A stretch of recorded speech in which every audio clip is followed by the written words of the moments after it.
Well said. I'm gonna call the meeting to order. City Manager, please call the roll. Mayor Pro Tem Wilcoxen, Mayor Brown, Present. Councilmember Sweet, Present. Councilmember Tucson, Present.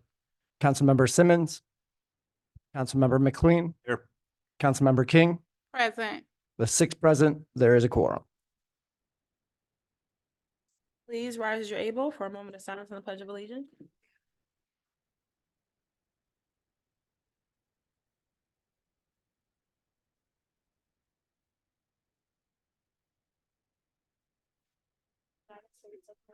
And to the republic, which stands one nation, under God, indivisible, with liberty and justice for all. All right, good evening, everyone. I will entertain a motion for agenda approval. So moved. Support.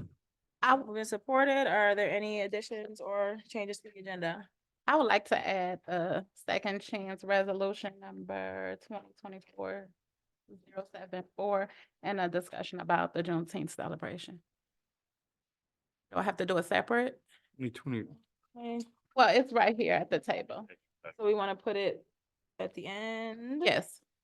The letter H will be 224-00474, and then I will be a Juneteenth discussion.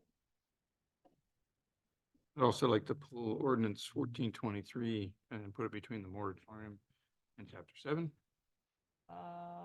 From the. It's part of the consent. The consent agenda. Yep. Okay, so pull it out. Okay, and move it to letter, well, it'll be C anyway. C under ordinances and first reading. Yeah, yes. Is that fine? Yeah, okay. 1423. Any other additions or changes? Well, no, before 1425, between 14. You want it before it, okay, so it will be the new B.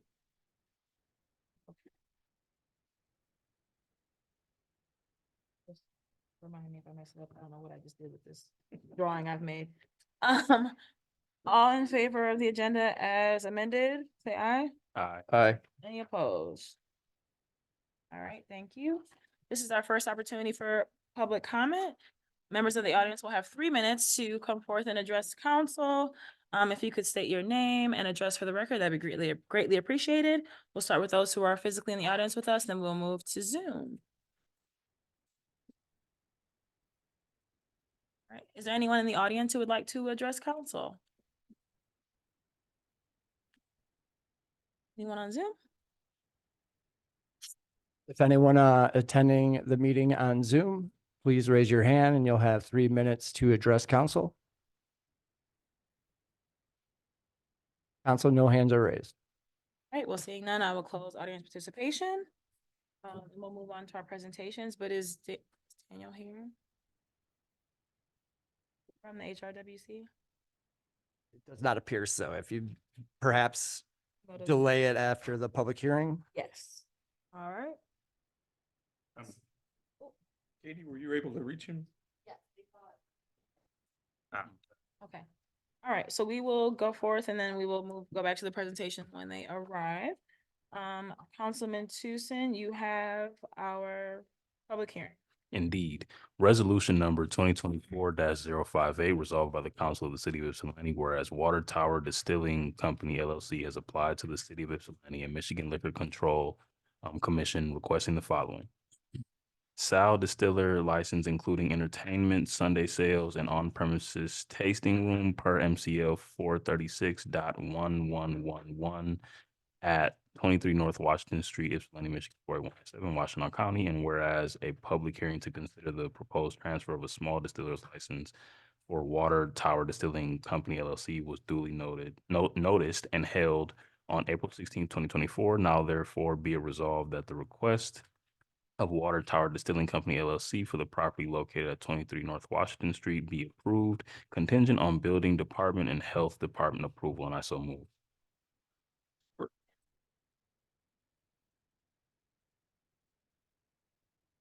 Council, this was an application received a little while ago. They're going through the planning process.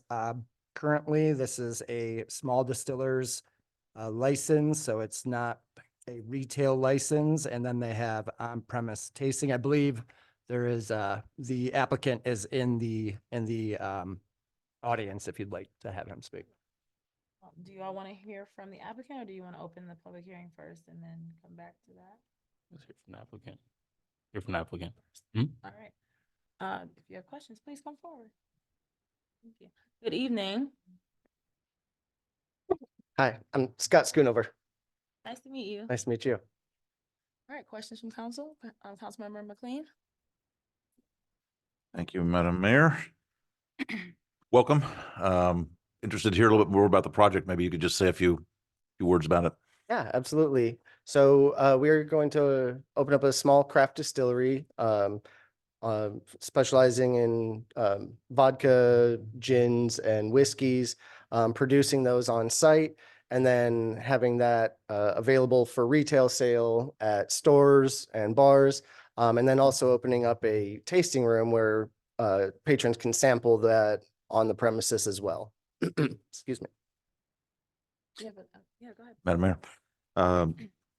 Any idea how many jobs you hope to create at this location, and perhaps anything you can say about the average wages for those jobs? Yeah, right off the bat, besides myself and my partner, we will be adding 5 other additional jobs, 3 full-time. It'll be our head distiller, who has a salary of $70,000 a year. Our bar room or tasting room manager will have a salary of $40,000 a year, plus we'll be getting tips, so they'll be getting roughly around $60,000 to $70,000 a year gross.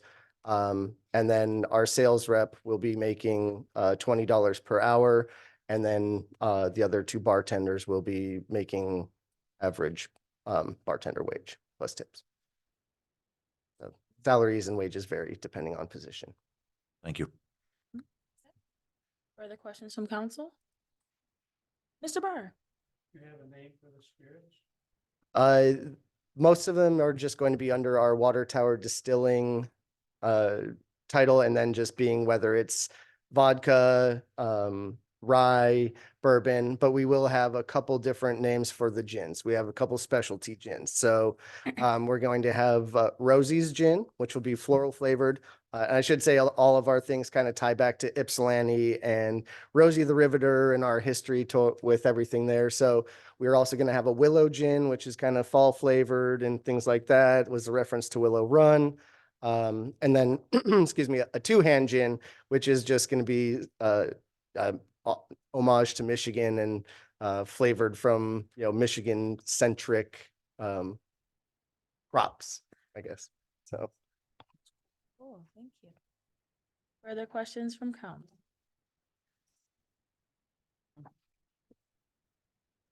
Well, thank you. There may be some after the public hearing. We'll see. Thank you. Thank you so much. All right, well, I will open the public hearing. So if there's anyone in the audience who would like to address council on this topic, please raise your hand, be it in the audience or on Zoom. Anyone attending the meeting via Zoom and would like to make comments specific to this resolution, please raise your hand now. No hands raised, council. Thank you. You can go ahead and close the public hearing. Resolution number 2024-059, resolved by the council of the city of Ypsilanti that the public hearing to consider the proposed small distiller license with a on-premises tasting room for Water Tower Distilling Company LLC be officially closed, and I so move. Move and support. All in favor of closing the public hearing? Aye. Any opposed? All right, thank you. Okay, further discussion from council on this application. Down.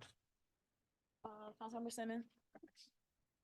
Hello, good evening. So I had a couple of questions written down. I don't know if you've already answered these, so, but a couple of things I had was one, just how many other of these kinds of licenses we have in the city, for the city? Small distillers, I believe we have 2. And then just so I understand, so this is to move the license owner, but it's at the same address, like the address already has. No, this address does not have a liquor license. This would be a small distiller, so it's not retail, so you wouldn't have to purchase one in escrow or through a redevelopment liquor license. Okay. What's currently at the space? Is it currently a different business or? It's empty now, okay. And then the other is so Water Tower Distilling Company, that's a new business? Cool. And then the only other thing, this is, I don't know that this is actually something that like matters to us so much, but I did notice in the lease agreement, it had like the customary business hours, it was like 8 to 5. And I was like, that probably isn't going to be the case for this. So yeah, but anyway, I just saw that in there and I was like, what is that something that's just like probably like a basic thing that's just part of the. I think that's probably their boilerplate. Honestly, I hadn't even noticed that yet. So I appreciate you bringing that to the attention. We'll have that amended. But no, we're not going to be open 8 to 5. It'll be more, along the tasting room hours of after work, opening 4 to 10 most weekdays, possibly, 2 to 10 on weekends, things like that. Great. Well, I'm always excited for more things to be open in those evening, night times. So great. Those are the things I wrote down for this one. Thank you. Mayor Pro Tem? I just want to, couple questions, but first thing is the misspelling of small and resolution second paragraph, it just says Saul. So when it gets put into the record, if that could be the case. The lease under use and occupancy also says for office and no other purpose. So I'm not sure how that figures in your plans, but We've had that amended already. I can submit the new copy of the lease from that. That does include that. That's I think that's Article 11, correct? In our lease. didn't have it written in my. Okay, yeah, we've had that amended. There's also the MLCC application was not filled out in our packet, but I clearly assume that's going to be filled out beforehand before it goes in there. But and there's a question about this is listed as a banquet facility, and I'm not sure there's a checkbox in there, and I thought it was just everything, but when would that come into play in this application? Because I don't think that's here. It's not the case here, but I'm just confused about the application. Are you talking about the local government application? Yeah. Yeah, that's just a blank application, so that wouldn't be checked. If it is checked, it was done so accidentally. Okay. Thanks. I just want to also note that we're having a conversation about a license here, and later on in the agenda, we're having conversations about permits for other kinds of businesses. And I just want to reiterate and emphasize here that there's no question about boundaries and buffer zones between alcohol establishments within the city. On Michigan Avenue, we have quite a few of these. And going up onto the side streets, and we have bars right across the street from bars and next to bars and all that. And nobody seems to care much about that. And we've had this comment in here many times, and I'm, I just want to point out the disparity in treatment of businesses for these two different kinds of businesses, and the whole regulation of the cannabis business as opposed to alcohol business is, in my mind, unconscionable. It's ridiculous. So nothing against you and your business per se, to bring it up here in context of what we're about to go into later on. So that's good. All right, thank you. Further questions from council? Thank you so much. City manager, you can call the roll. Mayor Brown, Yes. Councilmember Sweet, Yes. Councilmember Tucson, Councilmember Simmons, Yes. Councilmember McLean, Yes. Councilmember King, Yes. Mayor Pro Tem Wilcoxen. Yes. Motion carries unanimously. Okay, so I don't think that, Katie, nobody else came in, so we're gonna just keep going. So Councilmember Sweet, you have our, Resolution number 2024-060, resolved by the Council of the City of Ypsilanti that an emergency ordinance entitled an ordinance to impose a moratorium on issuance of new marijuana permits for sale or dispensing of marijuana in the City of Ypsilanti for 60 days be approved and given immediate effect, and I so move. Support. and supported. You all want to discuss first or have our public hearing? I'm just gonna open the public hearing first. If there's anyone in the audience who would like to address council on the moratorium or proposed moratorium, please raise your hand.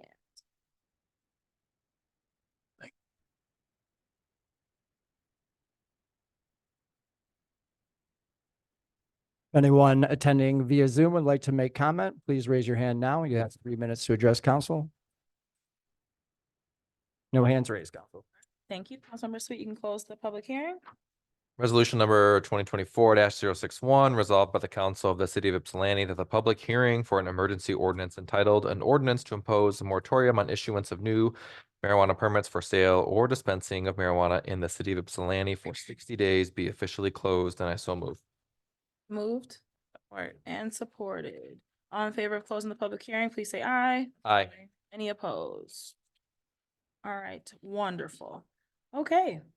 So we asked for this to be brought forward at the last meeting. Is there anything we need to know before we discuss? No, this is just what has been done before. This will be a 60-day moratorium and it will begin immediate. All right. Discussion, questions from council? Councilmember Simmons? So again, so just to clarify this, so the 60 days, so then we would be revisiting this at our like June 18th meeting? Does that seem? No, the chapter 7 is on today's agenda. So if it's approved, it goes on to second reading, then the cap would be in effect once the emergency ordinance expires. Okay, so we might not have to redo that. It just is if we take longer than that time. Okay, thank you. Further discussion or questions from council? Mayor Pro Tem? No, I just want to clarify that for everybody out there in TV land. I'm just bringing this up there. That the reason, we've done this multiple times in the past couple of years, and so the only reason for this is to make sure that no permits or no applications are submitted in the time that it takes for us to move through the ordinance, 2 readings, and then it takes effect 30 days after the second reading. So to make sure that we have that time, to give staff time to get up to get everything in place for the new language that's in chapter 7. Thank you for that. Further questions, comments, discussion? All right, seeing none, city manager, please call the roll. Councilmember Sweet, Yes. Councilmember Tucson, Yes. Councilmember Simmons, Yes. Councilmember McLean, Yes. Councilmember King, Yes. Mayor Pro Tem Wilcoxen, Yes. Mayor Brown, Yes. motion carries unanimously. Councilmember King, you have ordinance 1423. Mayor, there's going to be that one resolution, 2024-065 between those. From the consent that council, Mayor Pro Tem Wilcoxen as well. No. I thought it was 066 that he asked. It was 66. The ordinance, Oh, yep, right? that's what. Okay, It was the zoning ordinance. Yep, okay, that's what I not the thought. minute. All right, cool. So Councilmember King, you have that ordinance. If you can remove it from the consent. Yep. Resolution number 2024-066, resolved by the Council of the City of Ypsilanti, whereas the City of Ypsilanti recognizes that the city has an interest in protecting the economic diversity and image of the community. And whereas the City of Ypsilanti recognizes that the city has an interest in promoting and supporting local businesses and their growth. And whereas the City of Ypsilanti recognizes that while the Planning Commission would prefer the City Council to enact a cap on marijuana facilities, the Planning Commission has recommended the City Council adopt a proposed ordinance change. And now therefore be it resolved that the City that the Ypsilanti City Council approve the zoning tax amendment provision in the zoning ordinance to strengthen the localized buffers for marijuana facilities. This zoning tax amendment applies to Article 5, Division 1, Section 122-537, and to the Section 122-538 on second and final reading. I so move. Support. Been moved and supported. All right, discussion. Every time you ask for it to be pulled off. Yeah, I just have issue in general with the process of having second Oh. ordinances on a consent agenda, and I know that's legal and all that, but I just like to have the room for discussion for these things. All right, well, discussion. Councilmember McLean? Thank you, Madam Mayor. Just a few comments, really. I certainly going to support this ordinance. I think where's the resolution? Ordinance, thank you. You know, as I've talked to some of the retailers and the owners, it strikes me that what we're seeing here is sort of the Walmartization of the marijuana industry right now. Some people remember when Walmart came into a lot of small towns 30, 35 years ago now. They would often put up 3, 4 stores all in a very small area. The whole goal was to drive out all competition. Once that competition was gone, Walmart could withstand the competition, but the local retailers could not. They all went out of business. Walmart promptly then closed 2 or 3 of its stores and left one retailer in town. Slightly different situation here, but there are some parallels, and I think what we're potentially seeing is that as larger retailers come in that have significant financial backing and drive down prices, they can withstand those lower prices. Our local retailers cannot. And so I think it makes good sense in this case to put some brakes on that market. And I think that will serve our community better. Thank you. Thank you. Further comment or discussion from council? Tim? You know, this was put forward, this is a long time in coming, with the maps that we had seen. There are multiple options for many more establishments in the city, and it's the overwhelming response has been that there are too many, not just from constituents, but from the business owners as well. And that's, you know, some people have asked that the free market do its thing, but at the same time, I want to see our local businesses prosper. There are 7 businesses that have been here through the medical phase early on and established a foothold here, and hearing from them that they're in jeopardy from exactly what Councilmember McLean had said. So for that reason, I would support this. In terms of the comment I made earlier about you know, the unregulated alcohol business, well, relatively unregulated alcohol business. It's not that I necessarily think that opening this up as having more scrutiny for alcohol, since it seems to have many more negative ramifications for our community and society in general. So.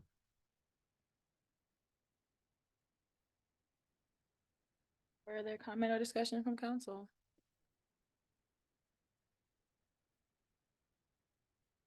All right, seeing none, please call the roll. Councilmember Tucson, Yes. Councilmember Simmons, Yes. Councilmember McLean, Yes. Councilmember King, Yes. Mayor Pro Tem Wilcoxen, Yes. Mayor Brown, Yes, Councilmember Sweet. Yes. Motion carries unanimously. thank you. Mayor Pro Tem, we have our next ordinance. 062.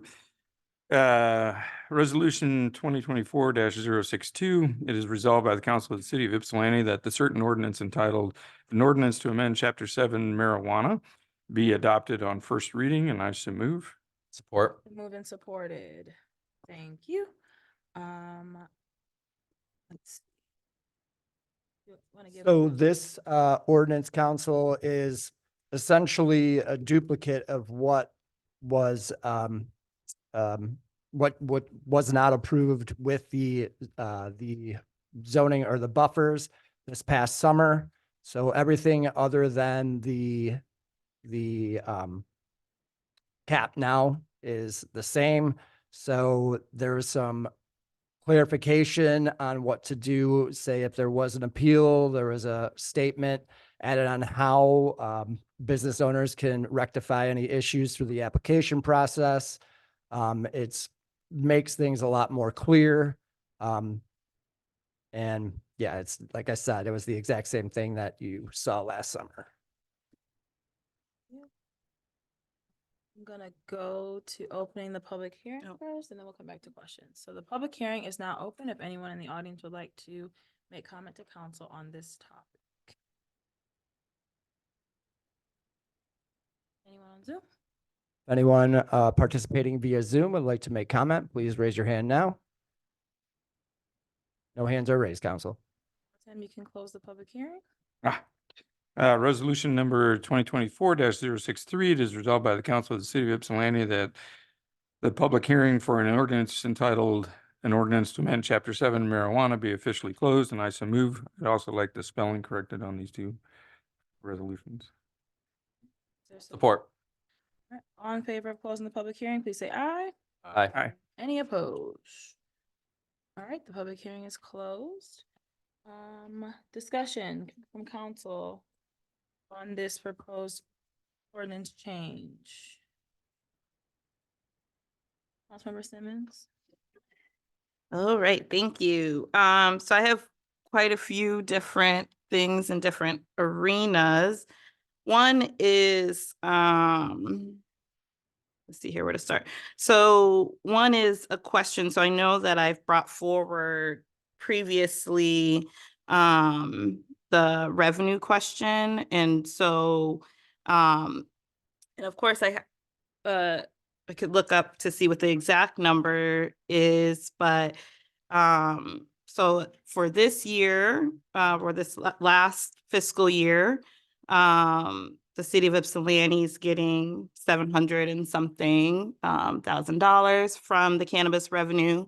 The previous year, it was at just a little over 500. So, you know, that's a pretty big increase already. And so a question I have is understanding a change from 13 to 10. I have a question about why 10, why not just 13 where we are? And so I guess that's one question, is in terms of understanding what the change in revenue would be moving from 13 where we are now, getting about $750,000 back to 10. Well, the reason that 10 was selected is that was the intent when recreational was first approved. It was 7 plus the 3 social equity, and then that didn't happen that way. It's difficult to forecast the kind of revenue we'll receive off this in the future. As more facilities open, that money will be distributed over a greater number of facilities, so it could decrease regardless of the numbers that we have. So it's not easy to say we'll get this money exactly, because we just don't know. Mm-hmm. Well, I mean, I think, you know, it's kind of like, was there a difference in how many places we had open within those 2 fiscal years? No, those have been open, I believe, since 21, 22. Because I feel like when I started, there were some that were still coming on. We had have been they hadn't yet opened yet, or something, and that would have been in 2022. So I'm just trying to see, like, I think that there are some that actually weren't online yet, and that when it was still the 500 that had come online fully since then. Like, I know Michigan Ave wasn't open. and Quality Roots wasn't open yet. So anyway, I feel like it was probably about 3 that we approved since I was on council that wound up being open. So I'm just naming that as, like, you know, obviously there's lots of things that we're unsure about, but between those 2 years, that's about $250,000. for those three. Can I ask a question before you go to your other ones? But, so what we're doing here by placing the cap, it doesn't remove the permits though for the licenses for the 13. So if they were, one of them were to close, then we would Then not it would roll place back, that. yes. So for the time being that all 13 are open, we would receive revenue for all 13. I understand, but what we're also saying is that if one of them closes, that we're trying to get down to 10. So what I'm wondering is, I understand the reason, but that isn't the case at this point. And so if we're at 13 now, we understand what that means. At this point, then I'm trying to understand why we would cap it down lower. And so I recognize that there's a lot of complexity, right? As we make these decisions, we're not always making decisions based just on revenue, right? And we have these conversations with our residents and with other people about, when we make decisions, that's not only about the money. So, this comes up in other areas and people don't always agree with council on those. So I just want to be really clear about this and recognizing that, these actions could very well have a revenue component, and I'm not quite sure why we would necessarily try to move past that. So that would be one question I'll be bringing forward or thinking about, which is this, why 13? And I know before we were trying to say like, well, what would be the number we would be going for? Like, what would that look like? So that's a big part of this area of questioning around this. And then I recognize, I want to be clear too about purpose of the policy pieces around this change, right? And so, we're trying to balance different interests in different ways. And so just to name that, so we're saying that we want to create this cap to protect some small business interests, small business owners within the city. And that is the reason that we're pursuing this policy. Does that seem?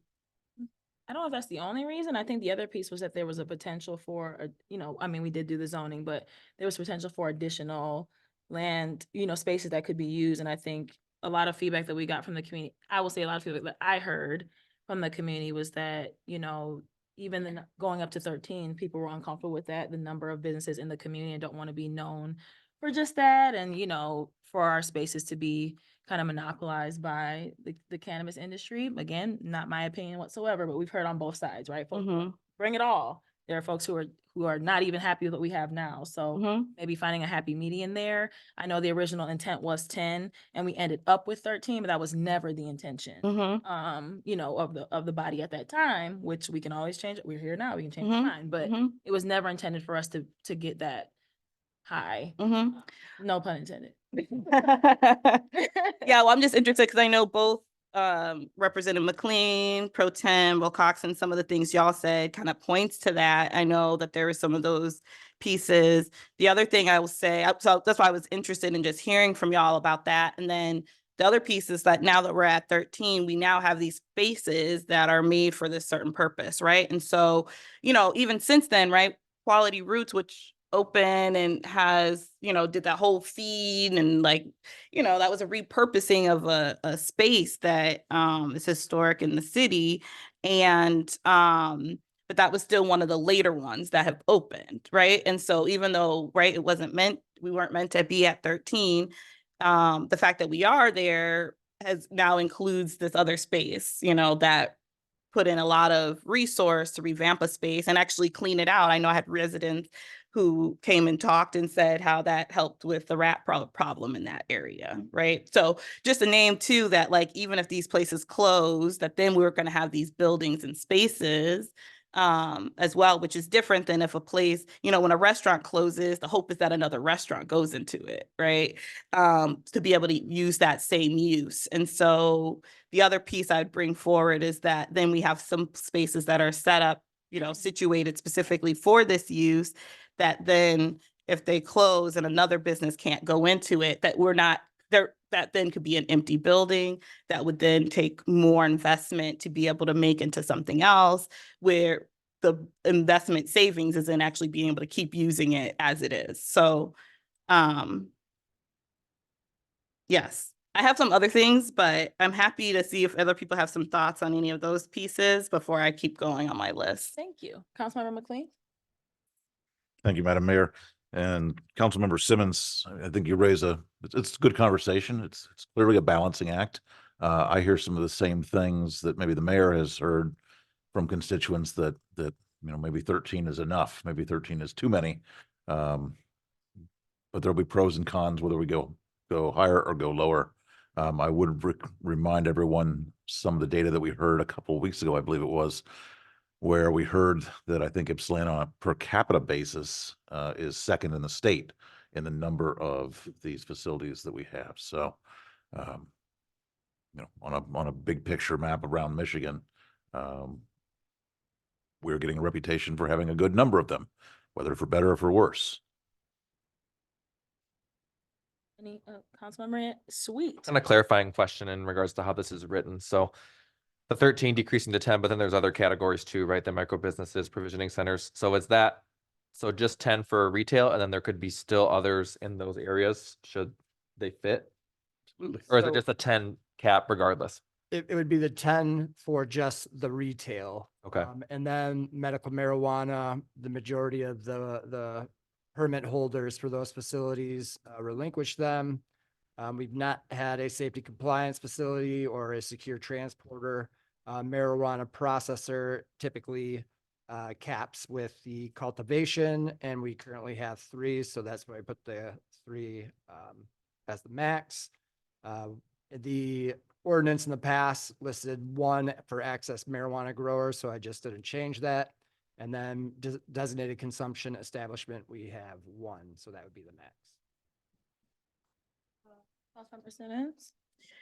So, that does get to another question I have in terms of the consumption site, why there's only 1, because then, as far as I remember, I feel like I've heard in the ether that at least 2 of the spaces that currently have licenses might be interested, or have at least made indications that that was something that they're thinking about. And I'm not sure how I feel about putting in the ordinance basically that there will be no competition, like, that there will only be one place for consumption. That feels strange to me to create that as a policy control. So that's another thing I would like to see at least 2, I guess, so that we're not kind of creating a situation that we're not going to necessarily only want. And then the other question I have around this, excuse me, for consumption is whether other businesses can apply for use even if it's not their main business. So like, if you have like different events or things, you can like apply for a liquor, like, temporary or things like that. If that's the process that other businesses can use if they wanted to add consumption, within an event or different things like that.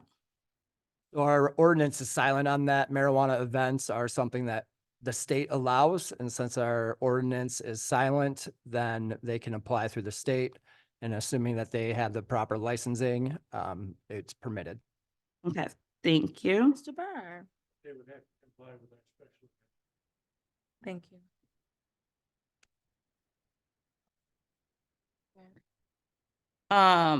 Do you want to say something on those? Yeah, just Yeah, on before I the go to cap. the next thing, go ahead. So when the ordinance was originally written, there were blanks for all of these caps. And except for the 10, which was the original 7 medical facilities and 3 social equity applications to bring that into bear.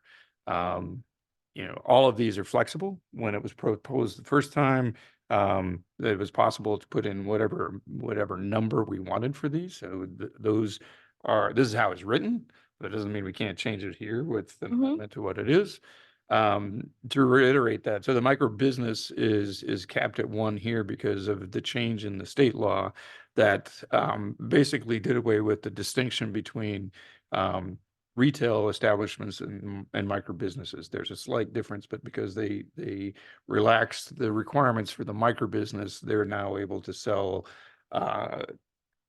product from other from other vendors. And so that becomes more of a retail establishment as well. They have, you know, the basic micro business, but then they become a retailer as well. So the reason for capping that at one is there's one already, and that's being lumped in with the adult retail. I appreciate your comments about taking the 10 or 13 down to 10 and the revenue. So it's interesting that a lot of people that were against having 10 even were very, very focused on the income that it brought in. And if the income was going to be there, then they were going to spend it however they saw fit. I think this is a significant thing. So clarifying question, in terms of the revenue, it's based on sales. If we have businesses that go under, that money goes down. So leaving it at 13 and having them be prosperous as they are now would continue that funding stream at that, presumably at that level, with fluctuations simply due to the market. If we take that down, it's hard to say what impact that would have. I also appreciate your comments on repurposing these buildings. You know, some of these folks have put in millions of dollars into these establishments, and some of them, excuse me, have not been able to finish the work because of funding issues. But I appreciate you bringing up the revenue stream. You know, that $750,000. This is the single thing in the last several years that has increased the revenue for the city. So just want to put that out there. I think designated consumption establishments having one max. I think this is, you know, if we're going to reduce the number of retail, I think increasing that to at least 3 would be warranted. I also have issues with cultivation and processing.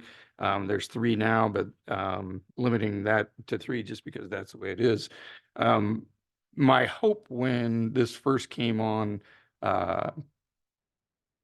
you know, when the ordinance was first approved, was that we could attract other types of businesses. And that was not the case at that time. So things like safety compliance and secure transporters and processing, those are the I won't say invisible because you could smell them in a lot of cases, but those are the ones that do their business. It's like any other business, and it's fairly innocuous and doesn't seem to be raising the you know, to the level of the retail stores in public view. So, but I would like to amend the caps that we have here. So I can do that now, or I can wait until we go through the rest of the language. I'd kind of like to take care of the application things and then come back to the capping. Councilmember Simmons? Thank you. Yeah, I know the good news is with the 13. So I know since when this was last on I guess when we started talking about this in the summer, is that the last time? I don't know. Anyway, I remember last time when it came on, I was like, oh, you know what I need to do? I need to go see what all these different places are like and to understand some of them and to see what the differences are, you know. And one of the things I'll say is that they aren't all the same. So like people are going to be drawn to different ones for different reasons. So I still think that even though there's all these businesses that they, you know, I notice sometimes different clientele, they have different kind of product, they have different kind of feels and atmospheres in terms of the kind of service, which also then draws different people to them, all these things. So this is just to say that I think that some people will move because of like, you know, and as I ask people like, oh, why you choose this one over this, you know, sometimes it's just based purely on price. But sometimes people have, you know, they like some of the different atmosphere, or they like what product specifically is offered in them. And so, you know, whatever, just to say like, you know, at where we are, I haven't made it to all 13, but anyway, just to put that forward too, I have been trying to like talk to folks about this and kind of understand, you know, how they're situated and how they're being used. The other thing I have, and I think this was a change from that last conversation in terms of the amount of time for like the construction work. because I guess it was before 90 days, so more like 3 months, and now it's 6 months. And that's because maybe at this point, especially with the ones that there are, we're not expecting that there'd be much kind of construction or need before opening. But,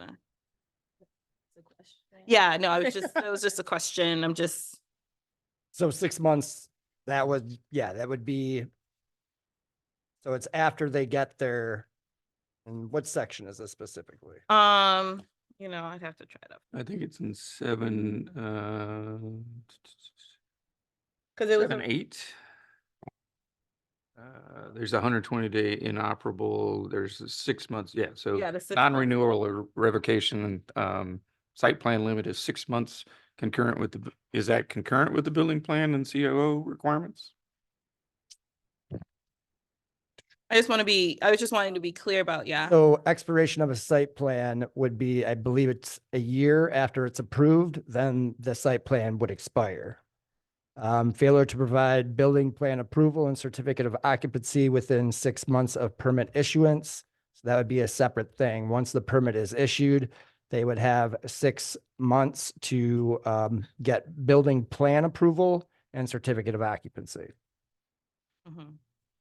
And I did notice in there, I think that there was like more language of like, okay, we'll reach out to you and then you can explain if they're like what the reason is. So that it feels like there is that moment of like, oh, hey, yeah, Yes, correct. this happened. And then that they could then at that point, would it be like saying, oh, I need this an extension, and that would be something that they would just have in conversation with the city manager at that point? Yeah, it would be a conversation with staff in the ordinance. It lists that an affidavit would be signed or would be completed, and the operator or owner of the facility would indicate the length of time they would need. And then they would sign that as an affidavit. It would be notarized, and then we would have more legal recourse if they continue to not meet those requirements to pull their permit. Okay, great, thanks. And then I saw the additional language around the appeal, but I might have missed it, to be honest, but what was the fee for the appeal? The appeal fee it stays the same once it gets to that appeal, but the affidavit in that process doesn't, it's free. Okay. So I want some clarification on that. When we went through the appeals last time, there were many appellants who were in their complaint, which never made it to being a lawsuit, but many of their complaints that were the basis for a potential lawsuit cited being double dipping, and that the appeal fee was inconsistent with the previous fee that they'd already paid.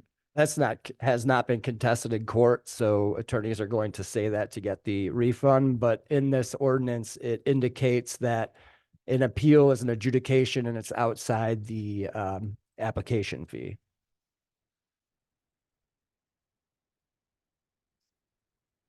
Does that answer your question? Just wanted to address that. Okay. Uh-huh. And then I think this is the last area before, let me just confirm that before I say it. But the other thing I just wanted to ask is, so it talks about the $1,000 from each of the permits to be used. So I'm just wondering kind of what it's been used so far, because it's 13,000 a year then for since we have 13, right, for each one. So then we have 13,000 a year to be used in this purpose. So I was just wondering how that has been used, or if that's something that we need to also be thinking about. Well, I know I can't speak towards exactly what has been spent on, but I can provide that information later.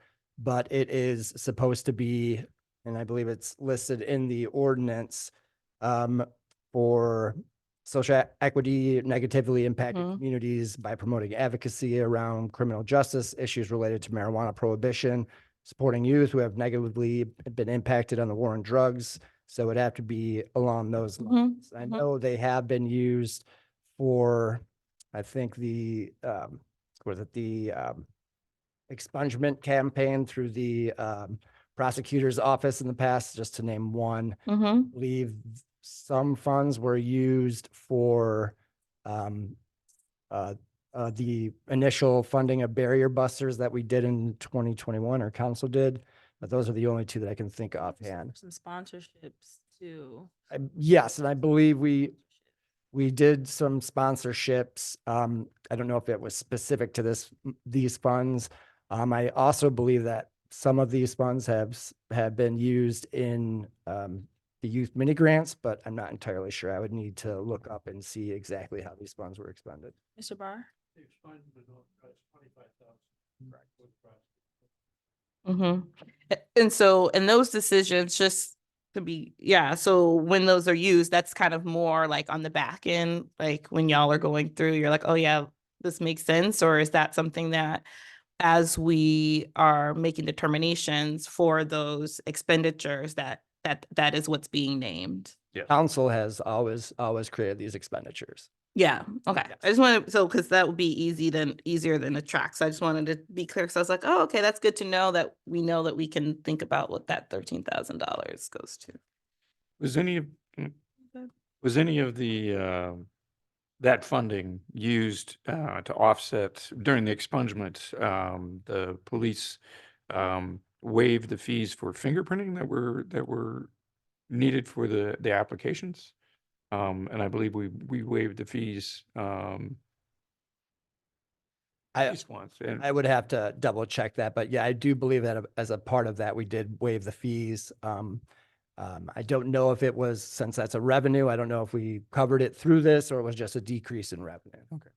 can I request that, we get an accounting of that prior to the second reading of this, and that it be on the agenda or in the packet for the next one?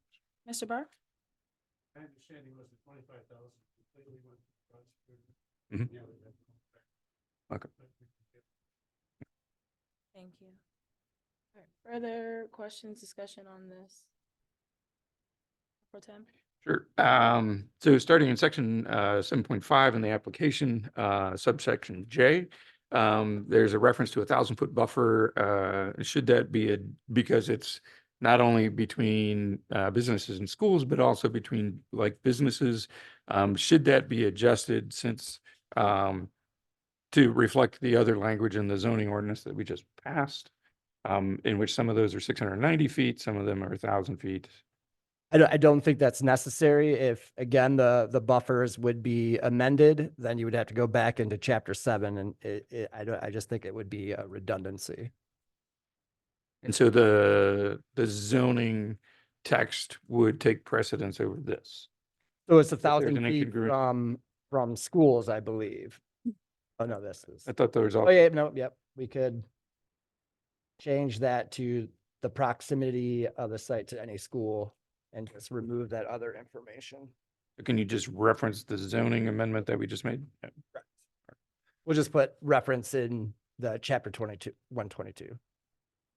Barr, did you have something? Okay. Same section, but subsection 0, volunteerism plan. And that's been crossed out. That was part of the social equity conversation when we first passed the ordinance. That was a very cool provision of this. And do we want to consider this for other businesses? If we do not consider it for other businesses, why was it here? I mean, so, just to point out the person that was here earlier for the distillery, do we, start requiring that people that get alcohol licenses contribute to education efforts on the debilitating addiction of alcohol? That is, that's a thought. It's out there. And do we want to take that out of this? you know, that volunteerism plan doesn't necessarily have to be attached to the social equity. And if people in the community have issues with cannabis businesses in general, is that a way to address those concerns? That's a question for the rest of council. That's not necessarily for Andrew or Mr. Barr, but, you know, just wanting some thoughts on that.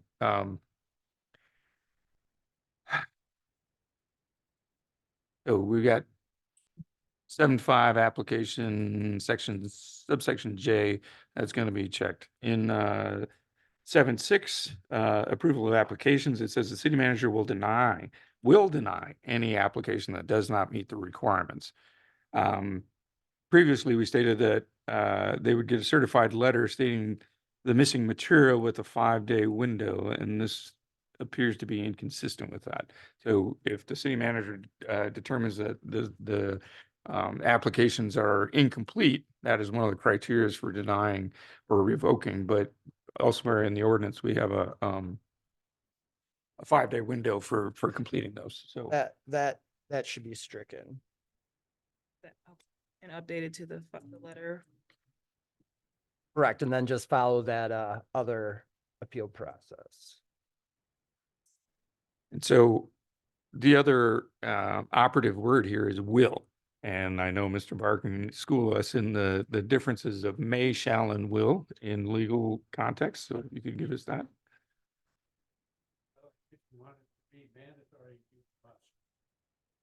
Oh, so there's 4 words. Oh, so what does will mean?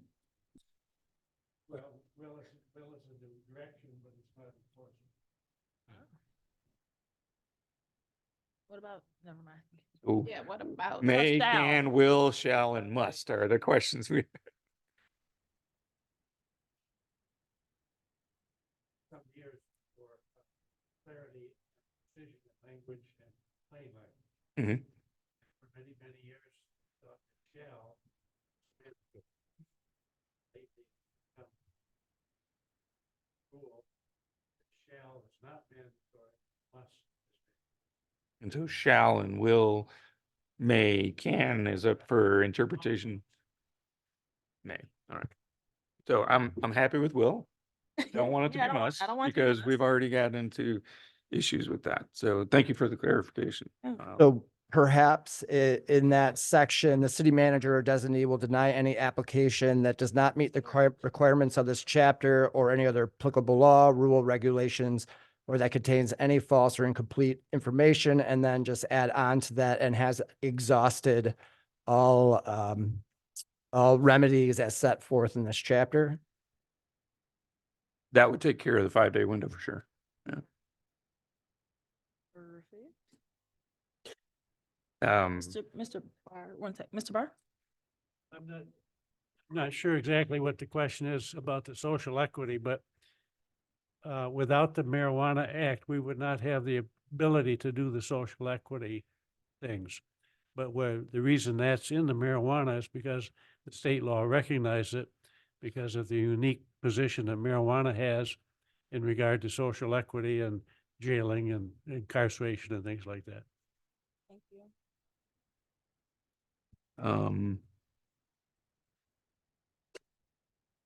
To the point that Council Member Simmons brought up earlier in paragraph 2 of section 7.6, no more than 6 months for the thing. And I was just curious about how long the median time to completion was for the previous applicants. Because I know that Quality Roots had an extended period to deal with brownfield. And what was the longest time for completion? And I realize that you probably don't have that at your fingertips. And Yeah, I'd have to look into that, and I can provide that to the council later. great, thanks. You know? Site plan limit is 6 months, concurrence is 120 days inoperable. So in section 7.8, non-renewal or revocation, we've already addressed the site plan limit of 6 months, the 120 days inoperable. There's no provision in there for extenuating circumstances. So, if there's a flood, if there's if there's a natural disaster and a business owner is trying in good faith to open, but that surpasses the 120 days. There's no way for them to recoup that. So I'd like to have a provision in there for some circumstances in which that is flexible. So that would be a non-renewal or revocation, which would go, it would default to the appeal process, which gives them that opportunity to do the affidavit. Also in that, it says city will not provide, in bold text, I love it. City will not provide notice of renewal. And we're giving them a certified letter of completion of their forms and things like that. But, this was in there before and nobody seemed to have an issue with that. I think, if you're operating a business on, and I just want to address this, if you're operating a business on this level, you should be paying attention to those things. The appeal process 7-9, I would just have that question about the fee. And that's already been addressed. So that's all I had in that regard, but I'd like to go back and have a recap of what changes were put into place in section 7.5 through the end of the ordinance or the chapter, and then go back to 7.41 for the number of facilities. So all changes to the ordinance, if it's stricken, it has it's being removed. If it's underlined, it's an addition. So that's how our charter requires that ordinances be amended. Oh, I understand that. It's Okay. just that we just made a number of Yeah, changes gotcha. to those. So if we could recap that, that would. Sure. So in 7.5J, we would just refer to chapter 122 of the zoning code and remove that 1,000 feet or boundary except towards the schools, and all other existing facility types would defer to chapter 122. And then in 7.6, the approval of the application, at the end, it would say, after having exhausted all remedies as set forth in this chapter. Well, on bold, the city will not provide notice of renewal. And then I don't think a determination was made on the volunteerism plan.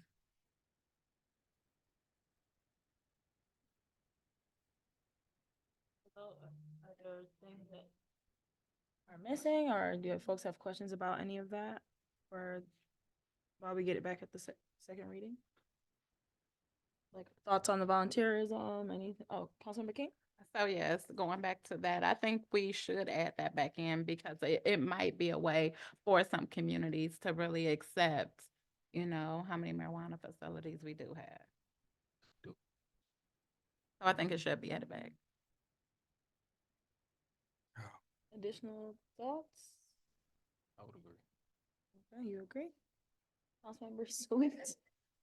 I kind of agree with Mayor Pro Tem's thought on that originally, or at least what I perceived as his thought, was that if we're not putting that as a requirement for other businesses, I don't know that, and how do we track that too, as another component of that part, and what ramifications, if any, if they don't complete that part are put forward as well.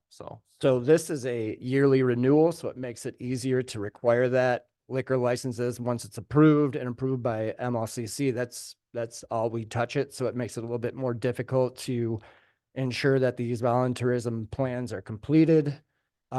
With this, again, this is a complete policy decision for council. It makes it difficult to track if they're actually completing their volunteerism plan. And then again, if they don't upon renewal, what would be the recourse? So we make them complete the volunteerism. I can't say that word for some reason. And so it's up to council. It would just be difficult to enforce.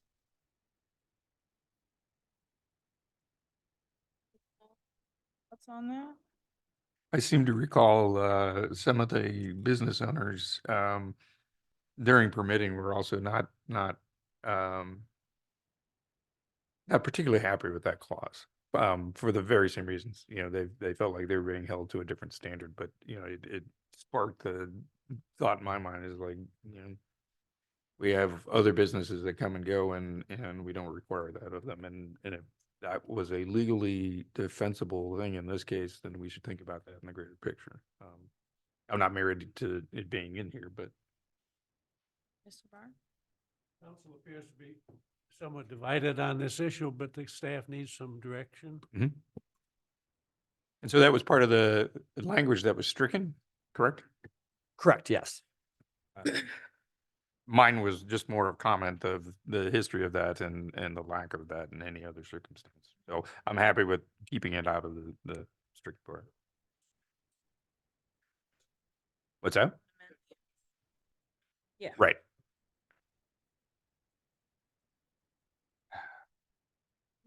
So two things that we would like to see by next time are the time for completions and the budgetary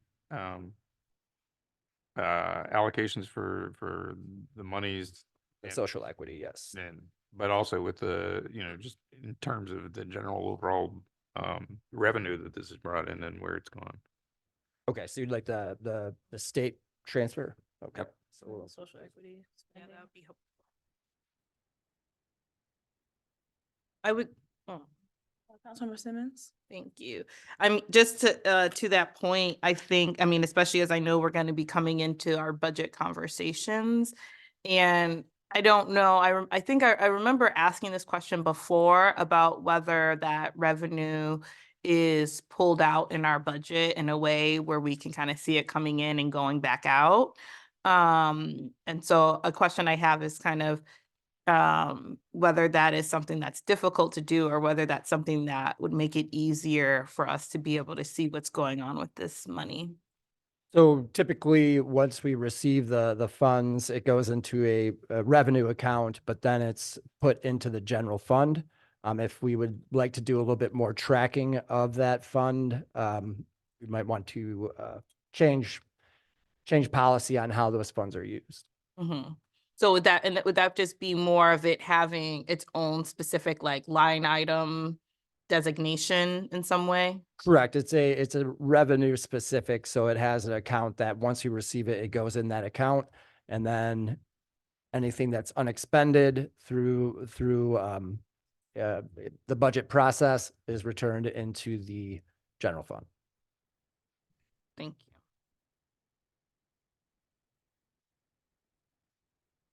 Question before we go back to the cap. Okay. Right. So I know that folks have different suggestions for the max numbers for the different facility types. So I don't know whose hand do we call first around this. I'll put it up for discussion. So, number of facilities, type B is adult use retail, 13 permits goes to 10 upon failure of renewal or revocation. And I move to amend that, to keep the 13 as is. Support. Moved and supported, discussion. I mean, I will say the points that Councilmember Simmons brought up, absolutely makes sense and something that I think I didn't think about in some of those ways, prior to earlier in the meeting, so I'm not opposed. Further discussion?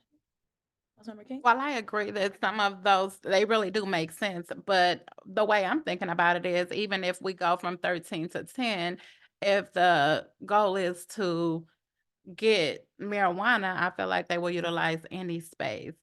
I am opposed to staying at 13. Councilmember Sweet? I mean, it's not gonna happen overnight, if we keep the 13 and go back to 10, but I am a proponent for the reduction.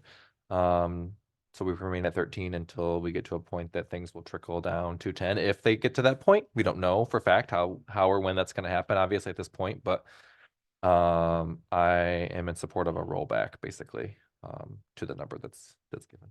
All right, thank you. Councilmember McLean? Thank you, Madam Mayor. I would echo, I think, Councilman Sweet's comments. It seems like something we could we could revisit, if we take it to 10, we could always raise it easier, then we can bring it back down at some point in the future, I believe. Councilmember Simmons. So a couple of quick things. One is recognizing that as places close, it does depend on where they are located in the city. And so there's some places where there's easier access, less travel to some of the different sites.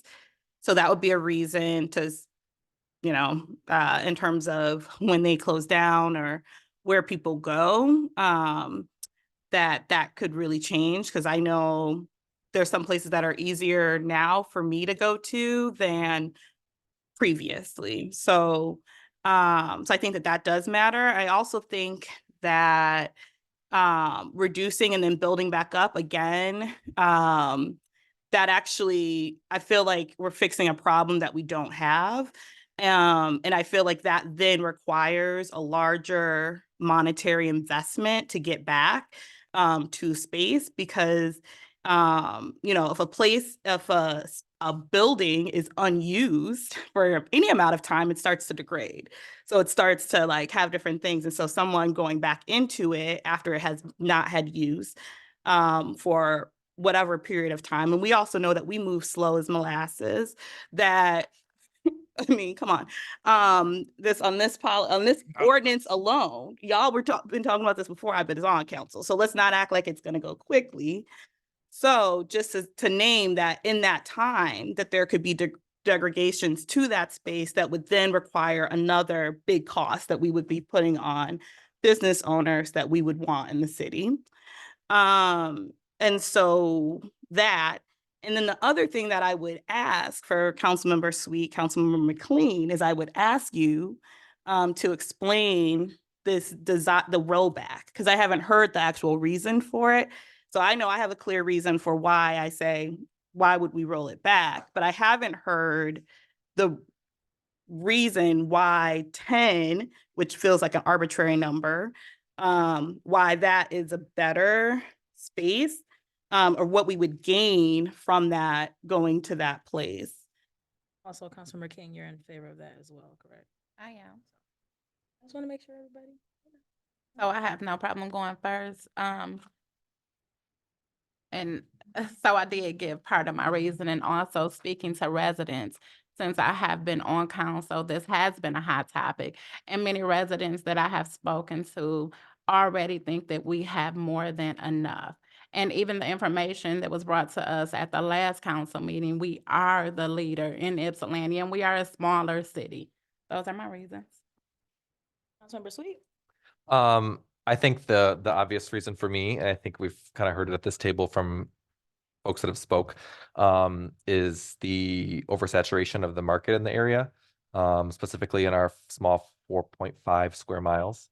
And also to not necessarily extend or continue to grow in an area that we don't know the future in. So if we're putting all of our eggs in one basket, we've seen what automotive industry has done to this part of the state too, and come and gone. So not that it's to the scope of that here, but are we, pursuing one, entity or one form of business in the city more heavily than others? And what ramifications in the future might that bring? Thank you. Councilmember McLean. Thank you, Madam Mayor. I echo comments made by my colleagues and would also talk about the figures that I've heard from some of the retailers that have suggested that prices that they are able to charge have dropped by greater than 50% in the last couple of years as this market has become saturated. So if we're at 13 now, we go to 10, that might help a little bit, but even that is probably not going to bring those prices back up. And that's some of the retailers that aren't able to finish their projects, finish their building renovations. Thank you. I think so. I wanted to say something really quickly because, I could go either way.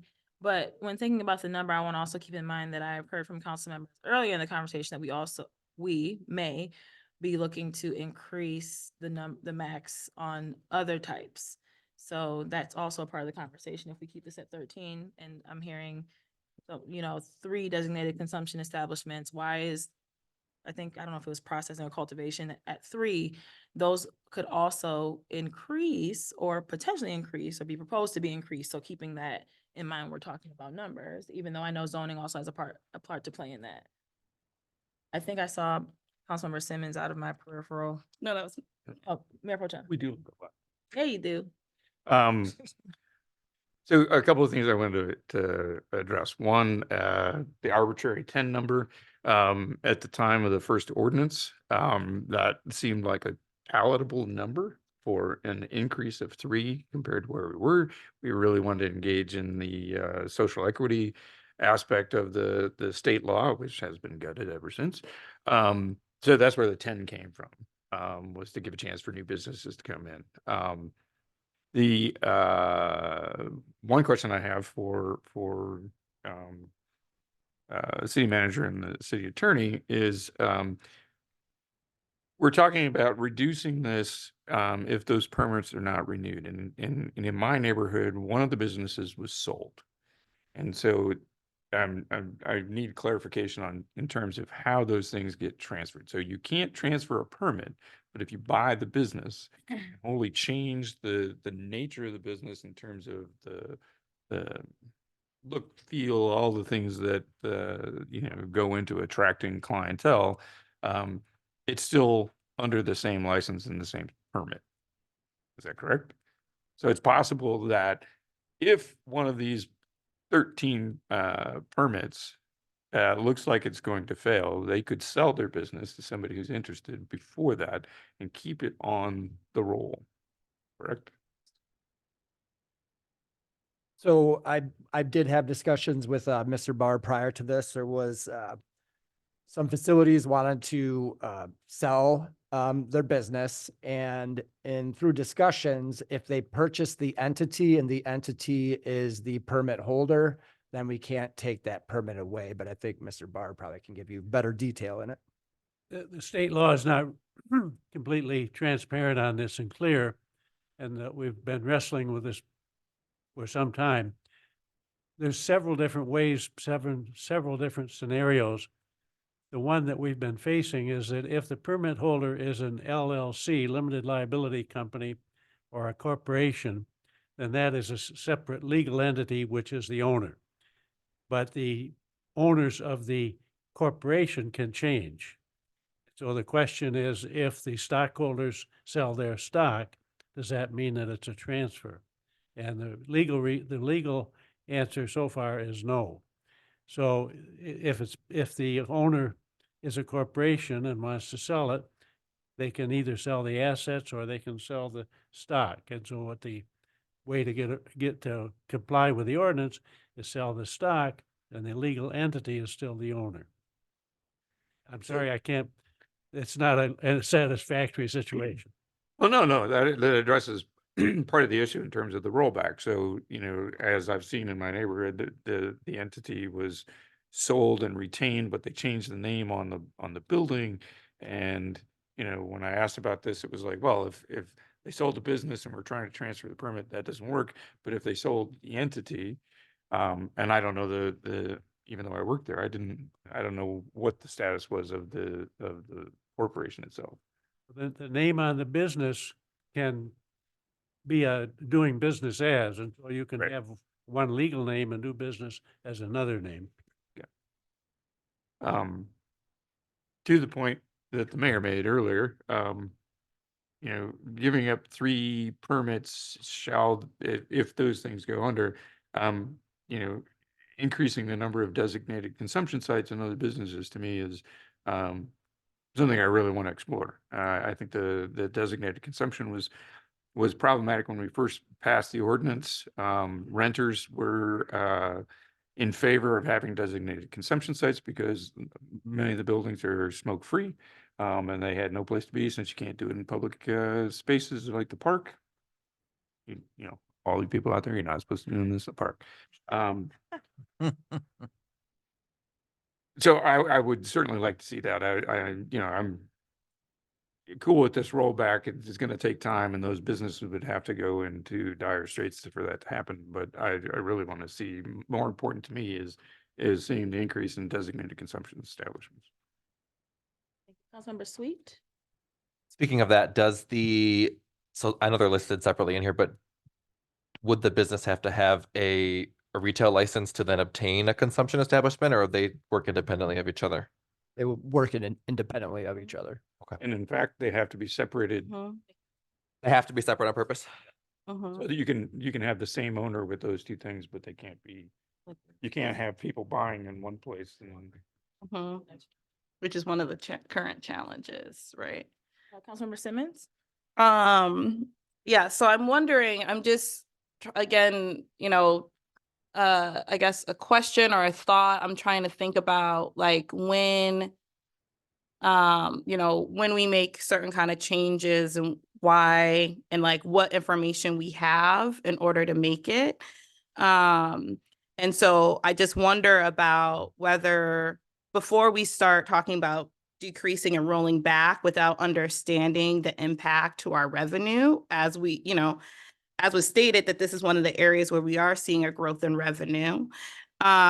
Whether we should actually wait to actually understand a longer term for what this is looking like over multiple years at the current number before we roll it back. And then to better get a sense about, other uses of space and things of that sort, because, we don't want to create an issue down the line that we then have a problem that we have to then figure out because we made a decision without having all the information. And so to me, it feels easier to start at where we are, to figure out what those issues are, and then to make a policy change based on known issues, then to make a policy change and then wait and see to figure out then what the implications are later on. And so I recognize that there's, some folks who feel that 13, spaces is too much, but right now the market says that it's not. Right now, the market is holding those 13, and we're seeing a benefit as a city, which then can impact the kind of services and what we can do here with residents. And so I just put that forward in terms of, what we're taking into account when making these decisions, why, like when and why we make changes, especially when it impacts either, direct costs and or revenue coming into the city, and what amount of information do we need to make those changes. I think about, restaurants. I know I said this as an example, but also, right, like, depending on some of the different things, we could have, larger restaurant chains as well as like, just like single restaurants that could be in that space. But this whole street could be a restaurant. It could all be restaurants, right? And then we'll determine where to go based on where the food is good. And then if they close down, then that could open up space for a larger chain to go in. Whether that chain is good or not, they might still do that. So, I mean, we're seeing a little bit of a mix now coming through in terms of some places that have multiple locations. And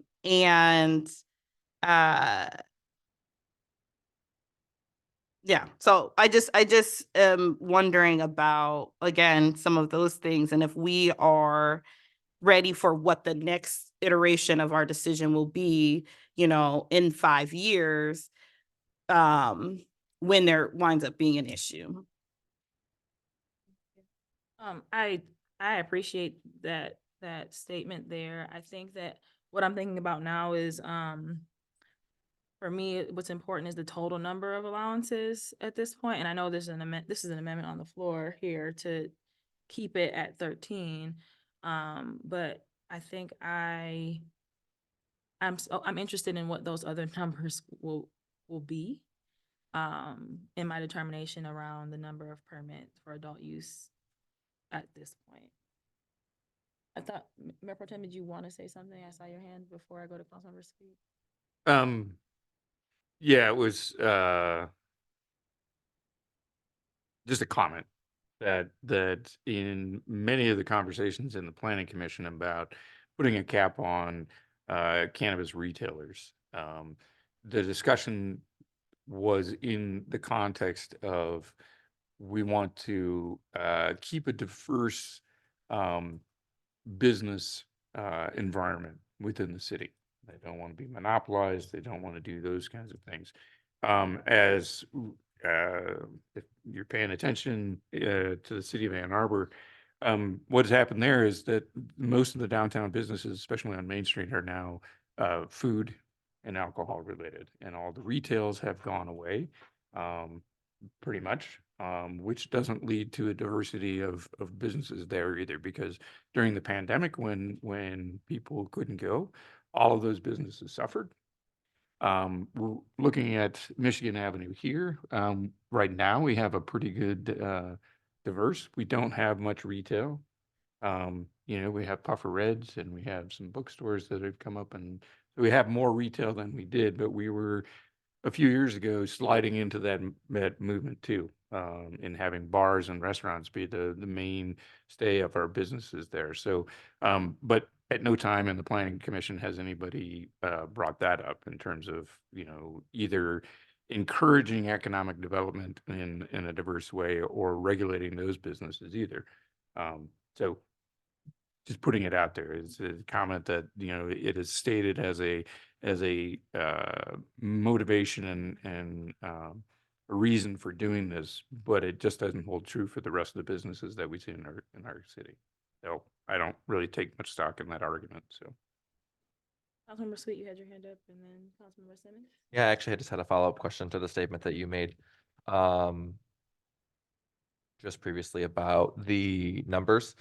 So you're saying potentially, like your thoughts around the proposed cap for adult retail are in tandem with looking at, we've been talking about the consumption sites as well.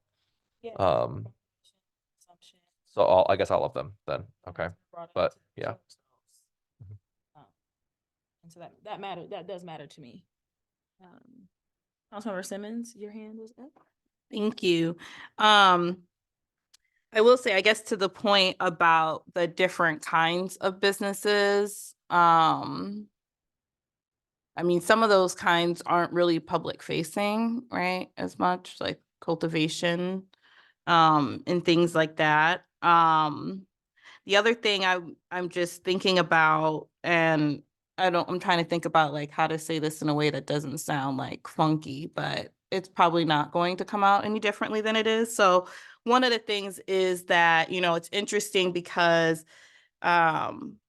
my guess, and maybe I'm wrong, I don't know in terms of some of the feedback that folks have gotten, whether a lot of the folks who say, oh, this is too many, whether they're people who use this kind of business or not. And so who's determining what's too much or not enough? And so I just have a question about that because from people who do use the spaces, I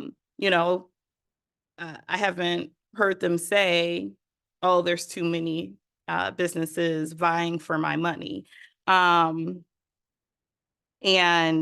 not that I hear them saying we need more. I'm not saying that either. I think people I mean, honestly, what I hear is that people are like, okay, yeah, like this is like, we're pretty much whatever. So I'm not advocating for us to have more, just kind of retail spaces.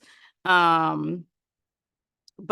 I just want to put that out there in a way, because I'm thinking about, how some of this gets determined, and people who do not want to frequent these spaces don't frequent them.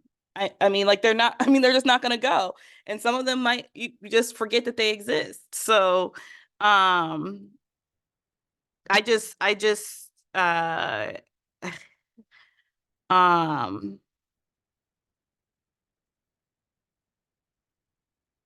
what to say? Yeah, anyway, I don't want us to be making decisions based on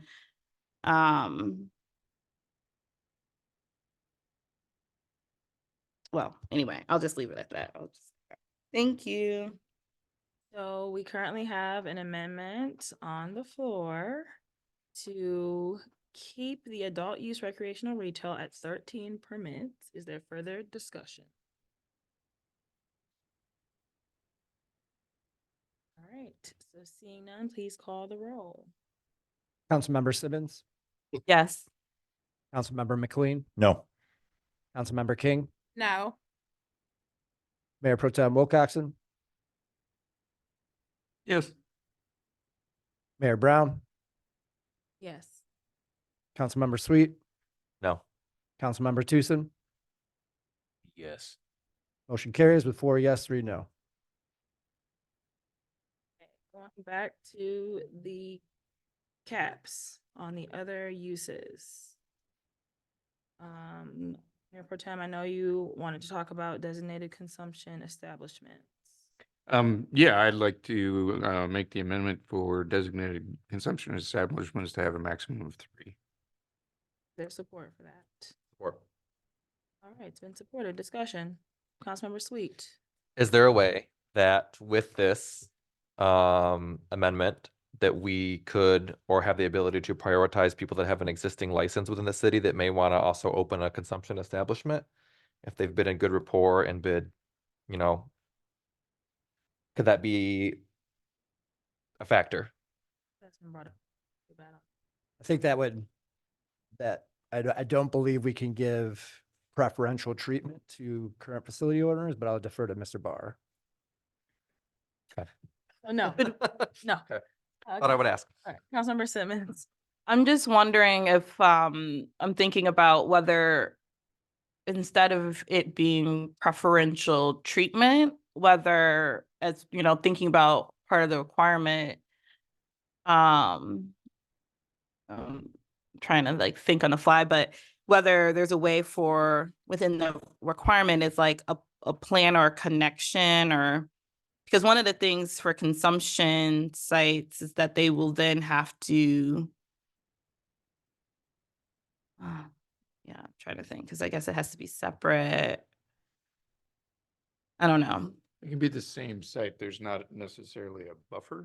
If I understand Mhm, this correctly, they mhm. just It have could be to- next to each other. They have to because- have a different entrance and you have to move from one to the other without just walking from one room to the next. Mhm. You have to go outside But then, to make but then within the consumption site, they can't necessarily sell product. Right. So they That's- buy, walk next door. So- Yeah, I'm just trying to figure out like if there's something within there that is more of, one of the like qualities or something that they would have to respond to in the permit for a consumption site that would relate to, um, yeah, that would relate to somehow like what that tie would be, or, yeah, but maybe not. I was just trying to think about a way to think about what that looks like, because obviously there's an ease and then also like a known entity for the city in terms of that, which I think is probably good for us, but. Is it true that, I seem to recall, and so I'm asking for clarification or confirmation of this, that, at least one or two of the current retailers had been poised to, build in a consumption site adjacent to their current establishment? So 2 of the facilities had permits for them. One facility decided not to renew. So that's why we're down to just 1. But other than that, I've not heard any interest from facility owners wanting to do this. Councilmember Sweet. It sounds like from what you said, Mayor Pro Tem, that it likely would be then easier for someone who already owns to then reopen something next to them because it's from the ease of the consumer and Mhm. the way the process works. So that could very well be who applies, but I guess we won't know until if we go this route. So I put this in the same category as the 7 medical, businesses that had applied for the recreational. mhm, mhm. I would they would certainly have a leg up on somebody coming in cold. Councilmember King? So I guess I'm wondering why 3? Can we have 2? And I'm also wondering if it is 3, will they have to be a certain distance from each other? Yeah, they would have to abide by the buffer set forth in chapter 122. And I guess I wanna, like, are we all in agreement on 3 since we are keeping it at 13?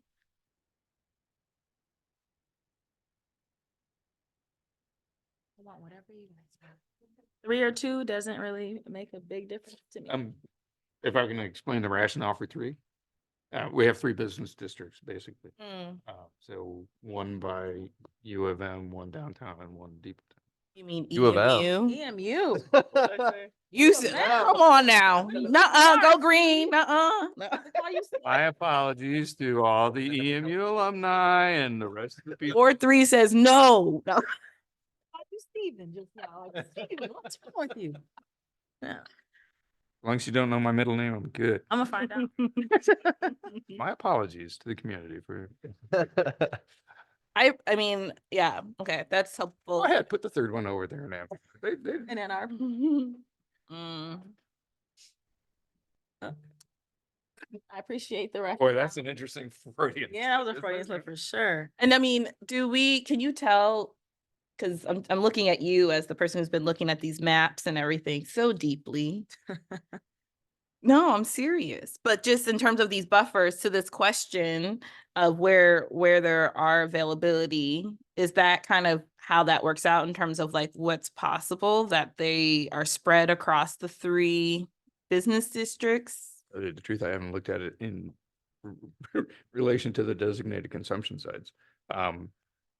If, I mean, so there's not a buffer, I'd have to go back to chapter 122 and look at what the buffers are for between a consumption site and other businesses. Mm-hmm. But my understanding that there wasn't any between, so you could have a retail and you could have a Mhm. designated consumption right next to each other. Mm-hmm. But if you set up a completely different business that is not part of that retail, I thought the buffers,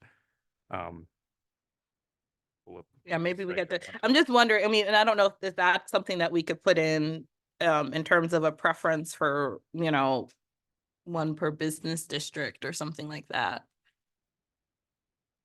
If that's, Is that similar to the preference for existing business, like would that be? because that's location based opposed to.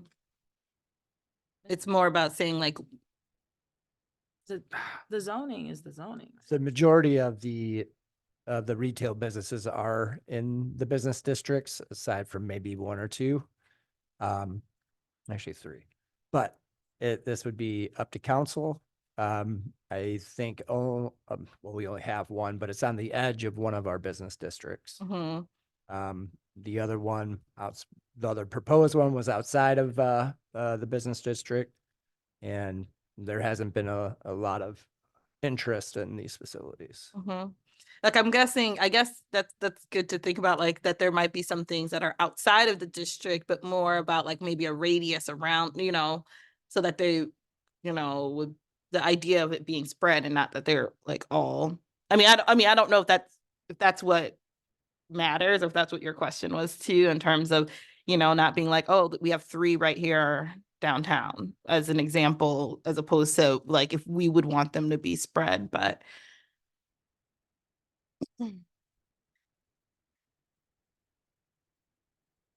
Further discussion? So the amendment on the floor is to increase designated consumption establishments to a max of 3. All right, please call the roll. Councilmember McLean, Yes. Councilmember King, No. Mayor Pro Tem Wilcoxen, yes. Mayor Brown, Yes. Councilmember Sweet, Yes. Councilmember Tucson, Councilmember Simmons. Yes. Motion carries with 6 yes, 1 no. Thank you. Here we go. Any additional changes here?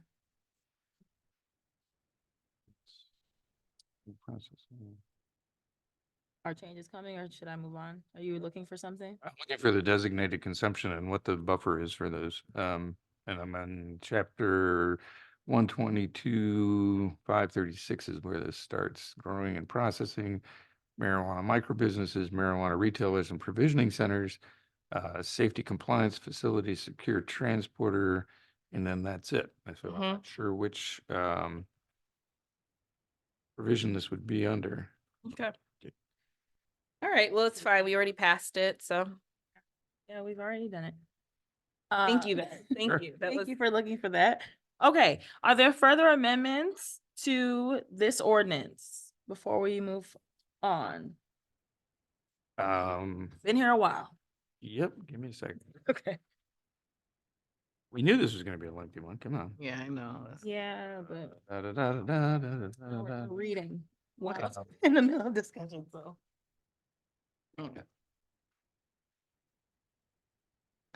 My only other concern was increasing the cultivation. With the price of cannabis at this point, I don't think we're gonna get into the attracting other businesses, except I thought this was a really great use for the old Ford Visteon plant. And I mentioned that before, and 2,000 plants is the highest, correct? Class C is less than 2,000 plants. That's not gonna happen. I see it's not more than. Yeah. Not more than 2,000 plants, and the excess grower is not relevant to that, but I don't see some place that is going 2,000 plants filling up the Visteon plant, so never mind. So grow facilities are only allowed in PMD and then general corridor, I believe. Thank you, city manager. All right, further discussion on this ordinance. Going once, going twice. All right, seeing none. So please call the roll on the amended ordinance. Okay. Councilmember King, On the amended one, so, The entire thing. so, no, Mayor Pro Tem Wilcoxen, Yes, Mayor Brown, Yes. Councilmember Sweet, Yes. Councilmember Tucson, Yes. Councilmember Simmons, Yes. Councilmember McLean. Yes. Motion carries with 6 yes, 1 no. And it'll come back for second reading. Councilmember King, you can just, I do believe HRWC is here now, if we'd like to let bump them up, sure. Okay. Let's see. All right, so we're going to pivot back and go to our Pendam update. Yeah. From HRWC. So good evening. And thank you so much for being with us. Yeah, good evening, council members. Evening.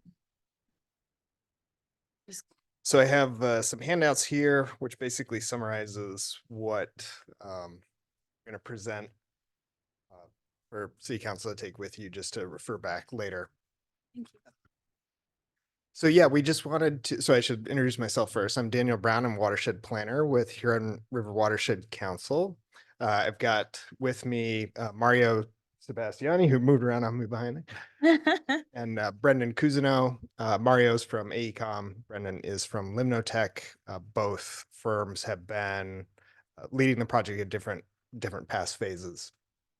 So we just want to provide an update of where the project has gone. The very quick summary is so far we haven't found anything outside our expectations of the feasibility study, but just wanted to run through some things quickly, and then I'll hand it over to our experts in Mario and Brendan. So we can go to next slide.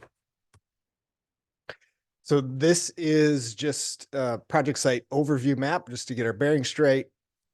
So we are looking at basically the Penn Dam impoundment is the main focus of our project site. There are some activities that go down to Riverside Park. But where we'll see the biggest change in the landscape is between Superior Dam in the upper left there, going down to Penn Dam, which is marked in yellow. Penn Park, as you know, is right next to Penn Dam. And there, the two bridges, the Railroad Bridge and Superior Road, create three lobes of the impoundment, which is important to this project. in terms of the logistics of how we manage sediment and other things. Go next slide. I want to quickly acknowledge all of our project partners on this. So of course, the city of Ypsilanti is leading. HRWC has been supporting, but we've also had a lot of experts from different engineering firms, state agencies, federal agencies, and academic subject matter experts helping out through the whole process. So, county, state, federal, and universities all represented. So we go next slide. So I want to talk about the past project timeline and just sort of how we got to where we are now. So some of you will remember the feasibility study was completed way back in 2018, which seems like a lifetime ago now.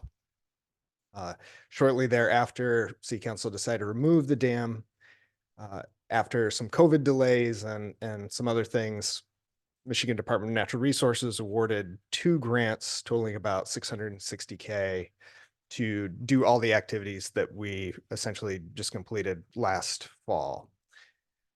In 2023, we were also awarded 2 big grants, and I should just spell out that those went to the city. The previous grants went to HRWC, but these 2 big grants went to the city as it is related to construction and potential changes on the landscape. So the first was Fish and Wildlife Service grant of $300,000, and then the State Department of Environment, Great Lakes and Energy awarded about $3.8 million. That takes us up to about where we are today. So we have an RFP that is in draft form pending review from State Department of Environment, Great Lakes and Energy. Fish and Wildlife Service has already signed off on that. We go next slide. So just very quickly looking ahead, and I should say this is best case scenario if everything runs smoothly, which we of course we all know that that's exactly what will happen. So we have a mussel survey plan for summer 2024. So you'll see a lot of Huron River volunteers and other folks in the river looking for mussels, literally with heads in buckets, staring down at the bottom of the river. You might see some dive teams in the impoundment.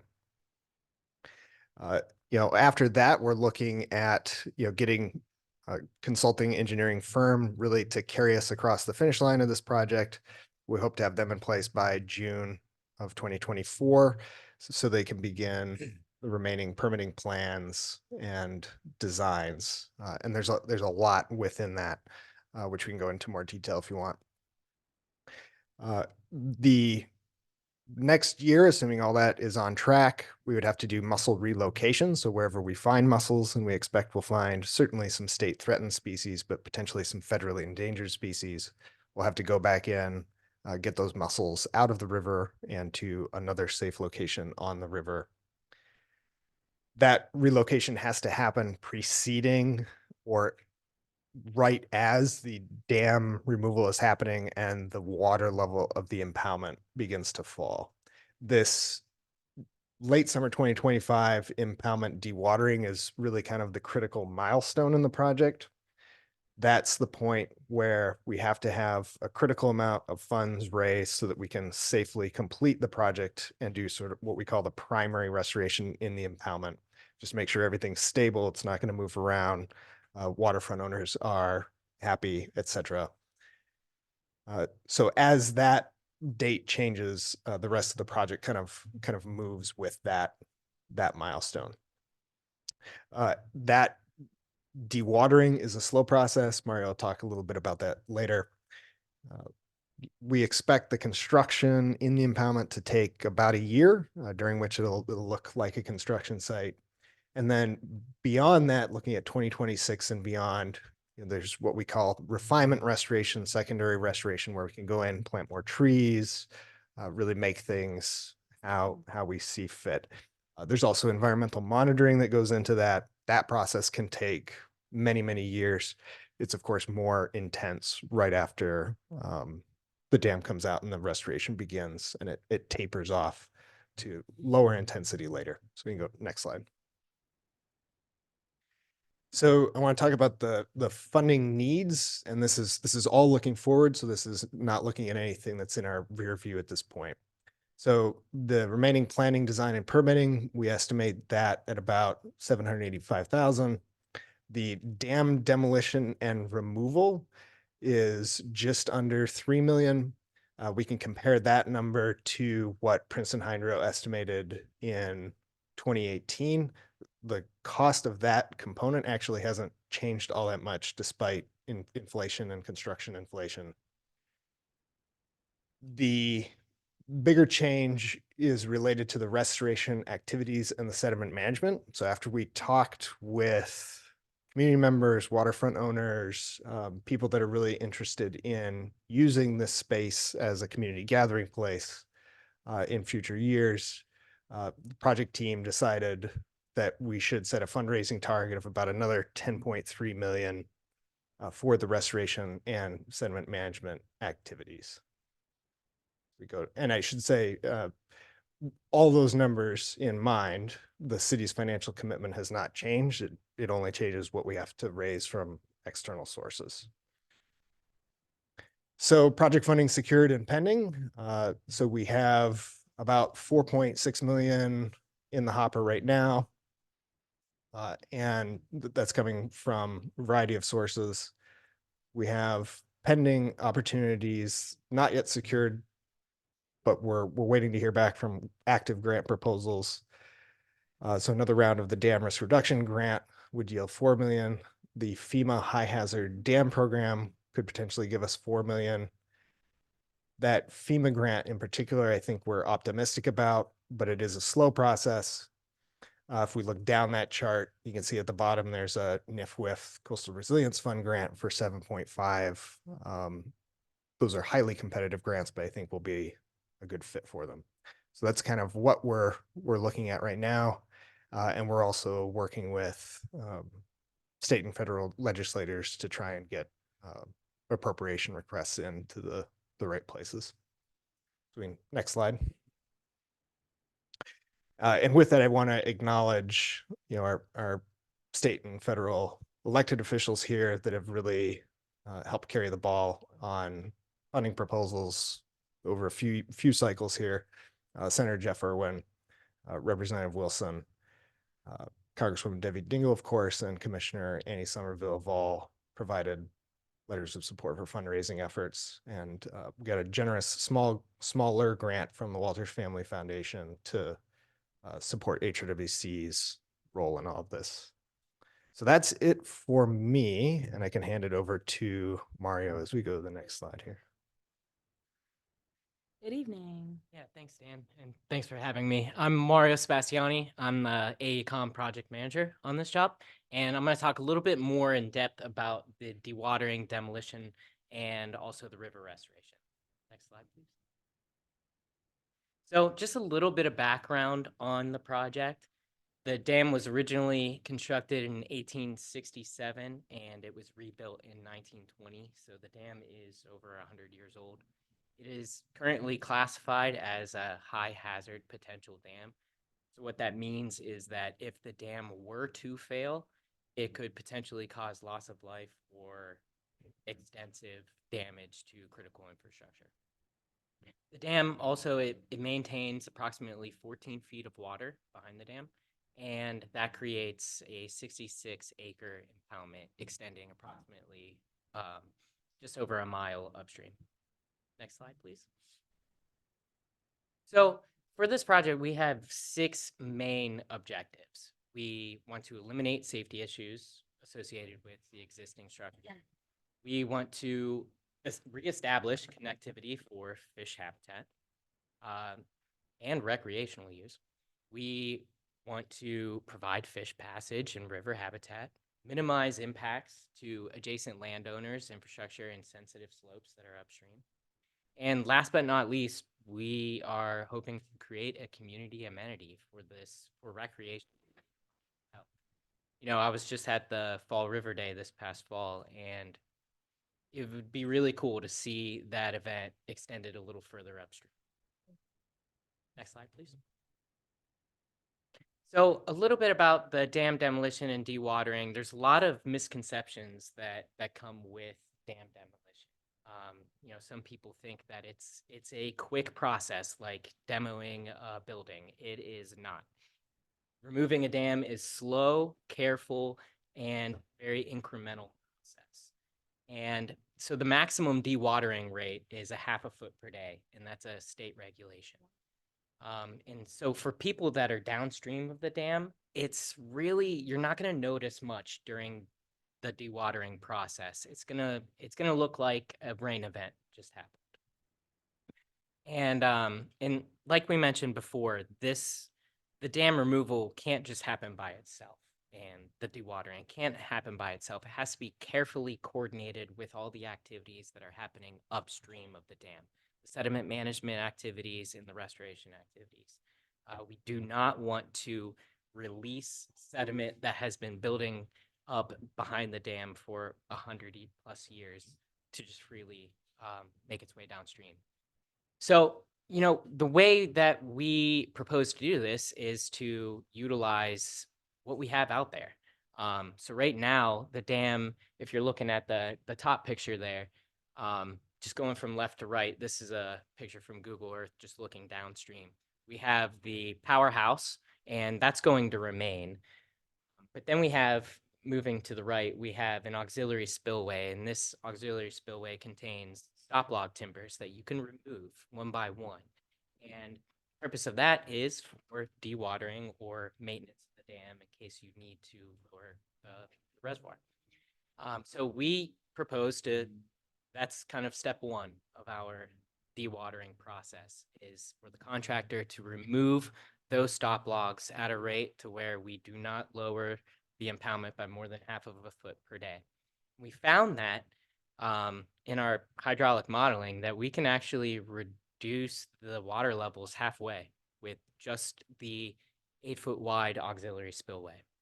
So after that, after we have dewatered the impoundment halfway through that spillway, then moving to the right there, our 232-foot long principal spillway weir, we will be notching that. And that is a slow and careful process. It will be notched very carefully and in coordination with the sediment management activities upstream. And this can be done with a hydraulic excavator or, hydraulic jackhammer. Next slide, please. So just a little bit of background on how we came up with our preliminary design. So a key element of river restoration is we don't want to fight nature. We don't want to fight what the river wants to act like. And so back in May of 2021, Interfluve, our sub, they weren't able to make it today, but they've been working extensively with us on this project. Back in 2021, they did a lot of data collection. They did some bathymetric survey and depth of refusal survey. So they did that to figure out how much sediment has accumulated behind the dam, and also to determine what the pre-dam channel alignment was. So our design focuses on returning the river as close to its pre-dam condition as we possibly can within site and budget constraints. Next slide, please. We looked at a bunch of different alternatives, but we settled on 3 main river restoration alternatives, all varying in prices. But there is some consistency between every single alternative and the alternative that we brought to a 30% design. So the first slide, or the first picture here on the left, is what we call our pilot channel alternative. It's our cheapest alternative. And essentially what it is it is a 143-foot wide river with a 4.3-foot depth and an average slope of 0.19%. And this is based off of all that data collection that we have done over the last few years, figuring out where the river was historically. And so That pilot channel alternative is consistent in every single alternatives. Next, moving to the picture on the top there is our floodplain bench alternative. So this is the pilot channel, but also with some floodplain benching outside of the channel. So if the river were to, if it were to rain and the river were to exceed its banks, it can dissipate those hydraulic forces in a graded floodplain bench. And that can also provide a lot of benefit for habitat and recreational use. And also, it could also provide some flood attenuation as well. And so that cost range is about 6.7 to 11.3 million dollars. So that's kind of the middle range of our alternatives. And then finally, it's kind of the Cadillac option, just for sake of, you know, showing what is the most amount of restoration we can do. So this would be the pilot channel with the same geometry, same alignment, but with full restoration, a full floodplain bench in the entire former impoundment. And so obviously that is the most expensive option. Next slide, please. After many discussions with HRWC in the city, we have landed on what we're calling a blended alternative. So it takes bits and pieces from every alternative I just showed in the previous slide. And so, of course, it contains the full dam removal of Penn Dam. But then in the lower cell, the downstream cell closest to the dam, we are doing as much restoration as we can. So we're taking that full restoration option down closer to the dam on, you know, lands owned by the city adjacent to the park. Then as we move further upstream, we kind of taper off the restoration aspects. So in between the two bridges, we are proposing, you know, minimal alteration to recovered lands beyond just the floodplain benching and the pilot channel. And then upstream of the Superior Road Bridge, we are only designing to do the pilot channel. Next slide, please. So here are just some examples of river restoration. So obviously, you know, the existing conditions is there's a lake. Under construction, it's gonna look just like that. It's gonna look like construction. There's gonna be a lot of dirt being moved.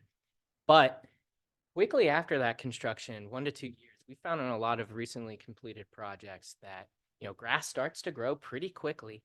And it, you know, shrubs start growing, and you start seeing some of that vegetation coming up quickly after construction. And then the photo is a little bit blocked here, but 10 plus years after construction, it looks like construction never even happened. It looks like the natural river. Next slide, please. So I'd be remiss if I didn't talk about the sediment management strategy. So to reduce the impacts downstream, that is a main goal of ours. We are proposing to do active sediment management. And so what that means is that we will be actively doing some hydraulic dredging or conventional excavation options. We do not want to let the river find its own way and send all that sediment that's been accumulating behind the dam downstream without managing that properly. And then Brendan's going to talk about this a little bit more, but that figure that's shown here is some of the contaminants that we found. And so what we'll be doing with our river restoration is we are aware of those locations, and we will work with regulatory agencies to properly place and cap those by removing them out of the river alignment and properly placing them in the floodplain. Next slide.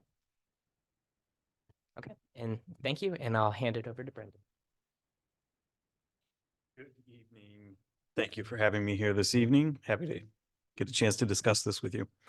So my name is Brendan Kuzno. I'm a senior engineer with Limnotech, and we're the firm that did the sediment sampling for this project over a couple of different phases. And I'll discuss those phases here. So why are we looking at the sediments? Why are we doing sediment sampling? We're evaluating pollutant levels within the sediment to understand whether they can cause harm to either the public through contact with contaminated soil or create ecological conditions where it impairs the restored ecology within the river. So there's really two sets of criteria we're looking at. The one for public health, we're looking at the state's Part 201 criteria for cleanup. So we look at the criteria for soil for direct human contact on residential sites. There are other criteria that are less restrictive than residential sites. Residential sites are the ones that you would expect the most human contact with them. That's why we're looking at them here. And for ecological impacts, we're looking at a set of criteria that were developed around the Great Lakes, looking at what happens, the predicted effects concentration at which you start to see impacts to the aquatic ecosystem. The fish start dying or showing tumors or poor growth rates, et cetera, for a wide range of pollutants. So if we go to the next slide. These are some of the example cores that we pulled on this project. You pull the cores by pushing down a tube into the soft sediment and then pulling it out, splitting it open, and you can see we can classify what types of material, whether it's silt, sand, clay, et cetera. And then we composite that, send it to a laboratory for analytical analysis. So if you go to the next slide here.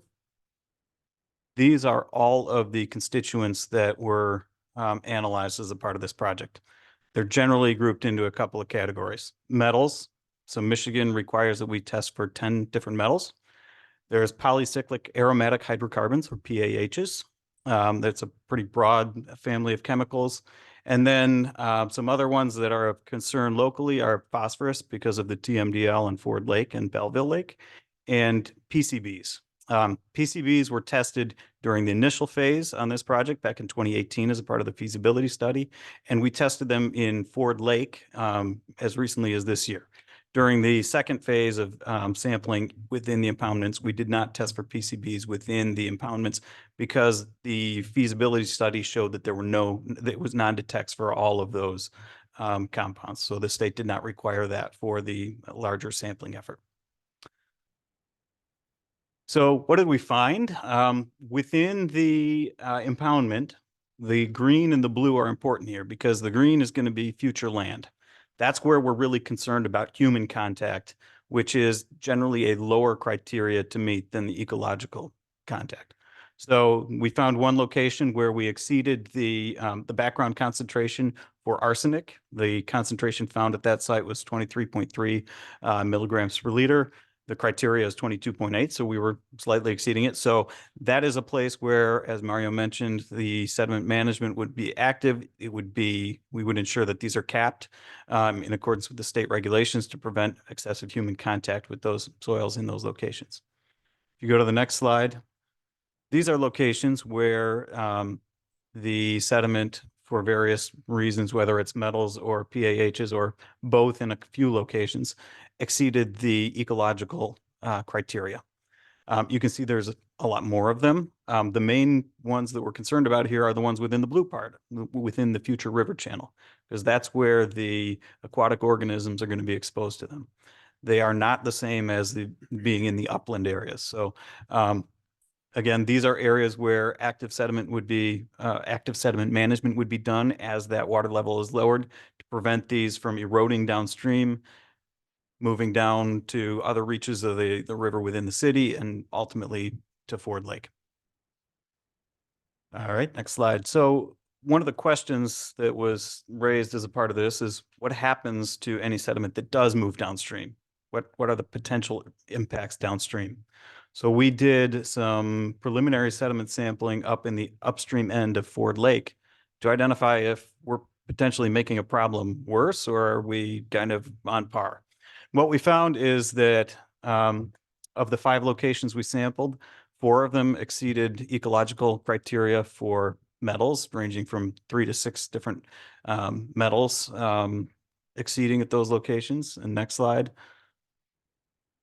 There were 3 locations where we exceeded criteria for PAHs. One in particular was a real hotspot, that 2401. There were 15 individual compounds that exceeded their criteria, plus the sum total exceeded the criteria.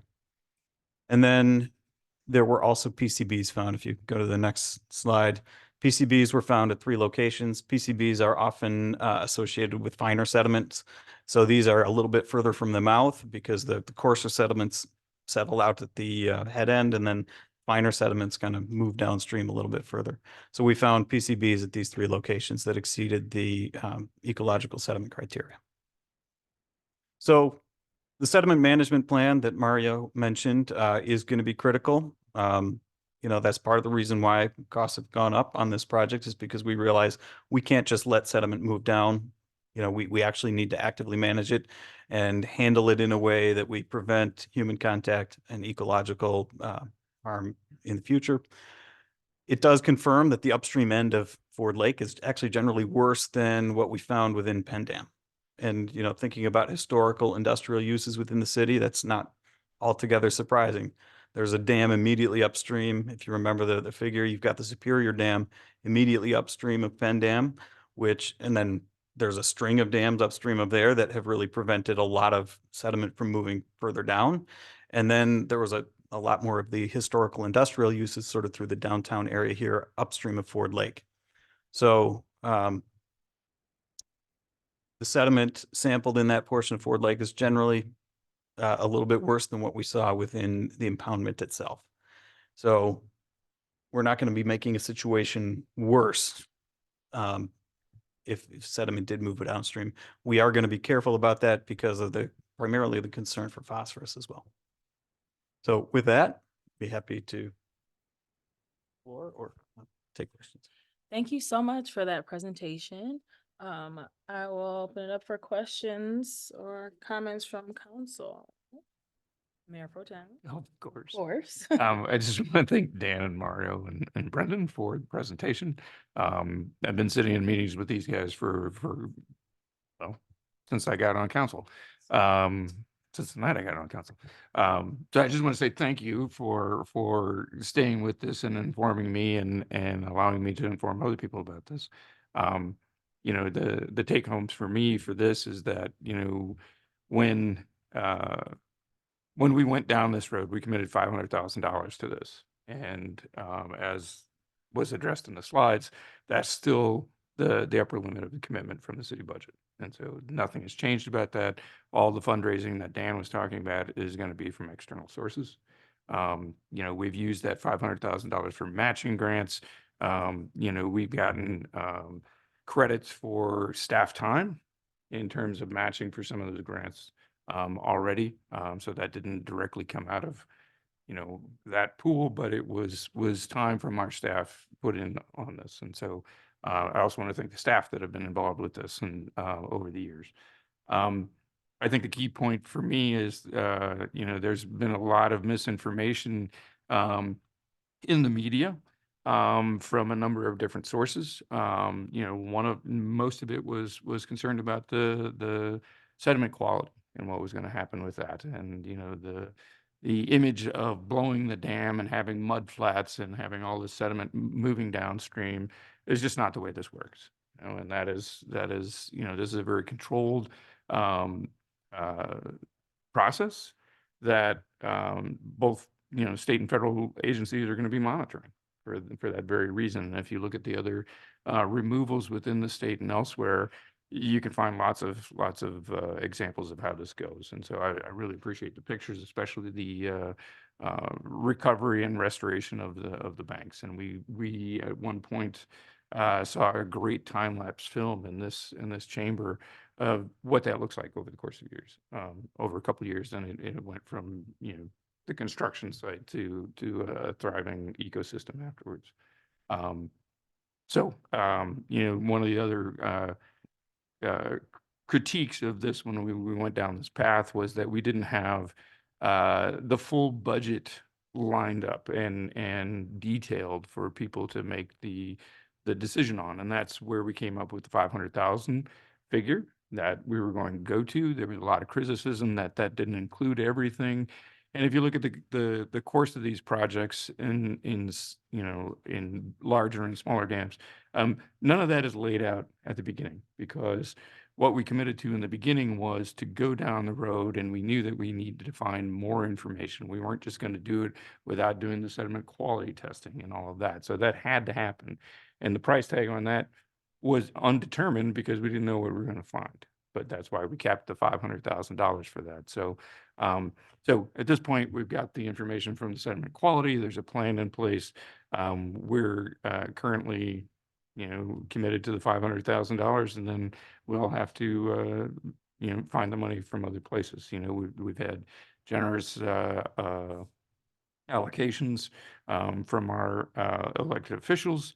And we hope to get into that. And just the nature of the funding is that there will be multiple cycles of these. And so when we got, 3.8 million, we knew that we were going to have to go back and ask the same folks. And to put this in context, it was the state who identified this dam as a good project before it ever came to the city council to determine that. They put it in their on their radar many years before it came to anybody in this chamber. So again, I'd like to thank you for the presentation and all the hard work that you've done. And that's me. Thank you. Councilmember Simmons. Hello, thank you. Hello. So I have a question about the mussels. So the question I have is whether a new location, so if there's some there, we probably expect that there might be. So has there been a new location that has been identified already? And does it matter based on what kind of mussels are found? So we haven't identified a specific location yet. We know there are lots of good locations on the Huron River. In some cases, they allow for mussels to go to a different river, but that's not preferred. We'll be able to find a location on the Huron. It's better to wait to see what we have because, species are different. We don't want to put, particularly large amount of species so that they're competing with the native populations already in one spot. So you try to spread them out, also finding good habitat for everything. One thing that's interesting about this project, given the timing related to other projects, is that there are actually several projects all along the Huron River that are going through the new, as of a couple of years ago, mussel protocol for survey and relocation. So there's several sites in Ann Arbor, around 23, that have happened over the past years, but then are going forward over the next couple of years. So you don't want to, we don't want them moving mussels to this stretch of river so that we'd have to relocate them later. Likewise, we don't want to be putting mussels somewhere where they're just going to have to be relocated down the road. So there's all those considerations go into it. Just in a preliminary way, the mussel survey expert that we've contracted, and she's been talking to other firms, have looked into this. There are lots of potential good locations, but we haven't selected a stretch yet. But that will be part of this part of the process, is to identify where they might go. Yeah, and that relocation spot has to be found before the relocation starts. We have even a year between the survey and the relocation to sort it out. Great, thank you. Yeah. Councilmember McLean. Thank you, Madam Mayor. I'd echo several of Mayor Pro Tem's comments, first starting out by thanking you for the work that you've done so far and thanking you for the presentation this evening. Very helpful, especially for someone new to the process like me. I'm curious if you could talk a little bit, maybe this piggybacks on some of the comments made by the Mayor Pro Tem about costs. And you've laid out what you think are the costs right now. You talked about, and he talked about how at the beginning of the process, you don't know what it is, but over time, those numbers sort of shake out. Are there still risk factors right now as we're sitting here in this process? Are there sort of the known unknowns, and is there the potential for worse, to have unknown unknowns still floating out there in the distance? So I can start, but I'll turn it over to Mario and Brendan if they have any other thoughts. So we in the past several months, having completed the work on the past phases, we kind of took an inventory of, what is everything that we can see that is potentially coming, not just from what we know about this dam removal, but from others that are happening in the state, in the region. We also, just as a side note, we have a benefit that there's a dam assessment going on in Flat Rock downriver right now. So we're getting the benefit of the comparison of another dam assessment happening on the same river. So that's given us a lot of things to think about through sort of a separate process from this one. So there's some good comparison and contrasting that can happen.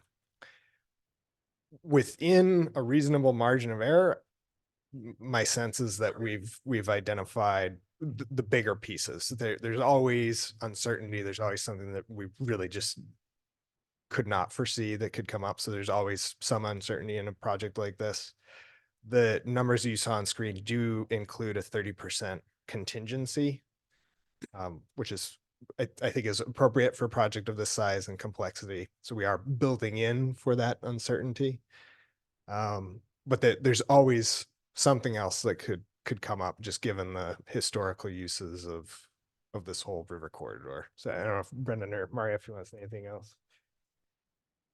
No, I think Dan articulated it perfectly. As with any project right now, we are only through 30% design. We need to get to 100%. As with every project, there are going to be some unknowns that come up, and tackle them when they do. But at this point, you know, we've been looking at this project since 2018. And we've come a long way of uncovering a lot of those unknowns. So, you know, hopefully there's not many left, but as with every project, there comes up some things. Any further questions? All right, further questions or comments from council? All right.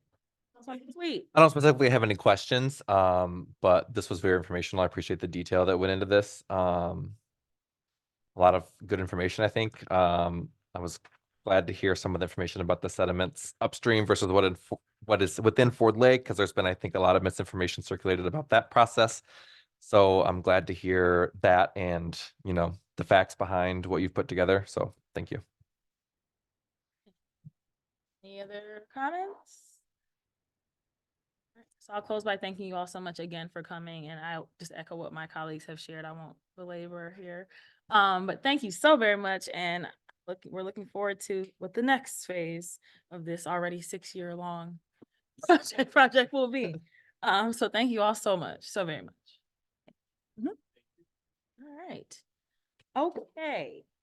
If I am correct, Councilmember King, you have the resolution to approve the minutes of the April 2nd meeting. Correct. Resolution number 2024-065, resolved by the Council of the City of Ypsilanti that the minutes of the April 2nd, 2024 City Council meeting be approved. That's a move. Support. Been moved and supported. Any discussion or updates? Please call the roll. Mayor Pro Tem Wilcoxen, Yes. Mayor Brown, Yes. Councilmember Sweet, Yes. Councilmember Tucson, Yes. Councilmember Simmons, Sure. Councilmember McLean, Yes. Councilmember King, Yes. motion carried unanimously. All right, thank you. Councilmember McLean, you have our first resolution here. 067. Resolution 2024-067. Whereas the city of Ypsilanti included a goal in the city's 2021 master plan update to resurvey the local historic district. And whereas in January 2023, the city council authorized staff to apply for a $50,000 grant on a reimbursable basis from the National Park Service through Michigan State Historic Preservation Office to resurvey the city's local historic district. And whereas that grant application to hire an architectural historian to complete the resurvey was successful and the grant was awarded in July 2023. And whereas the request for proposals was issued on January 24th with a proposal due date of February 29th, 2024, and the city of Ypsilanti received and evaluated 4 proposals. And whereas 2 proposals were deemed qualified with Vinewood Preservation Planning being the lowest cost, and now therefore be it resolved that the city of Ypsilanti approves Vinewood Preservation Planning LLC as the 36 CFR Part 61 qualified consultant to complete a survey update for the Ypsilanti Local Historic District as per the signed grant agreement dated July 27th, 2023, and that city council authorize the city clerk and mayor to sign, subject to the approval of the city attorney. I so move. Or And moved and supported. Good evening. I think you're here to talk to us about this. I know, we really get to see you. Hello, how are you all? You all might remember, I'm Ellen Thackeray. I am the preservation planner here at the city. And so I'm really excited to bring this to you. If you have any questions or anything, feel free to ask. But both the qualified proposals that we got were really great. We would be really, in good shape to work with either firm. But the Vinewood was slightly lower cost. And they've done a lot of work in this field. They've done a lot of survey work, and I think they're going to do a really good job for us. So, Thank you. Questions or comments from council? Councilmember Simmons, I think you see you. yes, thank you. Hi. So my questions are more general, I think, just in terms of thinking about like what it would mean to expand the historic district and like kind of what's in the purview. So yeah, just what it means for the district to expand. And also, when I saw in there, it was like talking about the, different years that are being considered for like 1940s, 1950s, and just like what other things are there? Is it about the style or what else is being considered besides just like the age of the home? so right now, the plan that's on the table is to resurvey the district as it exists and not really look. We're not going to do a whole lot of surveying outside the district at this time. We definitely want to do that, but right now we need to because our survey documents that govern our district and the work we do in the district, they're from 1982. So they don't meet modern standards. So getting this resurvey done is going to help get those guiding documents in line with where we need them to be. That said, though, I am sure there will be places where the consultants find properties that tie in with, like, perhaps someone lives outside the district, but they had a barber shop in the district. You know what I'm saying? So there are going to be connections that are made outside the district. But our main focus is going to be within the existing boundaries right now. You asked about dates, and so part of the work that they're going to do in their research is they're going to determine periods of significance, and then those periods. It's not really. You were talking about architectural styles. The periods of significance are going to be determined based on historical happenings, historical events, people, places, things that are happening. And then those periods of significance are determined. And then it just so happens that those architectural styles will grow from you know what I'm saying? Those architectural styles will kind of be within those periods. But the periods of significance are really based on the historical context of what was going on in the district at the time.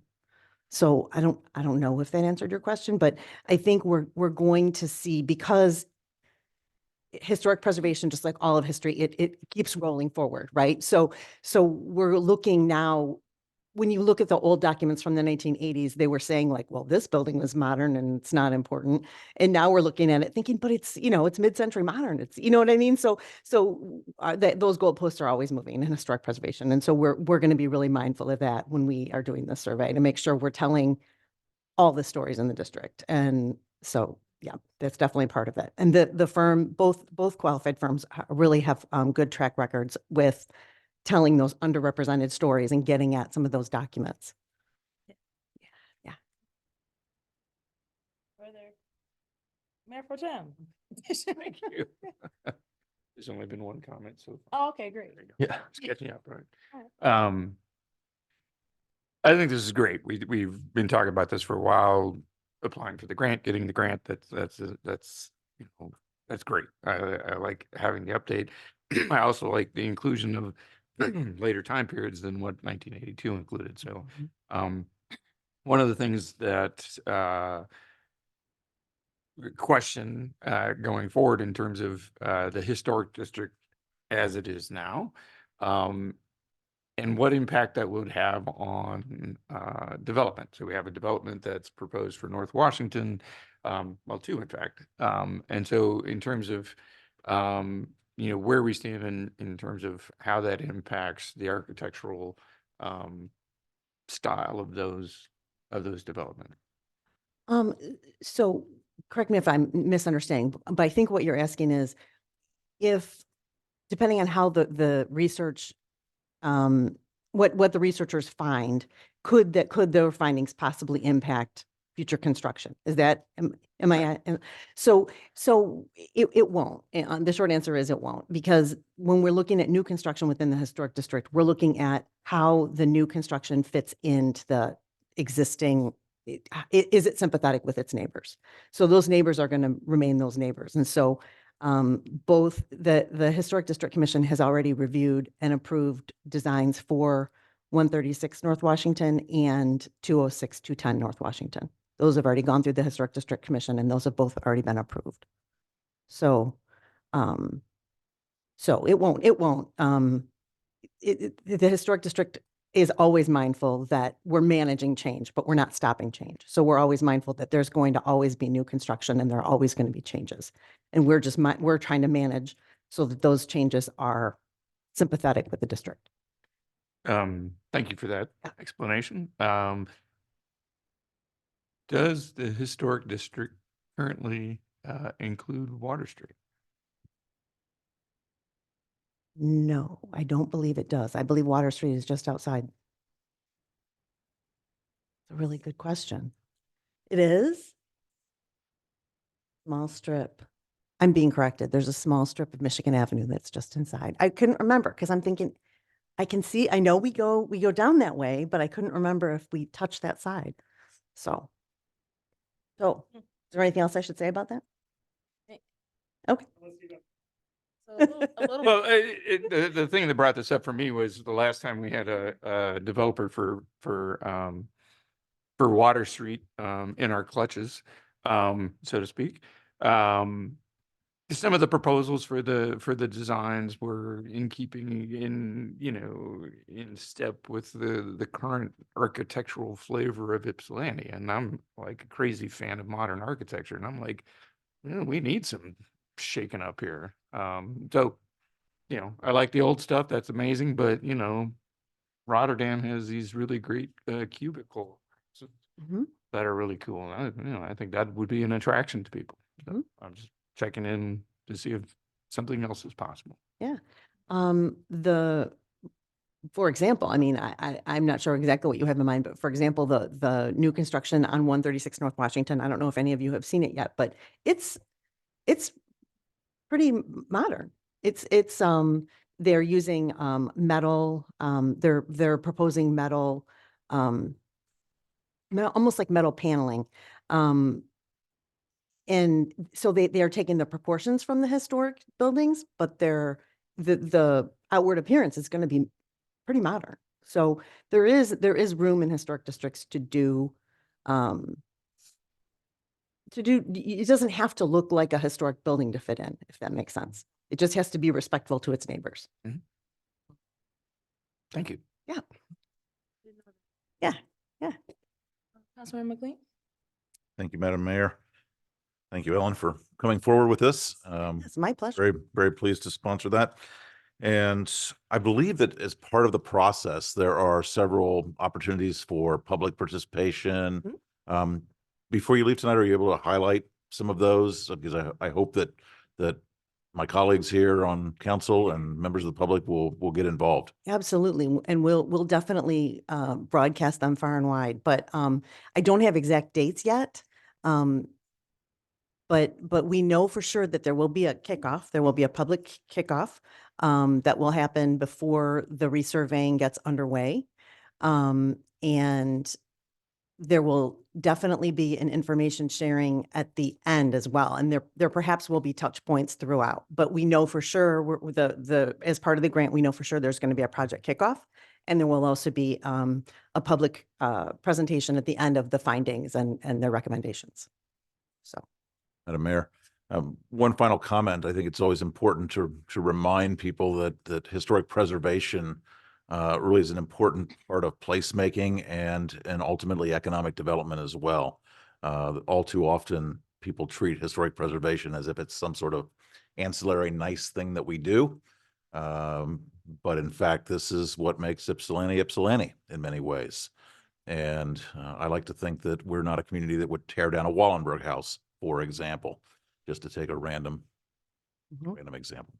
But this is important work. I'm glad we're doing this and look forward to the conversation with the developer or the contractors. Thank you for that. Thank you. Further comments or questions for Ellen? Well, thank you so much. Thank you all very much for your time. Appreciate it. Please call the roll, City Manager. Mayor Brown, Yes. Councilmember Sweet, Yes. Councilmember Tucson, Yes. Councilmember Simmons, Yes. Councilmember McLean, Yes. Councilmember King, Yes. Mayor Pro Tem Wilcoxen. Yes. Motion carries unanimously. Councilmember King, you have resolution 068. Resolution number 2024-068, resolved by the council of the city of Ypsilanti that the following residents be approved to the city of Ypsilanti boards and commissions as indicated below. Zachary Claus, Parks and Arts, I so move. Support. Moved and supported. Any discussion on this? Councilmember Simmons. Yes, just one question and one general comment.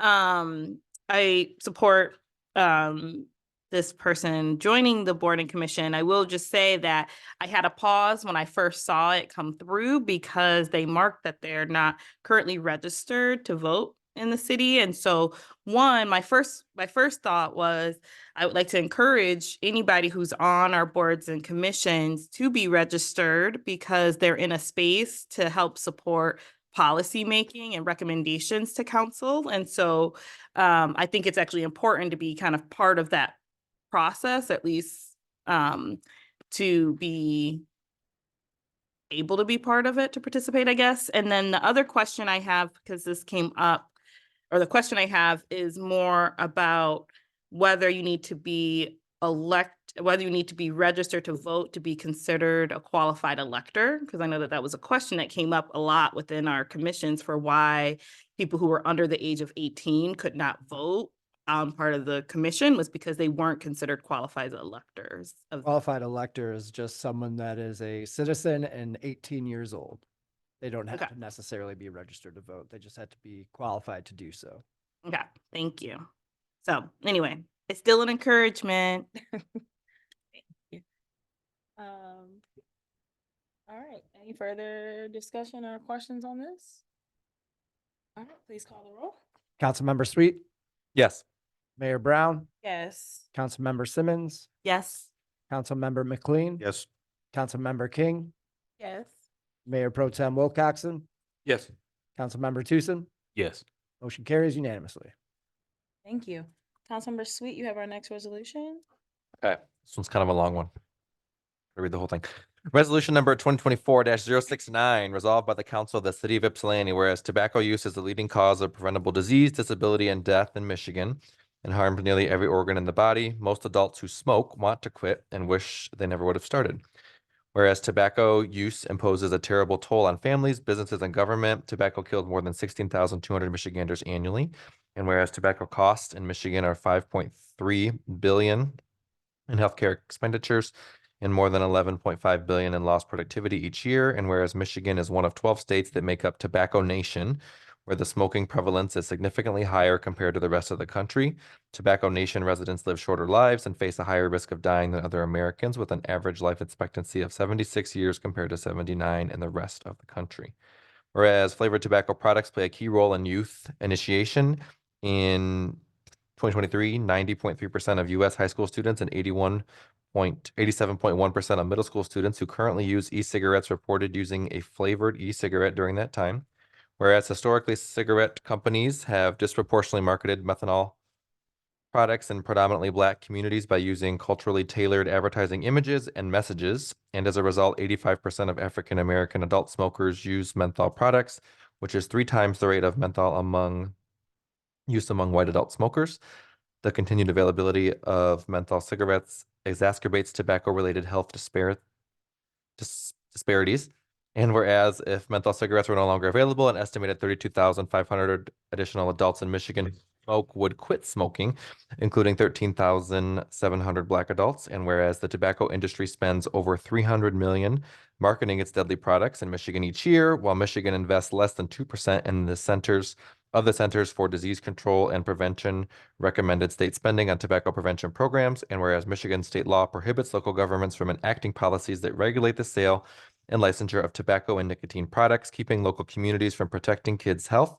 And whereas despite being one of the most effective tobacco control interventions, according to the U.S. Surgeon General, Michigan currently has no state tax on e-cigarettes or vaping products that contain nicotine and has not increased its tax on cigarettes in nearly 20 years. And whereas Michigan is one of only 10 states that does not require retailers to be licensed to sell tobacco, making it almost impossible to know which stores are selling tobacco products and enforce laws like prohibiting tobacco sales to kids. And whereas current state laws prohibiting and penalizing the possession, use, and purchase of tobacco products by minors are ineffective as deterrents to youth smoking and often enforced inequitably, and currently retailers are not held accountable for selling to minors. And whereas Senate Bill 647 aims to restore local control and repeal state law prohibiting local governments from enacting ordinances and regulations pertaining to the sale or licensure of tobacco products, empowering local communities to pass stronger tobacco control measures to protect their residents, particularly youth, if they so choose. And whereas Senate Bill 648 proposes to establish a new tax on e-cigarettes and increase taxes on cigarettes and other tobacco products with revenue dedicated to tobacco prevention and cessation programs and enforcement of tax and smoke-free air laws aligning with evidence-based strategies to reduce tobacco use, especially among youth. And whereas Senate Bill 649 and 650 aim to prohibit the sale of flavored tobacco products, including flavored e-cigarettes and menthol-flavored cigarettes, recognizing the significant role flavors play in driving tobacco-related inequities in youth initiation. And whereas Senate Bills 651 and 652 seek to establish a statewide tobacco retail licensing program requiring all establishments selling nicotine or tobacco products to obtain a license, thereby enhancing compliance with existing tobacco sales regulations and reducing youth initiation in nicotine and tobacco. And whereas Senate Bills 653 and 654 repeal provisions in the Youth Tobacco Act that impose civil and criminal penalties on minors for purchasing, using, or possessing tobacco products. Now therefore be it resolved that the city of Ypsilanti supports the Protect My Kids bill package, Senate Bill 647 to 654, and urge the Michigan legislature to swiftly pass these critical bills in their entirety to protect the health and well-being of Michigan's residents. And be it further resolved that the city of Ypsilanti City Council directs the city clerk to send a certified copy of this resolution to State Representatives Jimmy Wilson Jr., State Senator Jeff Irwin, and Governor Gretchen Whitmer, and I so move. Support. The movement Good support. job, Job. well I mean, that was a lot. Did $500. You wanna Did go what? ahead? What? You sounded like an auctioneer. Oh, Flipped. do you and council members have anything you want to share on this? Or I open it up to anyone else? I'll just, my thoughts behind this, I'll kind of share a little bit in regards to kind of some things that we've actually done earlier. This council has in enacting stricter ordinances around tobacco use in city parks, specifically near playgrounds and children. I think some of the facts, presented here and some of the reasons behind this bill is some of the same reasons why, we're looking at eliminating possibility for not smoking in parks secondhand. And this also, right, indicates the ease of access, I think, to a lot of people who, just by having ease of access, it makes it easier to get and easier to get hooked on and addicted to. So I think some of these things will help prevent some of those future generations from having to have those same outcomes. Councilmember Simmons, do you have anything you want to add here? Or- Sure. Yeah. The main thing I wanted to just add, and of course I was trying to be, although you might remember this better than I do because I don't remember all the acronyms. Just to say that when we were at the MML conference for the Black Caucus there, it's not called Black Caucus though. It was when we had, it is? Okay. Thank you. I was like, because I was like, oh, is that the but just to name that these kind of bills, this was a concern that was raised in that space, especially around flavored tobacco use for youth. And so just to say that this is in line with concerns with others across the state around this. So that was one of the reasons I wanted to support. Thank you. Councilmember Clayton? Thank you, Madam Mayor. A couple of months ago, we had an ordinance came before us dealing with firearms and preemption. And I mentioned my distaste for preemption in the area of gun legislation. The state was in effect taking away local government's ability to keep their own citizens safe by passing legislation in that area. One of the things that I very much like about this package is it also proposes to do away with preemption in a different area, in this case around the legislation of tobacco. So proud and pleased to be able to support the resolution, and look forward to be able to doing things that we should do on behalf of our kids and others. Further comments from council? I'd just like to say that I echo the same sentiments that my colleagues have. But 'cause we talked about this as a body last year, correct? Not this particular package, but yeah. Something similar, yeah. I'll Mhm. support that definitely. Mayor Pro Tem? So, I think this is all great. I haven't looked at these bills to see the exact language. One of the concerns that has been brought up in Ward 2 is that there's a vape shop that has cartoon characters on the wall. Talk about, I you was know, about to and say that. So wondering if any of these address targeting youth in advertising as has been in the past. So I, I was in Lansing with a group of fellow mayors, and this topic came up, not necessarily in terms of this bill package. And I know that they were trying to make sure to include advertising in this package. Without going through and rereading all of them, I don't know if that was included. But that was a huge part of it, because even here in the community, there were students who, when they came in to visit City Hall last year, that was one of the things that they brought up as a concern to me in this very community around the advertising. There's no regulation or, oversight into what shops are selling to minors. All of those things were discussed and were brought forward from many communities, not just ours, in that group of mayors. And so hopefully maybe we can do some follow-up to see if it landed in here, but I think this package is a really great start, and I would assume it is in here, as it's, focusing on young people. But I don't want to misspeak. But I mean, in our own community, this is so important, because again, our own students from YCS had big issues with this and the risk that they face, and their friends and siblings and, other classmates face in our own community, because there is no real oversight into how tobacco is, advertised, sold, what establishments, are selling and are not. And if there's no oversight, there's no penalty, right? And so that doesn't hold anyone's feet to the fire to do the right thing when they can do whatever they want. So I truly appreciate this, and I'm glad to offer my support. Mayor Pro Tem? I would be remiss, and I love using that word.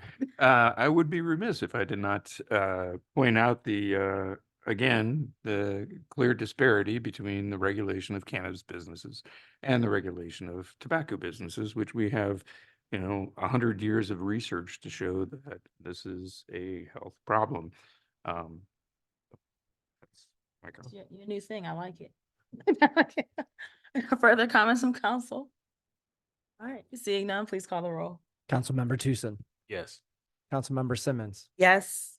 Councilmember McLean, Yes. Councilmember King, Yes. Mayor Pro Tem Wilcoxen, Yes. Mayor Brown, Yes, Councilmember Sweet, Yes. motion carries unanimously. thank you so much. Mayor Pro Tem Wilcoxen, you have our next resolution, 7-0. Resolution number 2024-070, resolved by the Council of the City of Ypsilanti, whereas the city has adopted goals to maintain and improve infrastructure in a fiscally sustainable manner, and whereas the segment of LaForge Road between the railroad and the bridge has a Paiser rating of 2, poor, and whereas work is being performed on the adjoining bridge and the city has obtained favorable pricing for a mill and overlay for this segment, prolonging its useful life. And whereas Z Contractors, the contractor currently working on the adjoining LaForge Bridge, has presented competitive pricing for a mill and overlay of this area. Now therefore be it resolved that the city of Ypsilanti approves the proposal from Z Contractors for mill and overlay of LaForge for an amount of $176,000. And further, that any change orders may be approved by the city manager to facilitate the completion of the work, and I so move. Support. Moved and supported. Good evening, Director West. Good evening, Mayor and City Council. So before you have a potential contract to mill and overlay the section of LaForge between the roadway and the railway, or between the bridge rather and the railway. It's a remarkably wide stretch of road. It is in need of a full reconstruction.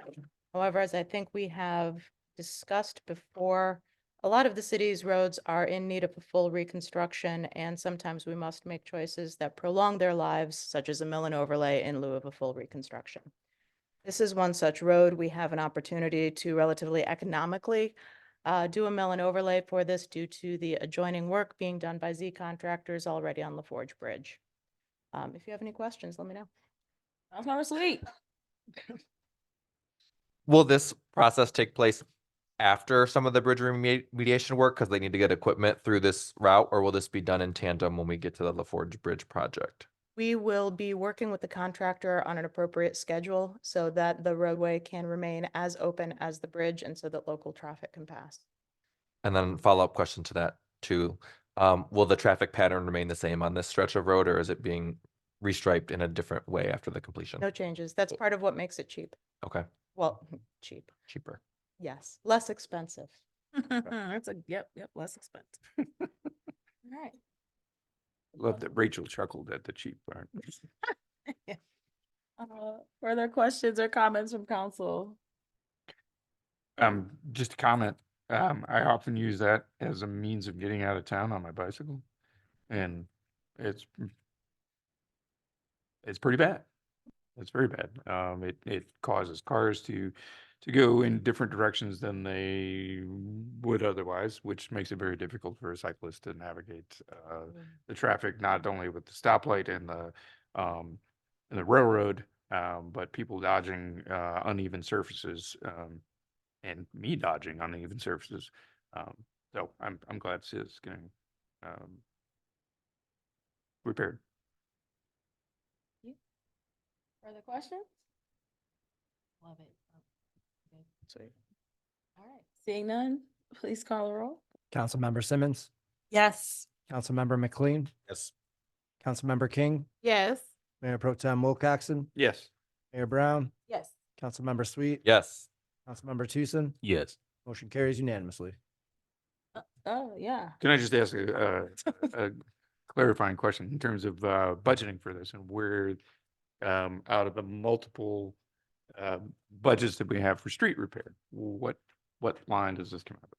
So this will be coming out of Fund 202 Major Streets, and it will be using predominantly the miscellaneous budget item that is the Washtenaw County Road Millage Repair Fund. So in previous years, we talked about allocating it to specific roads. I believe that Ron had presented on that.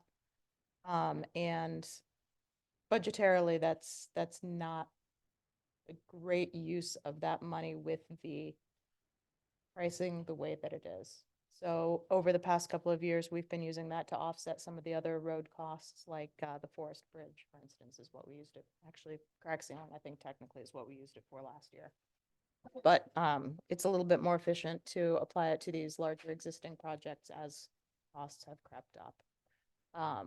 One thing that we will probably talk about in some future session is an overall road strategy that focuses predominantly on pavement maintenance rather than what we've been doing, which is sort of wait until it gets bad enough that we can't ignore it anymore and then spend a whole ton of money. We do have 2 roads coming up, 3 roads really, where that kind of makes sense. because there is water main work that needs to be done underneath it. Sorry, this is a much longer answer than you expected. No, this is great. This is great. That is North Huron River Drive, so that is Huron between Forest and LaForge. That's 29, and so working backwards from that, we have Cornell from Huron River Drive down to Washtenaw. And then coming up in 25, 26, we have Harriet from Hamilton to First, which will be done in 2 phases, portion in 25 and portion in 26. Did I get them all? So the year for Cornell is 7. 27. All right, thank you. No questions or comments for Bonnie?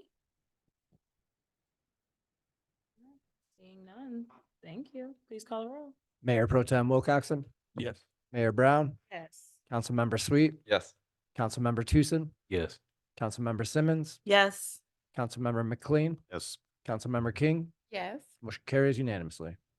Councilmember Simmons, you have our next resolution. This gentleman's been waiting out here, I think, for quite some time. Offered to let him go and I was. Yeah, so thank you so much for staying with us. All right. 071? Okay. Whereas the city has adopted goals to continue to provide services in a fiscally sustainable manner, and whereas the contract for residential curbside trash removal service expires in September 2024, and whereas the existing contract offers the option for a renewal or extension of services, and whereas Stevens Disposal has provided a renewal proposal for either a 1 or a 5-year extension of services, now therefore be it resolved that the city of Ypsilanti accepts the proposal from Stevens Disposal for residential curbside trash removal service for a period of 1 year with rates as provided on the attached proposal. And further that the mayor and city clerk are authorized to sign and the contract for and on behalf of the city of Ypsilanti, subject to the approval of the city attorney, and I so move. Or Hello again. Why, hello. So before you have a couple of options. They're all contracts with Stevens, of course, but one is for a 1-year renewal and the other is for a 5-year renewal. So as many of you know, we've been working with Warma, the Washtenaw Resource RMA Materials. I don't know. I've lost track of that particular acronym and I apologize. But they are a regional authority that helps communities tackle waste removal and management issues. And so over the past 1.5 to 2 years, they've been talking about a joint contract that is yet to materialize. But that is why staff is recommending a 1-year renewal rather than the 5-year renewal, because staff holds out hope. Staff also holds out hope that Stevens would be happy to stay with us after that 1-year period expires if Warma has not yet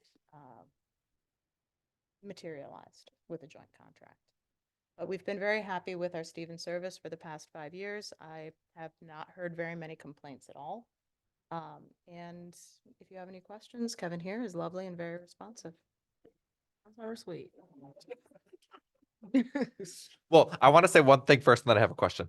My first comment is, I feel like folks that are in this business don't get the credit, but while other communities are struggling with trash contracts and reliability and pickup concerns, I think that Stevens has done a top tier job here. I've heard nothing but phenomenal things, if you can hear phenomenal things about your trash being collected, right? But from neighbors, and I've seen the way they work and they're efficient and their equipment is clean. They don't leave debris laying around, like just very solid, good work. So I want to say that.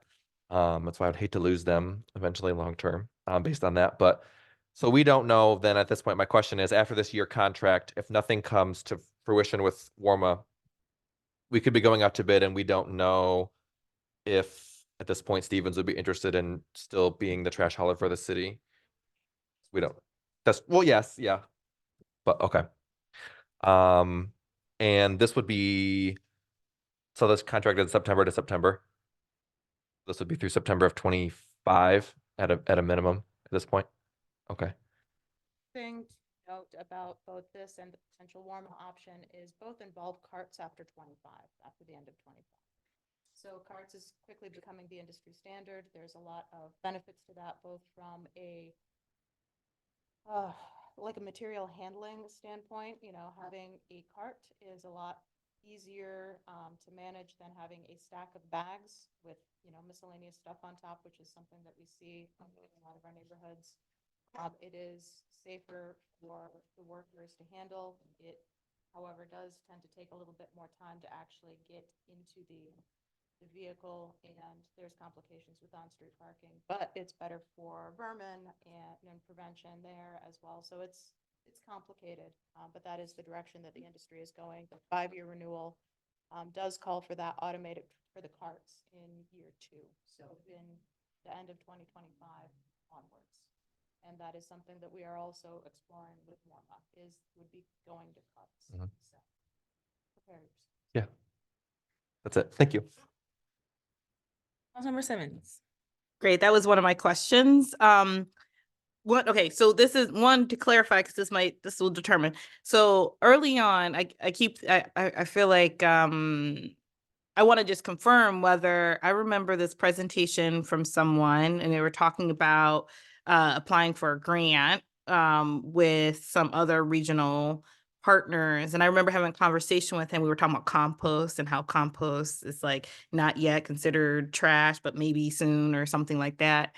Do you remember who this is? You're probably talking about a previous presentation from Warma. So recycling is considered a separate stream and yard waste is considered a separate stream. Yard waste is not generally acceptable at landfills. So it Mhm. cannot be a landfill, so generally has to have a separate pickup and, a compost yard, all of that sort of Mhm. stuff. So But I was just talking about if we really care about, or not care, but if we're really trying to do something around climate, we need to address like food waste. So, and we were just talking about how at this point that wasn't, but then we had a whole conversation. So he was with Warma. Then I just wanted to confirm. Yard waste composting conversations. And so I wanted to clarify that, but then I know there was already that question about if Warma's not ready at the end of that year 1, what would be the impact in terms of cost? And I know in our packet, it looks like these numbers are from the current contract. So I don't know, because all the dates are like 2019. So You're looking at the actual contract. So we included the actual contract in there. We also believe that I also included an Excel spreadsheet. I'm not quite sure where that ended up. Maybe that didn't make it to the right folder. So fortunately, I have that up on my computer right now. Do I? I do not, but I can quite quickly.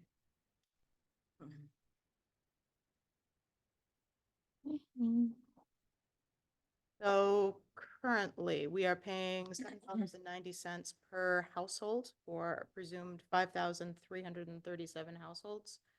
Oh, wait, sorry. Can you just, okay, 790 for, you said 500. 5,337.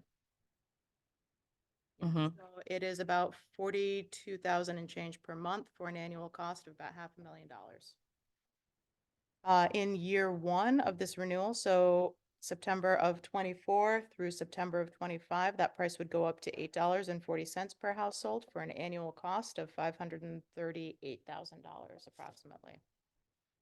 Year 2, if we go for automated collection, if we go to automated collection, year 2, if we go for the full 5-year extension with Stevens, we'd be looking at a 6% increase thereon, which would be $950, then $1007, then $1067, then $1131. So, the cost goes up proportionally. Those numbers are correct, yeah? Thank you. Mm-hmm.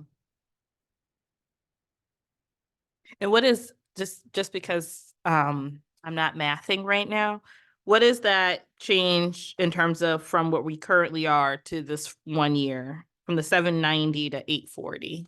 790. So at 790, we're paying 506 per year. So $506,000 per year to 840. It's at 538, 950, 609. And I'm rounding here, obviously. It's like. Oh, I was just thinking about the percentage difference, but if you don't know that math, I'm just like, we took from 790, from like where we are currently to that, is it like within the 6%? It's increase very too, or is very it less? comparable. It's, Yeah. yeah. Okay, I just. Are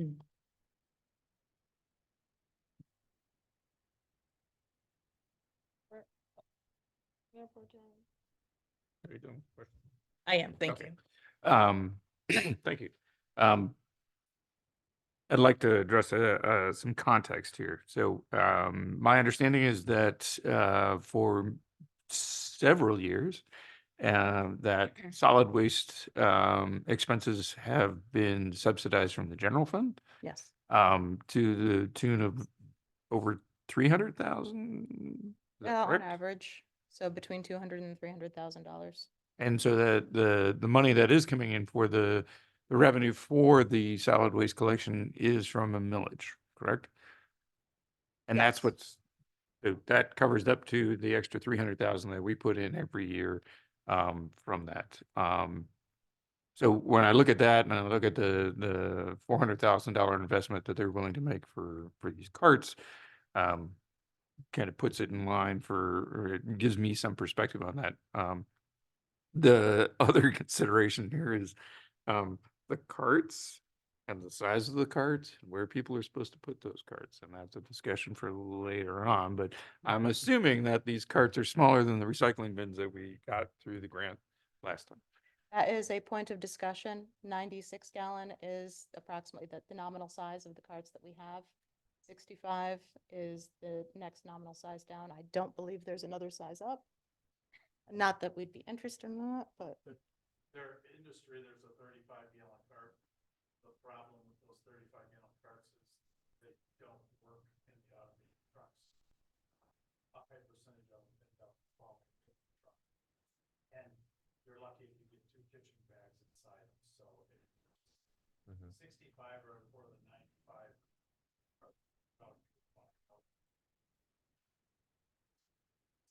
yeah, the 90, yeah.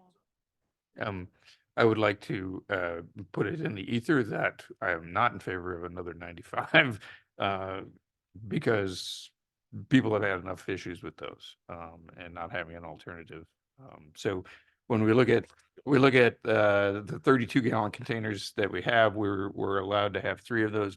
So I see how 96 fits into that, but there's been enough concern about the size of those and the placement of those and well, enforcement for location of those. So go from there. With Warma, I guess there's the issue with uncertainty.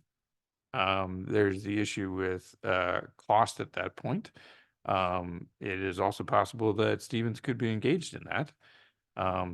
And there could be other benefits in terms of reallocation of city staff time.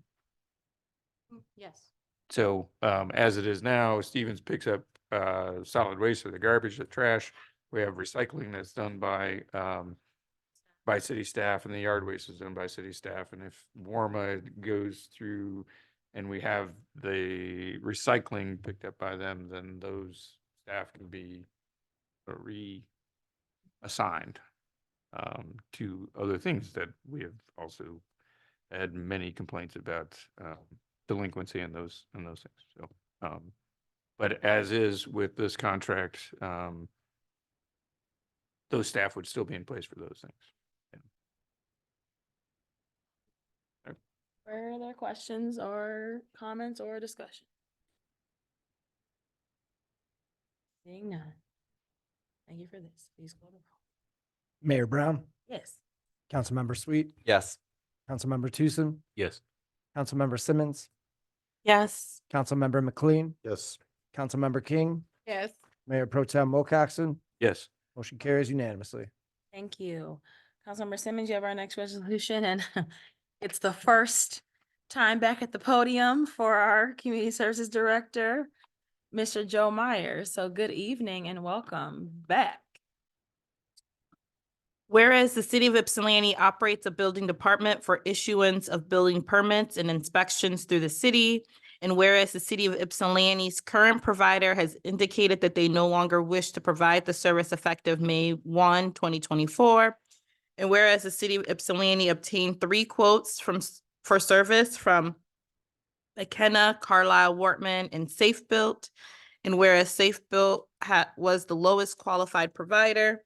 And now therefore be it resolved that the Ypsilanti City Council approve the draft agreement with Safe Built to be approved by the city attorney and signed by the mayor and city clerk, and I so move. Or Moved and supported. Hello. Good evening, council. Hi. For those of you who don't know me, I'm Joe Myers. I used to work at the city for a little bit and now I am back and very, very happy to be back. So thank you. I don't know if anyone has any questions. I kind of got this project almost thrown at me when I walked in the door, but I have a lot of the answers. To give a little bit of background, which I'm assuming most of you know, we've been using Pittsfield Township for a number of years, I think at least 15, to provide our building services. And they gave us a really good deal, like a better deal than we could really get anywhere else. And so we kind of had to scramble to figure out what to do. Luckily, we had 3 really qualified bidders, but all of them really quoted at a very different price. And so I tried to really average it out and figure out what the cost would actually be for us. So obviously McKenna did a 75% of the permits, which really could be anywhere from, $150,000 to $600,000 a year, depending on if we get another very large project like we would do at Clark Road. And so that just seemed like a little bit inconsistent. And then their plan review was a little bit cheaper, but their services were more expensive for the city. Carlisle Wortman had a much more expensive retainer for a building official. And their inspections are basically what we charge for inspections at this point. And so we would have to raise our fees astronomically. Safe Build is a little bit more of a national provider. They have many local offices and have done a lot of work in Michigan. For those of you who know the planning world, they purchased LSL Planning, which was a very well-known planning firm, and kind of expanded their operations in Southeast Michigan about 10 years ago. And so really trying to look at what it would cost us for McKenna, averaging 5 years of building permits, we're looking at about $249,000 a year. Carlisle Wortman would be about $178,000 a year, with the big cost being the building official. We have been working with them through Pittsfield Township to do our plan review. And our plan review charges would be less than what we're paying now. So our permittees, the people who pay that fee, would actually get a break. But the least expensive option would be Safe Build. It would cost us roughly about $105,000 a year. Now, these are all estimates, because we actually have no idea what building permits are going to come in any given year. But they're willing and able to start on the 1st. Technically, our agreement goes until the 2nd, which is when our building official goes on medical leave, and that is when they've indicated we can no longer have service. So I figure having a couple days, basically, to get in there, but the building code's a building code. This also gives us a little bit more service if we go with Safe Build. Because right now we have our building official in 4 hours a week. Granted, he does work outside of City Hall, but he's in the office 4 hours a week. This I've estimated 8 hours a week to kind of get up to speed, and then we can see if that's still needed. And this kind of, we might have to raise our permits a little bit, but we're gonna feel it out. I feel we're good for this year, with maybe a little tweak, and then figure out how much that's gonna cost. This is also substantially cheaper than what we've been paying and what we will pay for plan review, which is something paid for by the applicant in total. So I went over a lot real quickly. Sorry if I spoke too fast. Questions or comments? Councilmember Sweet. Your hand goes up so fast. My team for like buzzer game. A couple things. First thing, the city is, from what I understand, right, in process of hiring a building department manager, which therefore would in turn be the building official.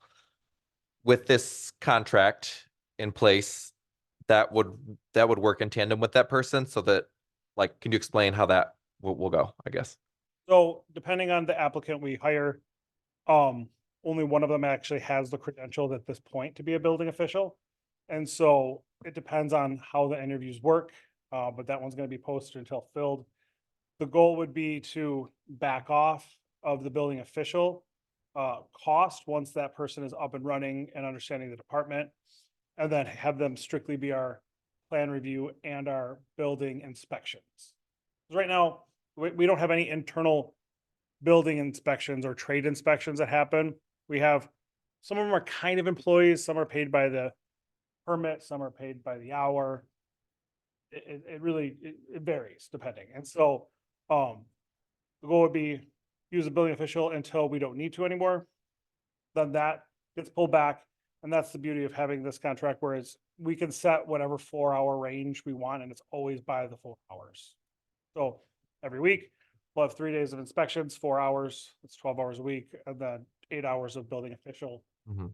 Then if that's not working, if we need a little more here, a little less there, we could actually adjust. So Well, the total cost of this projected amount, and here obviously projected amount, could go down depending on how quick and how fast the staff person can get on board. Obviously, then staff wages will go up, you know, according to what's budgeted for that. But so this contract, so you may use them for, you know, a smaller amount of services or more in the beginning, and then that could relinquish as time goes on.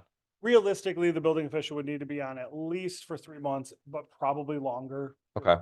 Based on how that's going to work, because we're required to have a building official, and so we don't want to have any gap in that. And this is a 12-month contract from what I understand, right? So then after that, we could review and to see where we're at with, okay. I think that's all my questions for now. Thank you. Councilmember Simmons, I saw your hand next. Thank you. These are probably pretty elementary questions. So one, I just partly because they were talking about the amounts, I'm just looking at how much are inspections now? So inspections, a building permit is based on the value. So right now it's $1 for $11 per $1,000 of construction. Okay. So that is what a building permit costs. Now, Okay. to do a reinspection, it is $75. Okay, because when in the thing, when it's saying, so for instance, building inspection services, $95 per hour. So like our current, so $75 currently wouldn't cover. I mean, I don't know, unless it's just like less than an hour. We do about 6 to 8 building inspections a day. Uh-huh. And so it really depends on how quickly it is and how many it is warranted. And so the way it works is you get a certain number of inspections, a rough inspection and a final inspection. If you fail that rough or final inspection, then you have to pay a reinspection fee.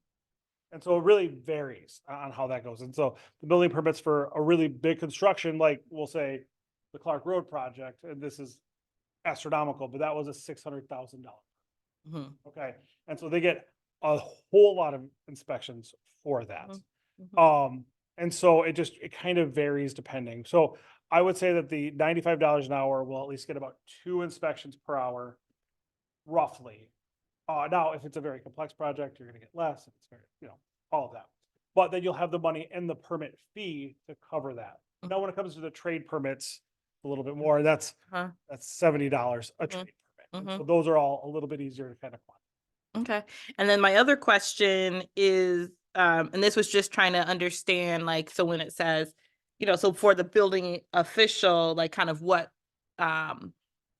included with that. So that's having a person in the office who can answer different kinds of questions that we might have around different things, or kind of what's encompassed within that, versus obviously when they're doing an inspection, like that would be what they would be pulling from. Like, are they getting both for the person being the official plus the cost of doing the inspection? So the inspector and the official can be the same person, but we would actually have different people doing that position. Now, there might be the building official that we have might also do inspections, but we would pay a different rate for that. The building official has to sign off on any building permit, and that's, does the permit meet the code? And so not get into, actually, I'll get into a little bit lengthier of a discussion just because I feel like that's proper here. We would get the permit, and then the building official would look at it, make sure it's complete. Then we would send it off to plan review.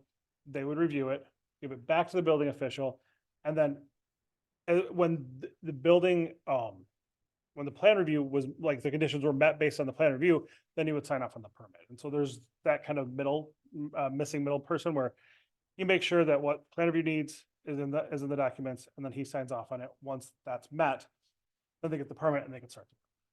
Make sense? Yes. Further questions? Mayor Pro Tem? Hi, Joe. Hi, how you doing? Councilmember, Mayor Pro Tem Wilcoxen. How are you doing? I'm not at all clear on the lineage of staffing here. So there's been talk about building official, about I understand Pittsfield is no longer capable of doing this. We've had a person on leave in the city, and I believe that is no longer, a person is no longer employed. Mhm. That is correct. So we don't have a building official. We've put an ad out for hiring a building official. Have we put an ad out for inspectors? So not at this point. What we have done at this point, and I don't know what happened before I got here. I don't know the rationale for this, because right now Pittsfield inspectors do our building inspections. We've always subcontracted that out. Right. I think the rationale was to just get it all under one roof. And then try to figure out, I think it's always best to have them be city, if not employees, direct city contractors. However, it's a really tough trade. And so having people, when you call out, it kind of can mess up a whole lot of things, especially with some of the complex projects. So having backups are really helpful. And then having a firm like this, one thing we've always done in the past, and sorry if I'm getting ahead of myself, is if, let's say, our plumbing and mechanical inspector goes on vacation, which he does, he's allowed to, instead of stopping construction, we can pay Pittsfield Township, we used to be able to pay Pittsfield Township to bring in their plumbing and mechanical inspectors to do that work. And so having a firm that has this ability to fill in so we don't grind construction to a halt is really important. Okay. So we've got 3 proposals here that you've given us totals for, estimated totals for. Estimated totals. And the one thing that's not on here is if this were all done in-house. So something that, I work on in science is a null hypothesis. So the null hypothesis to me here is that we would hire a building official and the inspectors, and what that cost would look like. And I realize that you'd have benefits associated with that, and there's a certain savings from having this be as a contract and having a wide pool of people doing this. And it sounds like Safe Built is a large enough organization that is the case. But where am I going with this? I don't know what that looks like. It's like, what are we saving by doing this? I can see what we're the estimated savings in relation to these. And so, I was curious about what that would look like in terms of how many people would we have to have on full-time staff. We'd have to have a building official, would have to have at least 2 inspectors. And then what are their roles in terms of, what would their roles be in terms of these construction projects, but also in terms of the other inspections for buildings such as rentals, which we're behind on. And so, how does that figure in here? The other question I have is, we have a contract with Carlisle Wortman for planning. And how does that dovetail with this? You just talked about having the permit go from the building official to planning. And I would assume that those people that we're contracting with, it's not Carlisle Wortman, but it's Andy and his crew. There's. Yeah, okay.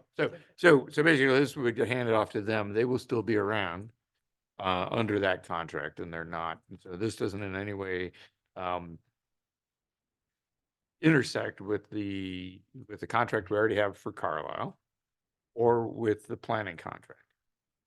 So currently, we get our plans, Pittsfield reviews them, sends them to Carlisle, actually to do our plan review.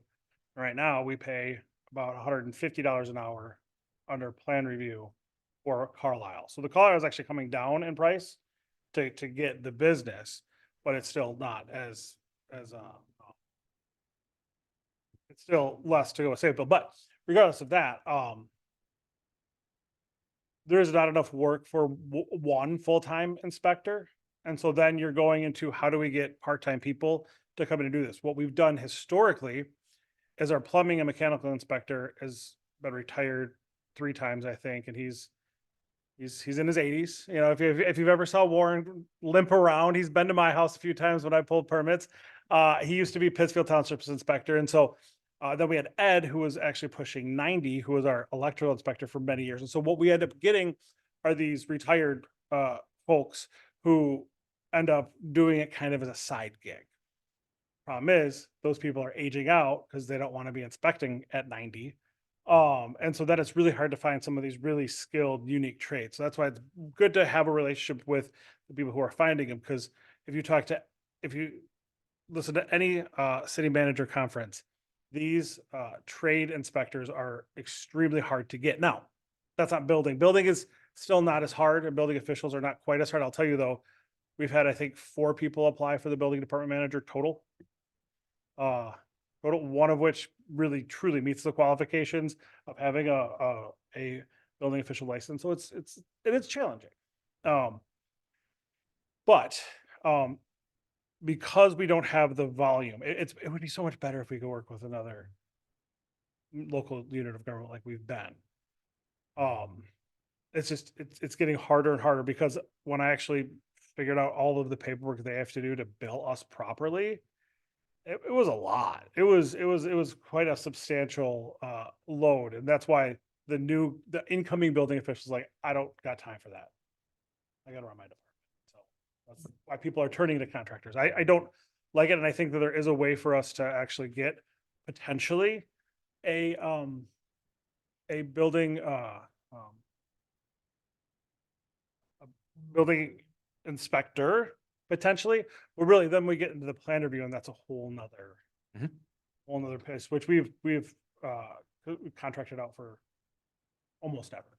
So I don't know if I answered your question. I understand where you're going at, and I agree with a lot of it.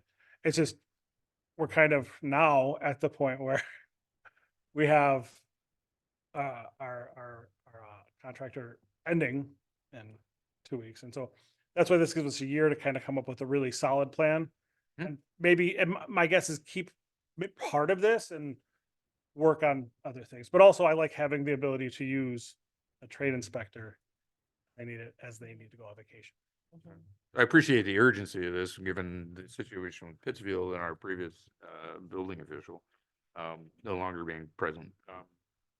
And looking at this at, the estimate for Safe Built, which you're recommending is 105,000, and looking at just one employee, in terms of salary and benefits and things like that, pretty much covers an FTE, right? Yeah. Relatively. Yeah. It wouldn't cover 2. It would be a little bit more. Actually, FTE would be a little bit more than that based on benefits. They're with that estimate, but I think, monitoring this in terms of what this actually costs as we go forward with a plan to a strategic plan to have a long-term solution to this problem that is problematic. I guess one thing that I wasn't clear about is these will be for rentals. These will not be doing the inspections for permits for rentals. Correct. They do have rental inspectors, and we could talk to them to bring them on board. But I also have a couple ideas that I need to run back the city manager for that. So we'll have to address that separately because we're under the microscope for that. Correct. So I look forward to hearing more about that Yeah. in a future meeting. So, thank you. Also, just so everyone's clear, this is 3 days a week inspections, 4 hours a day for building inspections, and then 2 4-hour days for building official, and then all of the plan review. That is, and if we need to go up, it'll cost a little more. If we need to come back, it'll cost a little less. And one more note, I believe we've actually outsourced our building official, I think since 2006, 2008. We've had building managers, but never an in-house official, a little under 20 years. We're hoping to have one soon. Yes. So the building manager was not certified to be a building official. Correct. You have to be a licensed builder in order to be a building official, and then you have to get an additional licensing on top of that. And so the person that we're considering out of the 4 applicants is certified as a building official. Correct. And he's applying not for the building official, but for the building manager. They're Slash official. Yeah, they're the same. We've added that to the job description. Or Andrew has added, the city manager has added that to the job description. Further questions or comments from council on this? Seeing none, please call the roll. Councilmember Sweet, Yes. Councilmember Tucson, Yes. Councilmember Simmons, Yes. Councilmember McLean, Yes. Councilmember King, Yes. Mayor Pro Tem Wilcoxen, Yes. Mayor Brown, Yes. motion carries unanimously. Thank you very much. Next, we have a discussion on sidewalks. Oh, we're there already? Wow. Oh. I want a motion to extend to 11. 'Cause it's- Support. On favor? Is it possible to take a break? We've been here since 6, Honestly, sure, if you want. 5 minutes. I don't want to stop, but if y'all want to stop, we can stop. I want to. You do? I don't. Yeah, I don't want to stop, honestly. All right. Well, I was going to use the restroom before this came up, but it Oh. came up. So that's all right. You guys stay standing or can I sit back down or? Are you're the sidewalk guy, yeah. You the sidewalk guy. Mayor Pro Tem, I can start things out and you can. Yeah, all right. About that? Councilmember McLean. About that? Wonderful. All right, thank you, Madam Mayor. No, I know Mayor Pro Tem and I both have heard from folks in our in Ward 2 significantly as we've had our coffee hours and just talking to people. And Mayor Pro Tem will talk a little bit about some unscientific but significant surveys that he's done walking around and kind of looking at situations. So there's really 2 areas here that we're looking at. One is sidewalks and the other is our recycling and trash, really recycling bins primarily. So I want to start with the sidewalks. So, and what I would say is I certainly understand that there is a very real issue with sidewalk safety. We don't want to minimize that ever. And we need to make sure that the sidewalks are safe. But we have to say some other things along with that. Number one, the cost to fix those safety problems can be really high. Secondly, the impact of those high costs is especially acute for those of limited means. And there are several people that fall into that category in our community. Third, it seems to me that we ought not to be citing anything that is not an imminent public safety threat or concern or issue.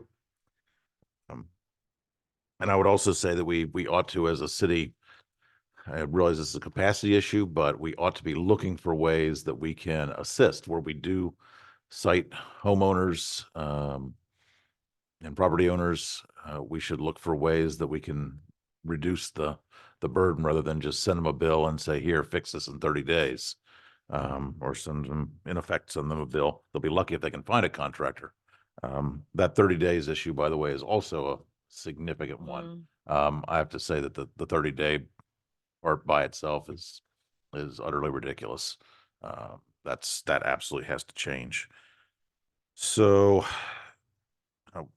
the language in the ordinance, I understand it, refers to sidewalks that are quote, defective, unsafe, or hazardous, unquote. Can live with the unsafe or hazardous.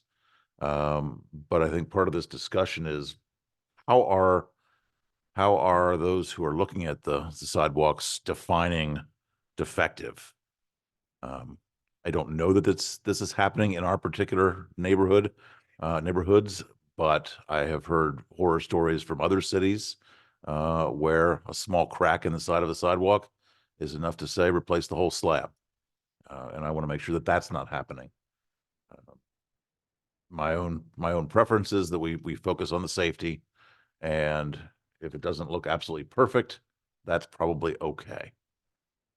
But we have to find a way that's fair, that maintains safety, but at the same time doesn't routinely hand homeowners bills for $6,000 or $7,000 that many of them can't afford. I think I'll stop there and maybe turn it over back to the mayor and to Mayor Pro Tem. Thank you. We brought this forward. I missed the comments, unfortunately, but lots of complaints. One of my questions was, well, let me start at the beginning. Section 94-226 says duty to repair. In order to protect the public health, safety, welfare, it shall be the duty of the owner of any property abutting upon any defective, unsafe, or hazardous public sidewalk to repair the sidewalk at the owner's own cost and expense.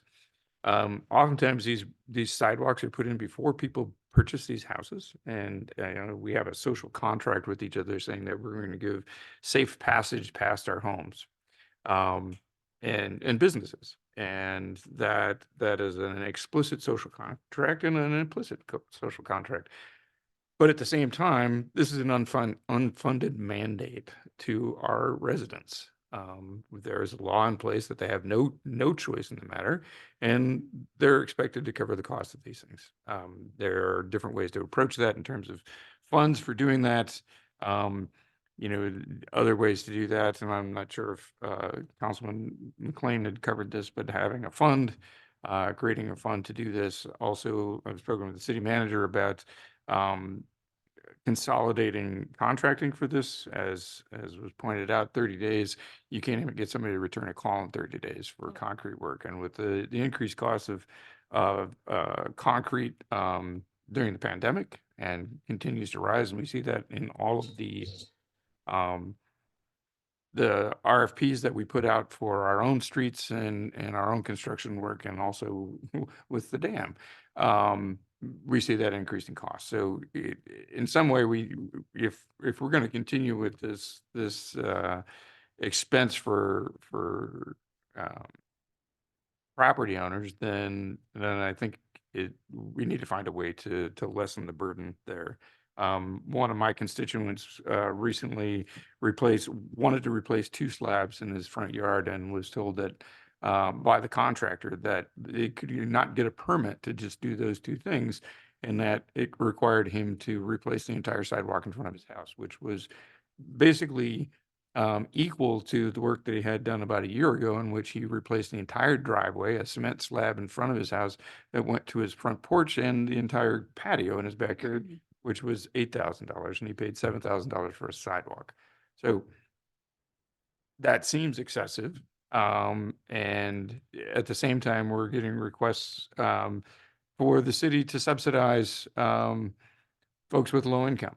So this is a concern there. We run into this with people with winter maintenance and the costs associated with that.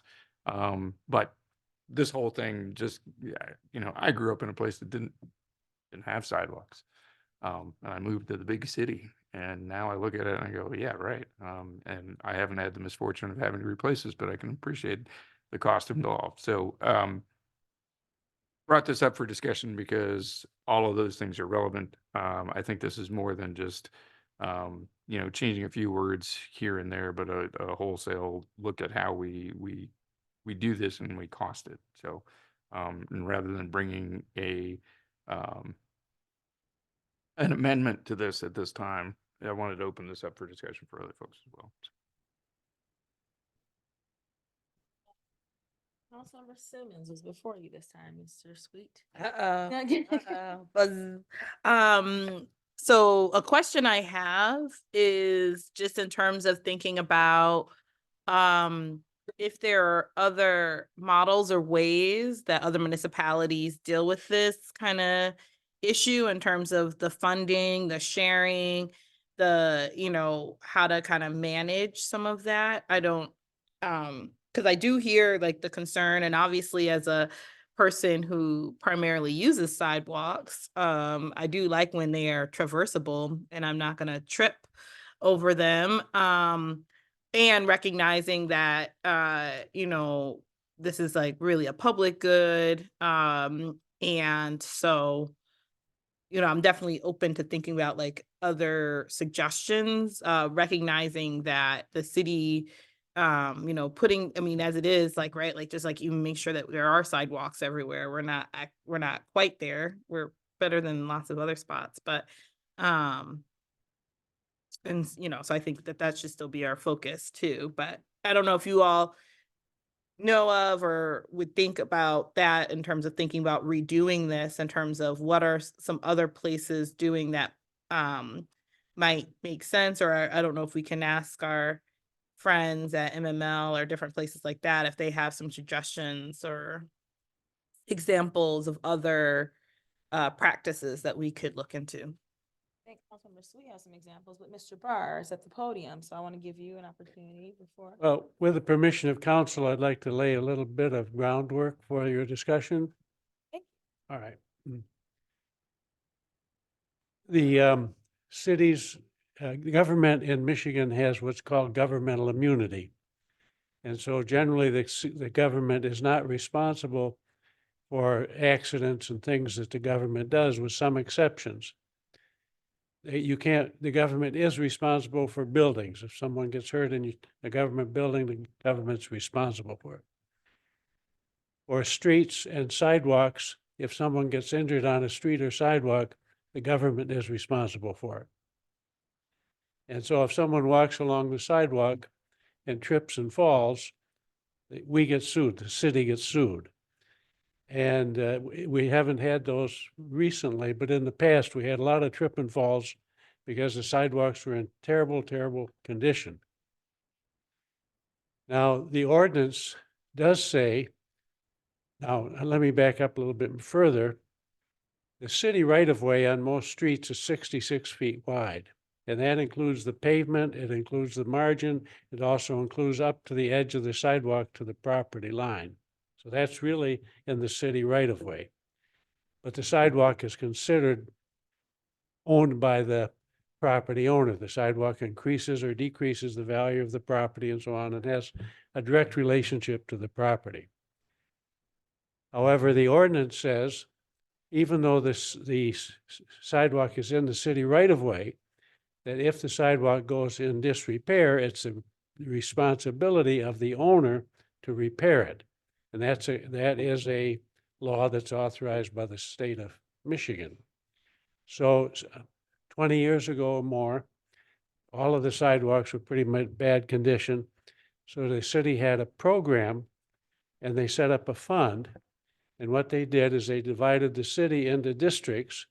And every year they would survey the districts, and they'd take the worst district and they would go around and survey all the sidewalks. They give notice to the homeowners, give them the time to fix it. If the homeowner didn't do it, then they would hire a contractor to do all of the work. And then they would charge that back to the homeowner. And if the homeowner did not fix it, then they would put it on the tax roll. So that improved the sidewalks. And it reduced dramatically the slip and fall cases that the city got. Then because of some other circumstances concerning curb cuts and different things, we had a different situation, and that program, I think, got cast aside and by the wayside. So right now, as far as I know, we do not have a program to go through the city and make sure all of the sidewalks are good.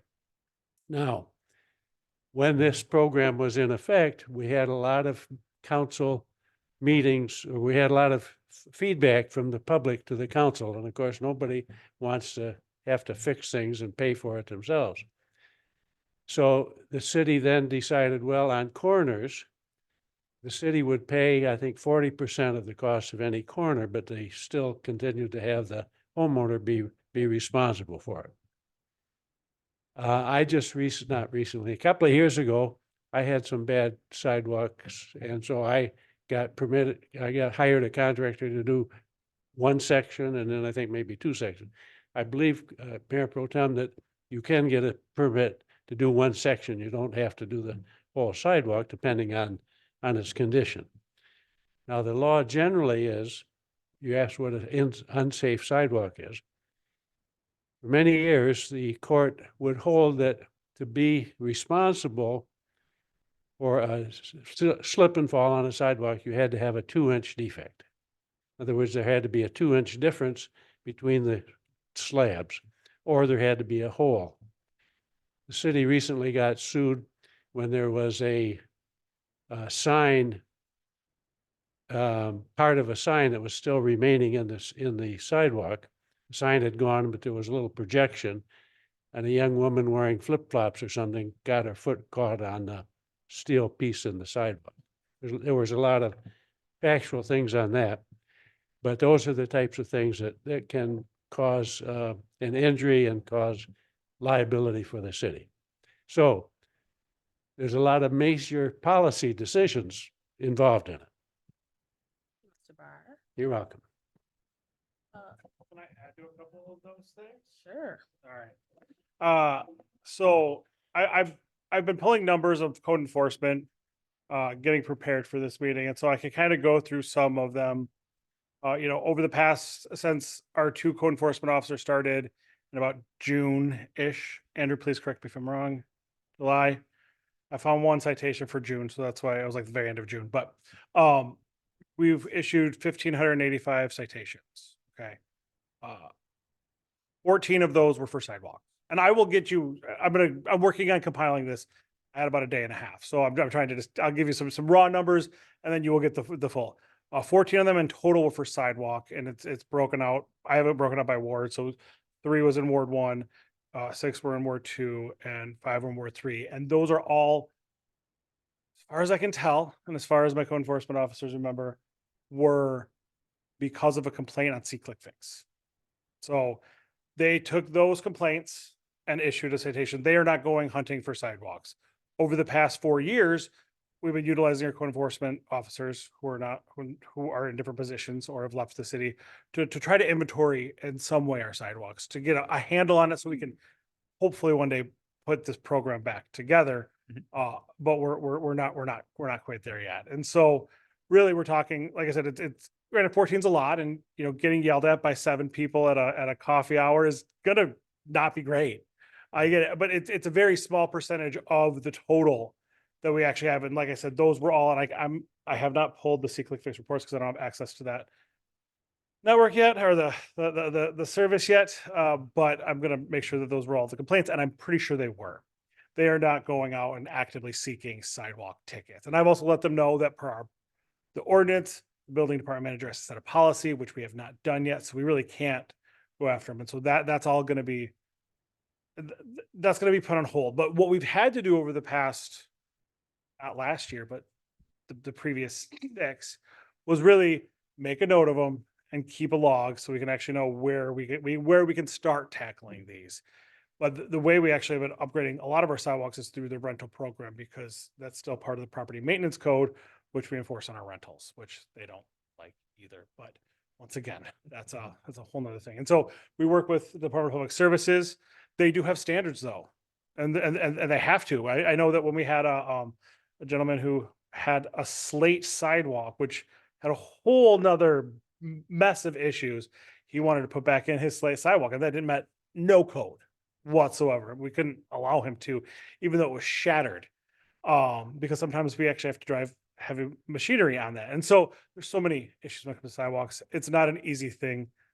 It's not a targeted enforcement by any means. And I also have some trash can numbers if you'd like them to, by ward. But once again, I'm going to get you kind of a breakout, a full breakout and tally of what's happened since they began. They're new, but they're good. Good enough to have people complain about them. I think this is one of the first time people have complained about routinely about over enforcement, even though I do believe they're doing a great job, instead of not enforcing. And so that's what I mean. I've been very impressed by these 2 gentlemen, and I got to thank Bonnie over there because we stole them from her. So the last 3 code enforcement officers came from DPS. Councilmember Sweet has been waiting. Oh, that's okay. I don't, No, it's okay, it's okay. thank you, Mayor. Mhm. I was actually gonna follow up on Councilmember Simmons already alluded to something that I was gonna mention is to, with this to think about if we were to go with a route that, the city identifies a preferred contractor. And then we can get potentially like bulk pricing for these that are more slated and more even keeled, if they know they're gonna get X amount of work. Yes, it's still gonna be an expense on the residents, but I think if you can have an expectation of what that's gonna be, that's more helpful. A better timeline and a process behind that too. Because yeah, I think we all agree that the safety component is important and very relevant. But in getting, if people can't get, which we know, small concrete jobs done and the price is ridiculous, if we can get something that has, a bulk rate where you paying, a guaranteed X amount per square foot, depending on what, and they already know what the requirements are, and they've been pre-screened and pre-vetted, and people can choose their own, but this is like, having like a default might be an option. I know it's something that some other communities use. I'm not saying it's obviously a standard by any means across the board because I can't speak to that, but I'm not saying it's the best option, but it is something that people use. We have a couple of options that DPS has sort of handled the back end of these things in the long ago past, and the building department, et cetera, have handled sort of the front end of these things in the long ago past, requiring a lot of coordination. So there's sort of two ways that we could go about this, and it seems that in the past we've gone about it in one of these ways. So the way of yore has been to go out, take the inventory, see what sidewalks you need to fix, put out a bid packet, have somebody bid, have that contractor do the work, bing, bang, boom, done. The other option, which we could explore, is something similar to how we do our property abatement for code service, code enforcement. Now, in the past, we actually, you might have seen our bid packages for lawn cutting and snow removal services, where we have had exactly 0 bidders. We could do something similar for concrete services. So put out a bid package, have somebody agree to like a per unit price, et cetera, and then call on them as needed. That is likely going to get us less good prices because it's a more challenging job for people to schedule. But it is also a possibility. The first option, which we'll call it the tried and true edition, is probably our best bet if we do want to go down this path, if council chooses to. Thanks, Bonnie. Of course, the homeowner and the property owner do have the opportunity to fix the concrete prior to us.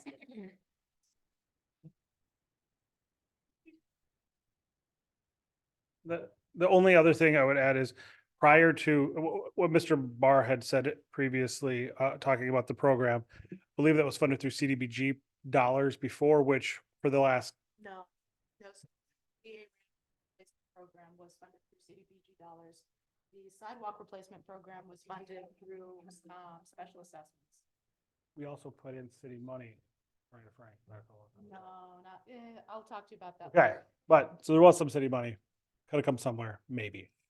Okay, there is. Thanks for the clarification. So there's a sidewalk improvement fund that is established in the charter with a minimum floor of $125,000. From a reading of the charter standpoint, it basically provides as a cash fund to help fund those improvements, a seed fund, if you will, before we get the money back through the special assessments.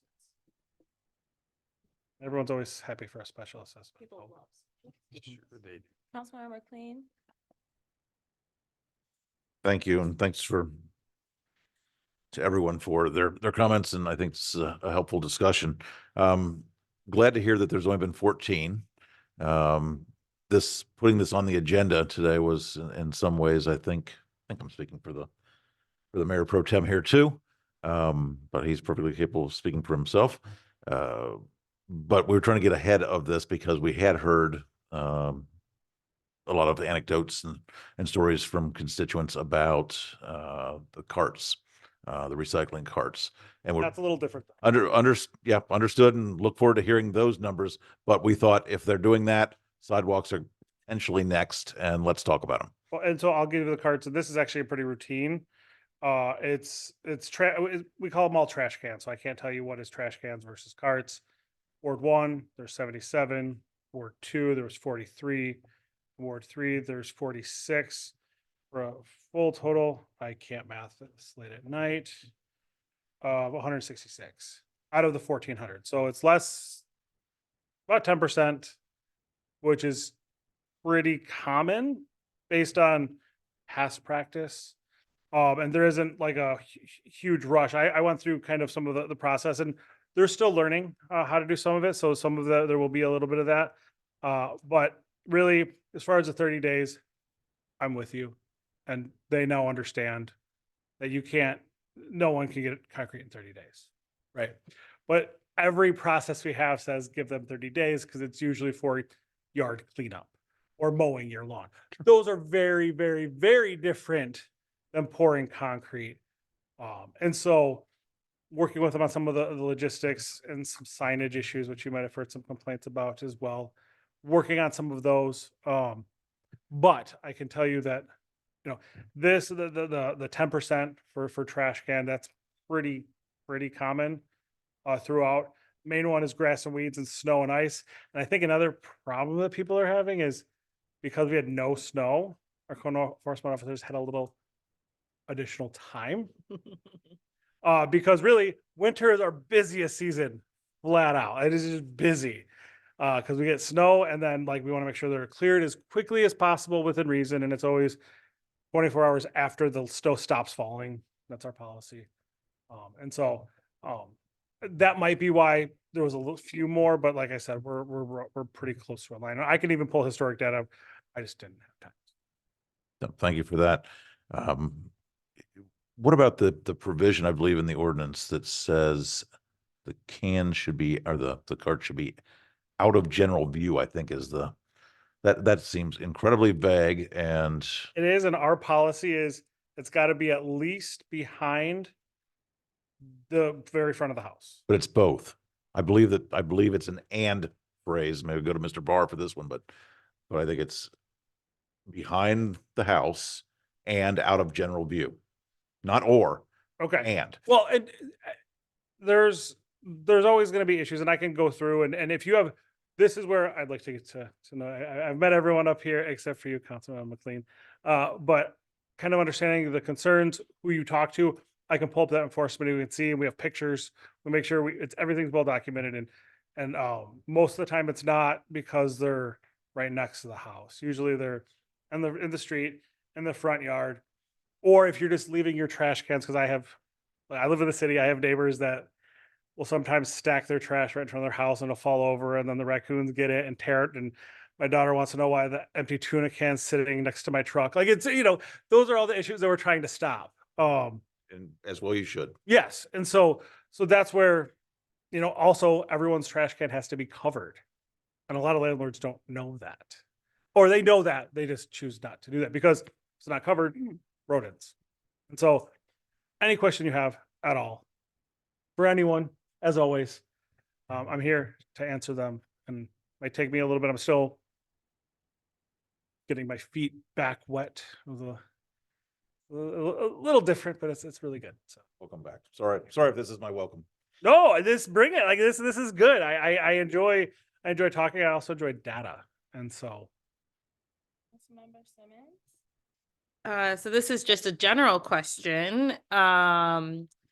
Is there some kind of, I don't know, quota or expectation of, how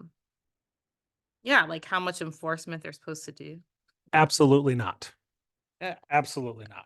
Now, one thing I tell my enforcement officers is, look, if you're there for 2 months and you've talked to 2 people total, you're not actually, there are things to do. There are plenty of things to do. We know where their hotspots are. There are people that are always going to be an issue. But no, there is no quota. There's no incentive. Honestly, thanks to Bonnie, we just found 2 guys who really love what they do, and they want to see the city be clean. And they also, they read that code, and they've argued with me on that code. And I was like, I wrote that code, so it's they're very passionate. But there's never been a quota. there never will be a quota. And there's not even a estimated, there's not even a suggested amount Yeah. at all. I can assure you. Mayor Pro Tem? I'm exhausted. I love the look on your face when you said that. I'm gonna go back to sidewalks for a minute before I come back to the receptacle issue. Some of the comments and some of the people I've talked to have issue with one of the confusing things about a lot of this is that when the damage is done by trees that are in the median between the sidewalk and the street, then then whose responsibility is that? And so the particular person who had the $7,000 cost, the parts that he wasn't looking to replace were actually damaged by the roots of a tree that he had to then mitigate, and was upset about that. So I want clarification on whose liability that is.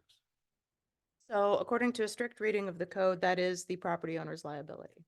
However, I am given to understand in the past that the Sidewalk Appeals Board had set a standard policy such as what Mr. Barr had referenced for corners.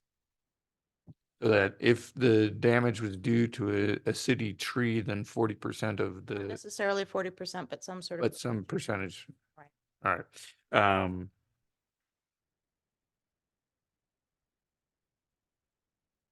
What the other point was for this, I don't know. Oh, the appeal process. And so one of the questions there, and I'm looking at section 94-230 on appeals, and it says any property owner notified, billed, or assessed under this section may appeal the matter in a sidewalk, blah, blah, blah. Then it goes, there's some other language, and it says, talks about the board. Notice of appeal must be delivered to the city clerk in writing not later than 10 days from the date of the service of any sidewalk notice, bill, or assessment. And so is there a form for that appeal, or that is just any way that that person, is there required information that needs to be put into that appeal? We don't currently have a sidewalk review board or a repair appeal board. There was one started to be, I think, put into place maybe 2016, but nothing ever moved forward. And it would be billed or assessed. So if any, and this is outside of citations, it would be billed or assessed. So if you are billed for a repair or have an assessed repair, which we have not done. So there'd be nothing to actually appeal. If they are written a citation, they would go to the Administrative Hearings Bureau, and that's where they would litigate their case. At this point, nobody's been given a citation, but they've given a letter. It's saying that they have 30 days. So that's not a citation, but I don't know. I don't think there's been any citations written. I can double check, but if there has been, they will be tabled for the foreseeable future. And until we have a policy that we do not have, right, and to create to make this change, we would not enforce that piece. okay. So then I have a follow-up question for Mr. Barr. So there's been some ambiguity in terms of, here's the code. And as Joe just said, it wouldn't be enforced. That's a verbal commitment. In terms of suspending this, any part of the code. Does that come before council, or does that come before the city manager in his role? Well, it depends. I love that answer. The council sets the policy and makes the law, sets the code. And city employees, everyone in the city has to obey the code. They can't change the code and they can't forgive the code. However, there is something known as prosecutorial discretion. And prosecutors do have some discretion in regard to the code as to the circumstances in a particular case. It's been a while since I personally looked into this, but when the program was going on some years ago, I don't believe there were ever any citations given. There was a notice given to repair the property, to repair the sidewalk. And if it wasn't repaired, if it got caught up in this survey, then the city would fix it. They were the general contractor for the whole section, and then send the notice, the bill, and if that didn't get paid, it just got put on the tax roll. There was no, we did not charge them and punish them at the same time. We just did the charging to make the sidewalk correct. So I guess if you give me a specific situation, I can give you an answer. But generally, you can't, council changes the law. The manager can't change it. I can't change it. The code enforcement officer does have some discretion. Okay, so if we were to say, and Joe has just addressed, prosecutorial discretion. Thank you. Joe gets hit by a bus tomorrow. We get a crazy person in here. They could change that. The manager's still here, but so is it within the purview of city council to say for, like, we just had a moratorium on permits, and this brings it up too. It's like, so, you know, if we said, you know, for this amount of time, we would suspend the code section 94 subsections, you know, whatever, until this date. It is general, it applies to everybody. It is not akin to fixing a ticket or anything like that. It's just saying, till we get our ducks in a row, we're gonna leave this there. Is that within the purview of council? Yes, that would be similar to the moratorium that you had on the marijuana issue, but let me further talk about prosecutorial discretion. And I'd like to talk about it in regard to traffic. When you're driving down the street in your car and a police officer pulls you over, that police officer has some discretion, depending on the circumstances, give you a ticket or give you a warning. The officer can make that decision. If the officer gives you the ticket, then it goes up to the court, and then the prosecuting attorney has the authority to continue that, dismiss it, has discretion on the case. So the prosecutorial discretion rests with the prosecutor, not the enforcement officer. Although enforcement officers do have some built-in discretion because of the nature of their job. And so in this particular case, or in this setting, the analogy to the prosecutor would be the city manager, or would it be the Either board- our office, the city attorney. Okay, and not the Board of Appeals or any, Well, if the council says that the Board of Appeals has some authority, then that Board of Appeals does have that authority. And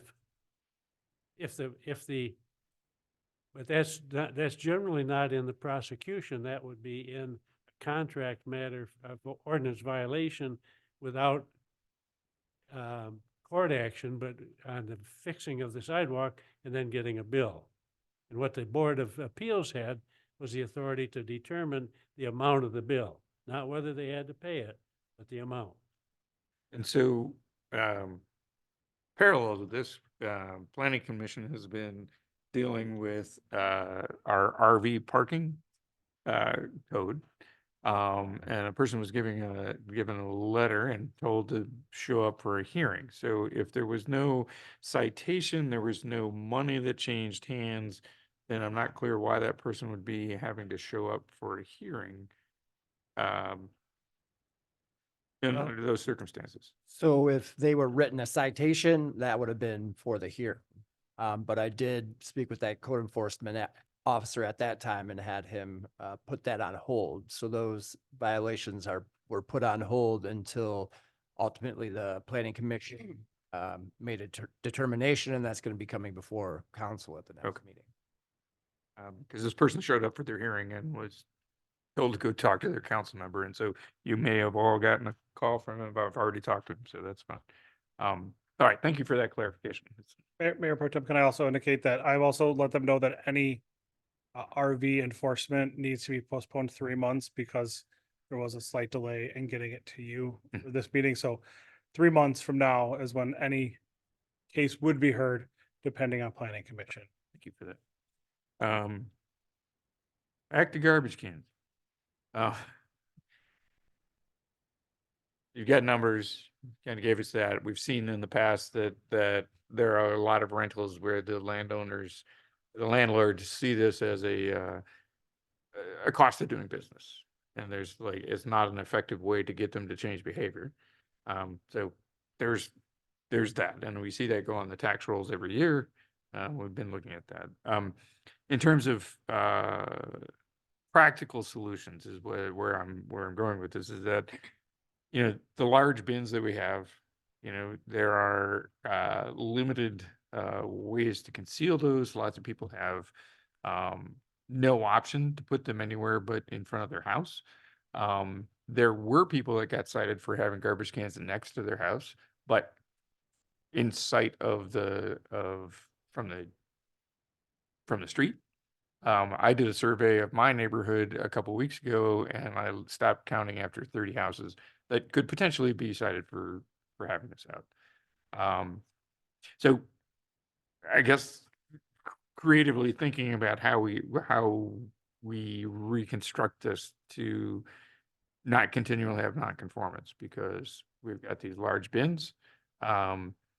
Lots of people, their property is such that the only place they would have to put them is in their garage. I'm thinking split levels in my neighborhood where the sides of the driveway go up drastically, and there's no place they could do it. And so rather than putting them inside their garage and negating their ability to park the car in there, they leave them in front of the garage. So we need to find some way that we've, in their words, burdened people with these things. And we didn't have a plan for how they were supposed to place these. I guess, is there any way I could ask that you and I have a conversation? I can figure out exactly what, because we have pictures, and I want to make sure that what we're talking about is the same, because maybe there was a little bit more of a rigid expectation on the enforcement. Because like I don't have a garage, and mine is on the side of my house, and I've never had a problem. But, you know, and these two code enforcement officers had no idea who I was because they started, you know, so I just want to Sure, we could have postpone this a little bit, just because like I want to get down to the root cause so we can figure out a solution, because I think that there might be a way to do that.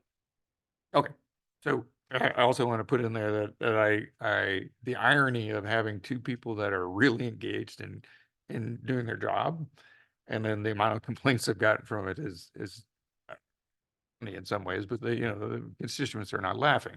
Yeah. But I think it is, I applaud them for paying attention, because it hasn't happened. But, we brought this tonight because I think we need to think about how we're going to solve these problems and not. I also have a joint meeting with you too. Sure. To go through everything, but I will work to getting you a comprehensive look at code enforcement and what we're enforcing on and all of that. Right. After. I don't want to infuse anything and make it seem like I'm saying they shouldn't enforce codes. I totally appreciate that they are. No, I understand where you're at. When you have questions, that's one of the many reasons I'm here, right? So I can answer your questions, get you the data, get you the facts. And yeah, like I said, I know 7 people at a coffee hour will disrupt a whole bunch. It happens. And so. Yeah. Councilmember King had her hand up.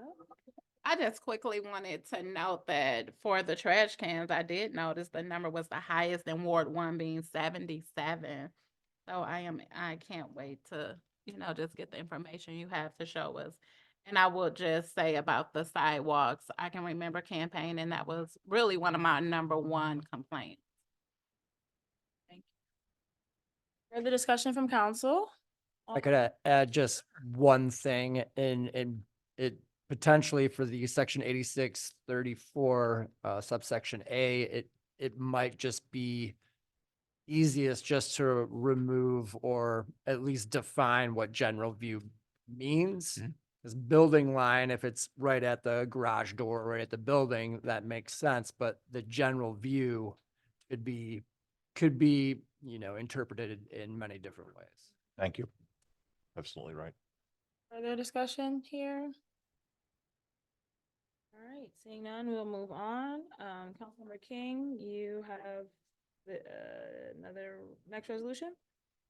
A resolution number 2024-074, a resolution to declare April of 2024 as Second Chance Month in the city of Ypsilanti. Resolved by the council of the city of Ypsilanti, whereas over 4 million people in Michigan have a criminal record or some kind of arrest record, and as a result face barriers to employment, food, and shelter. And Black and Latino people are arrested, convicted, and incarcerated in numbers disproportionate to their representation in the population as a whole. And whereas redemption and rehabilitation are core to our beliefs and commitment to one another. And whereas second chances and opportunities to rebuild one's life after an arrest or incarceration are pivotal to not only individuals, but also to strong and healthy communities in the city of Ypsilanti. And whereas the ability of people with records to achieve good outcomes and successfully reintegrate into their communities is challenged by housing barriers and contributes to higher levels of recidivism, broken families, and unsafe communities. And whereas research demonstrates that removing barriers and increasing access to stable housing and meaningful employment is linked to decreased crime and improved public safety. And whereas the city of Ypsilanti believes a conviction should not create a barrier to safe housing nor employment, and seeks to assist the rehabilitation of people with records and ensure healthier, safer communities per our non-discrimination ordinance 58-61. And whereas states and cities across the country have adopted policies to remove unfair barriers to employment and housing for people with records, and now therefore it be resolved by the City Council of Ypsilanti that the city of Ypsilanti declares April of 2024 to be Second Chance Month, and be it further resolved that the city of Ypsilanti City Council support House Bills 4556-60 along with State Representative Jimmy Wilson Jr. and others at the state level, and that the city of Ypsilanti shall encourage and support state legislation that would eliminate housing barriers for people with records. I so move. Support. Then moved and supported. Councilmember King, do you have anything to share about this or? So this was brought to me by a resident, and I believe in second chances and allowing people to have a chance at redemption. And I also believe it is in line with our ordinance 58-61. Agreed. Any other comments from Councilmember McLean? A question. Thank you, Madam Mayor. Councilwoman, I certainly support the spirit of this resolution. But it looks like we are putting our support behind 5 pieces of state legislation. Can you talk about those pieces of legislation? So again, at the state level, they just talked about, again, giving people redemption, allowing people to have a second chance. I can pull up the bill just so I can look at it and maybe just pull more information from that. So you can see it, or you want? I mean, I'm sure I can find it. I just got this before the meeting, so I haven't had a chance to look at it. If we're endorsing piece of legislation, as a general rule, I love to know what it is.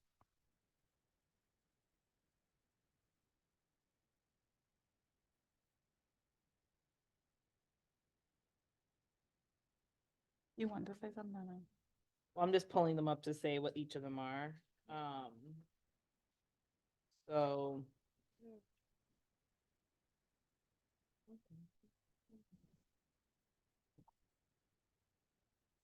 Are there other comments while we wait to see the bills?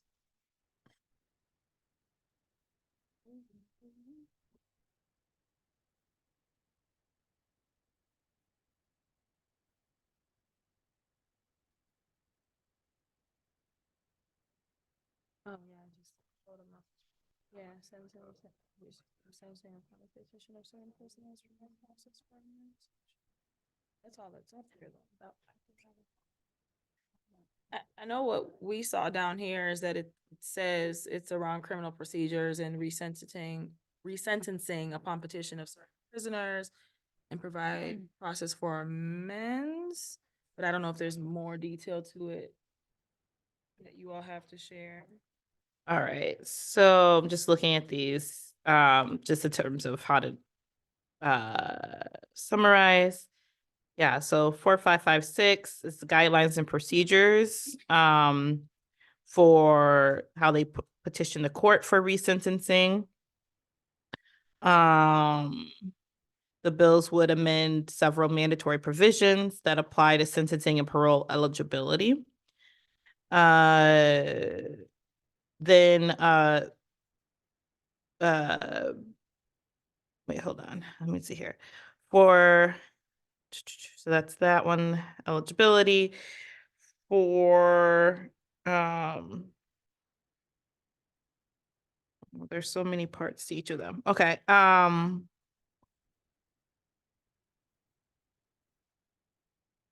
This doesn't actually even break them each out. This is 45.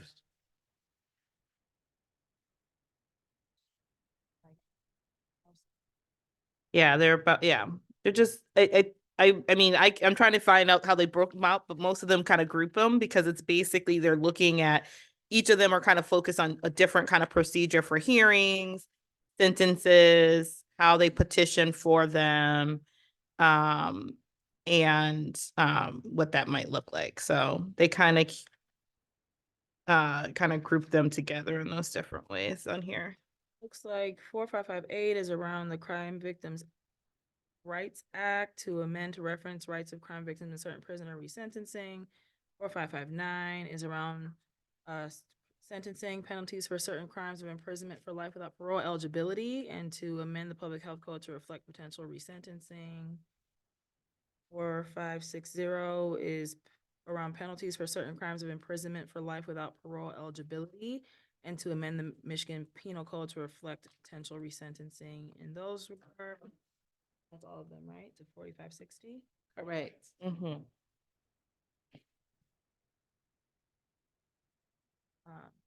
So I'm assuming they all build upon each other in different ways, but I see two that appear to deal with the rights of victims and then life sentences, parole.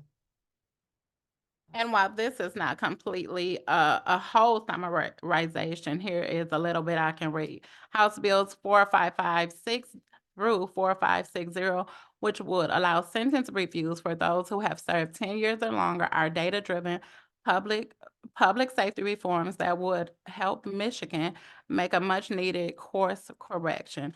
Almost one third of Michigan's prison population has already served at least 10 years, a higher proportion than the national average. Given that racial disparities increase with sentence length, House Bills 4556 through 4560 would also set Michigan towards a path of correcting the disproportionate imposition of lengthy sentences on its Black citizens.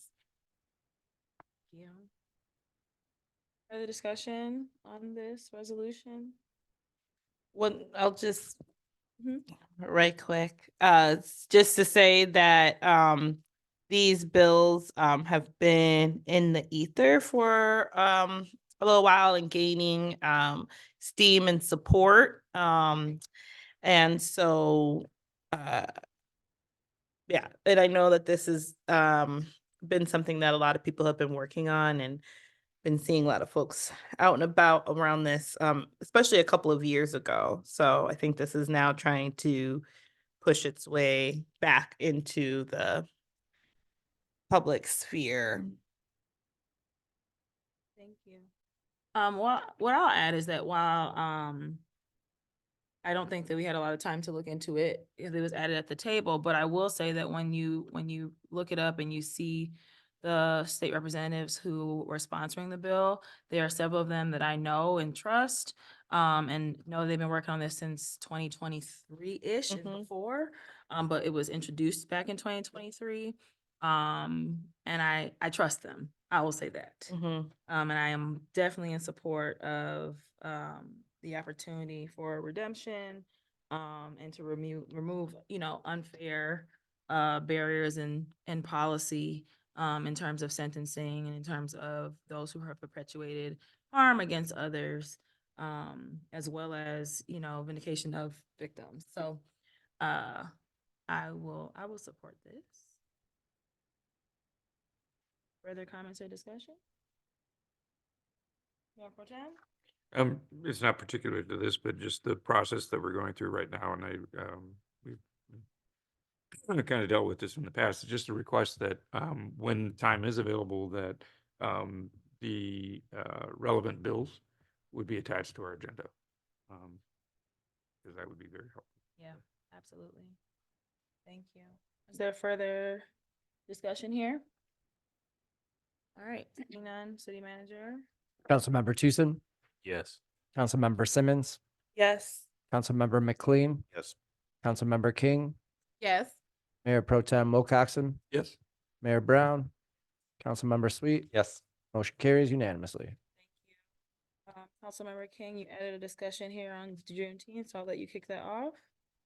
Okay, so I believe we all received the email requesting a sponsorship for the Juneteenth event. And I remember last time when Trisha Duckworth came to us, she did say timing was something that was kind of important in order to get everything planned appropriately. So we did receive this email a few weeks ago. I actually forgot about it until earlier today. That's why I wanted to add it to the table. And I wanted to talk about what kind of sponsorship we can give this event. The floor is open, council. Councilmember Sweet? Do we have I believe I think I know what it is, but I don't know actually what the dollar amount. was Provided last year. 500 last year. 2,500. Thank you. And that, that gets into the platinum donors. And I would say, I think this is a wonderful event. Each year I have attended, even without, I know she mentioned we have a national headliner this year for the event. Well, she has a national headliner. I know this event has brought in people from outside of our community the last 2 years that I can remember. And I just think it's a wonderful event to celebrate Juneteenth.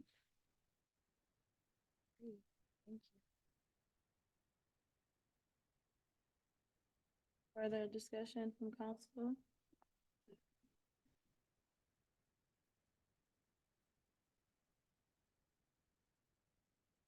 So we're looking to have a discussion about like allocate to.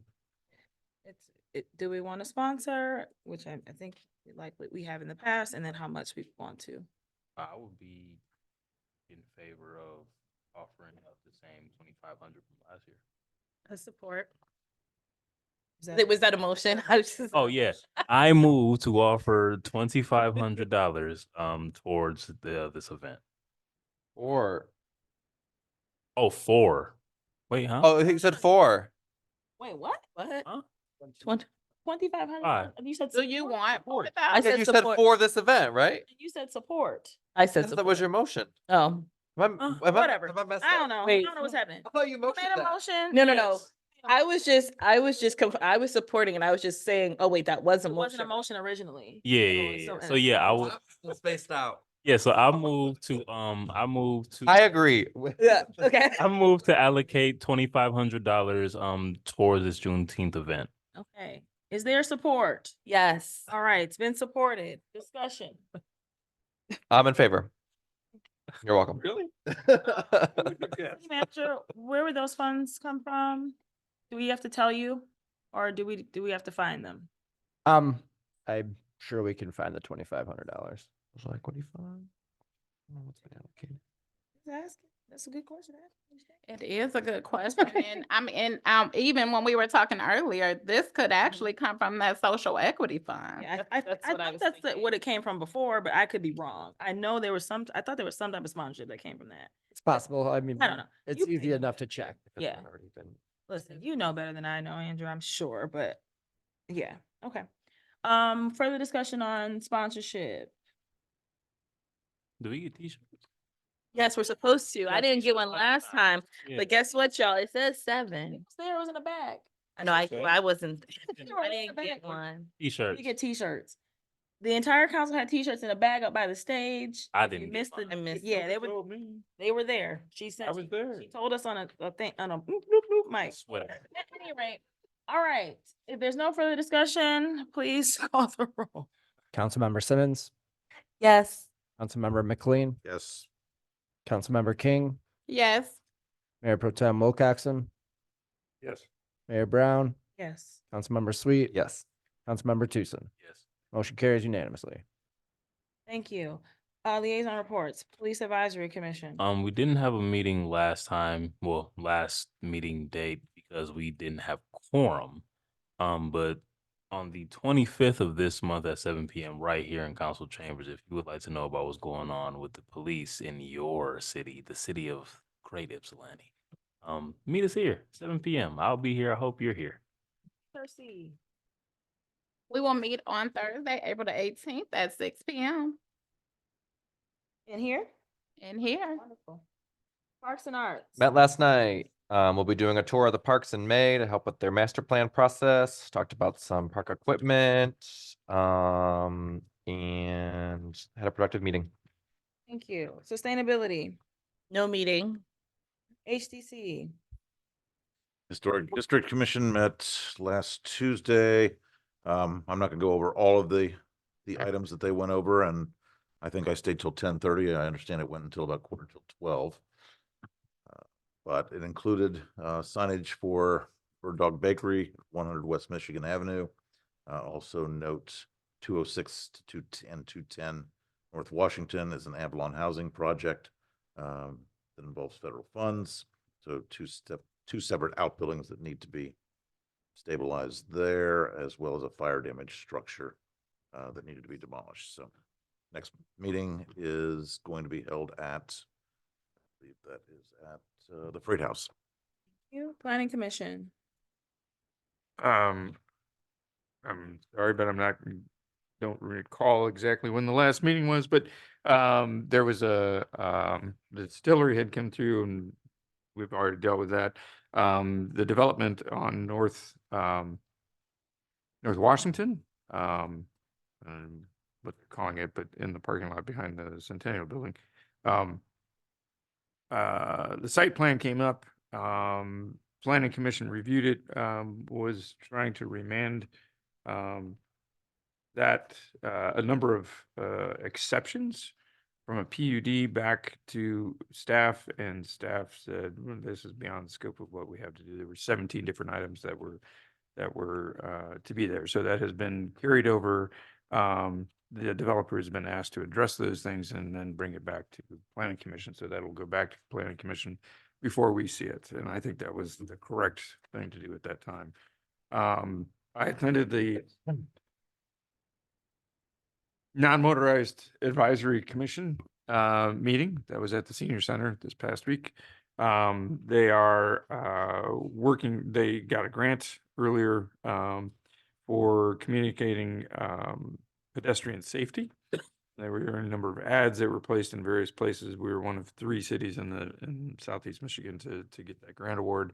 There was marketing in terms of bringing awareness to pedestrians and cyclists in the city. Part of that funding is still there, so they're planning to have a ride in June. I think June 2nd is the date. It's a Sunday. And basically this is a fairly informal ride for people that haven't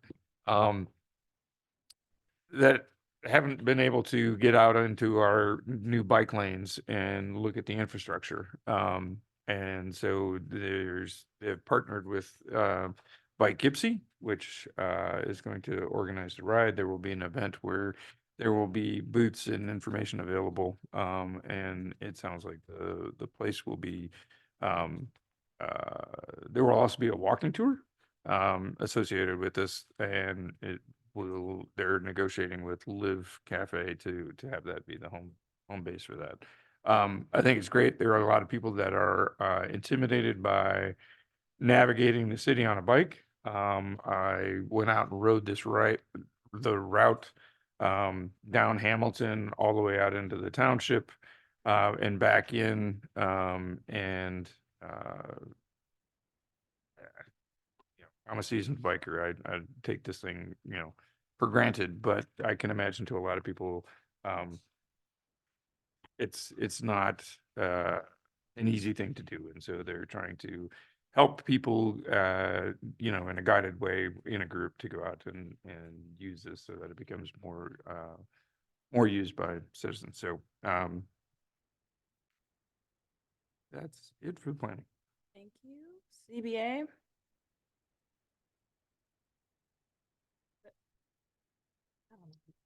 It's Mayor Pro Tem. Oh, okay.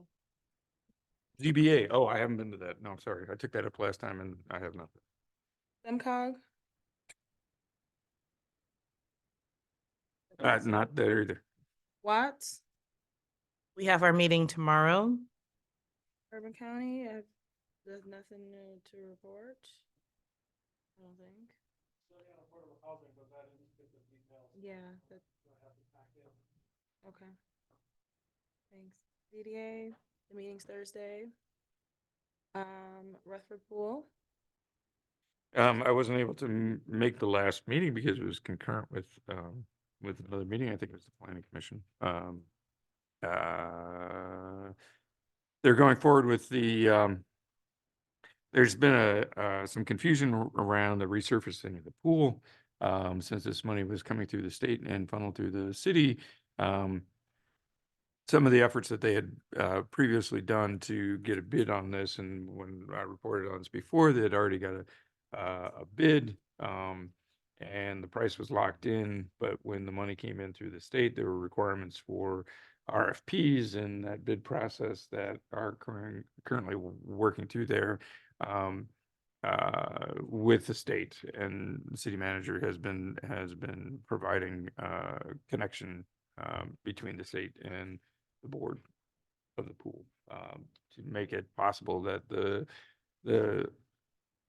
bid that they already got meets the requirements for the RFP with 3 bids and the lowest bidder and all of that. And so they're in the process of documenting that at this point so that money could be channeled correctly and in a timely manner. Thank you. Council proposed business, Councilman Tucson. I'd just like to bring to the public's awareness that Thursday on E-course at the McDonald's at 9 a.m. to 10, if I'm not mistaken. Correct me if I'm wrong, Chief. But there's coffee with a cop at that McDonald's. Oh, tomorrow? Thursday. Tomorrow's Wednesday. Thursday, yeah. Thursday the 18th, 9 a.m. to 10 a.m. E-course Road, McDonald's. Coffee with a cop. That's it. Councilman McLean? Just one item, mention the Ypsilanti Artisan Market that is scheduled for Sunday, May 5th at the Freight House. Full disclosure, that's a project that my wife works on, and it's important to note, I think, that this is a market that is focused on Ypsilanti and Ypsilanti area vendors. There is no fee for those vendors, and it is focused not only on the geographic area, but also on vendors and artisans who are just starting out, who may be economically disadvantaged. So it's very much meant to help people in the community that really would benefit from a good sale. So hope you'll support it. You said you missed something, Councilman Tucson? Yeah, I did. I'm sorry. This Saturday in Park Ridge Park is a Park Ridge Park cleanup from 10 a.m. to, I believe it's could be 2, but till 2, yeah, so 10 to 2, Saturday, Parkridge Park, come help us clean it up. That's it. Councilmember Sweet. Oh, I forgot. The only thing I'll say is, one, I had an opportunity to speak with several new officers at YPD, a couple on the 4th, and get to chat with them and meet them as they kind of embark on their journey here. And then the other thing is that it was nice to see people, a heavy crowd out, I would say, for the first Fridays of the year. Was well attended, definitely with the better weather. I've seen a lot more people biking and walking. Looking forward to DPS installing the pedestrian markers when the weather gets more consistent. To have some more easeability and better walkability, but that's it. Mayor Pro Tem. 2 items, 3, in fact, on my ride on Sunday.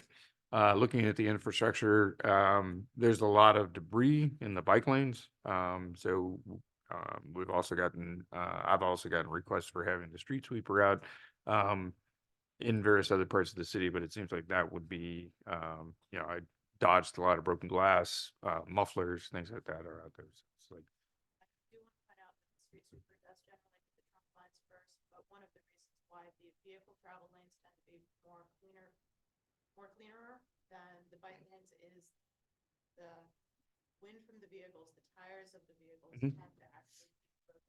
So in order to have them proportionally clean, we would have to put in probably 2 to 3 times as much effort, which would have a knock-on effect. So there's going to be a balancing act as we try and figure out what that right number is. sure. And I'm from cycling for many years.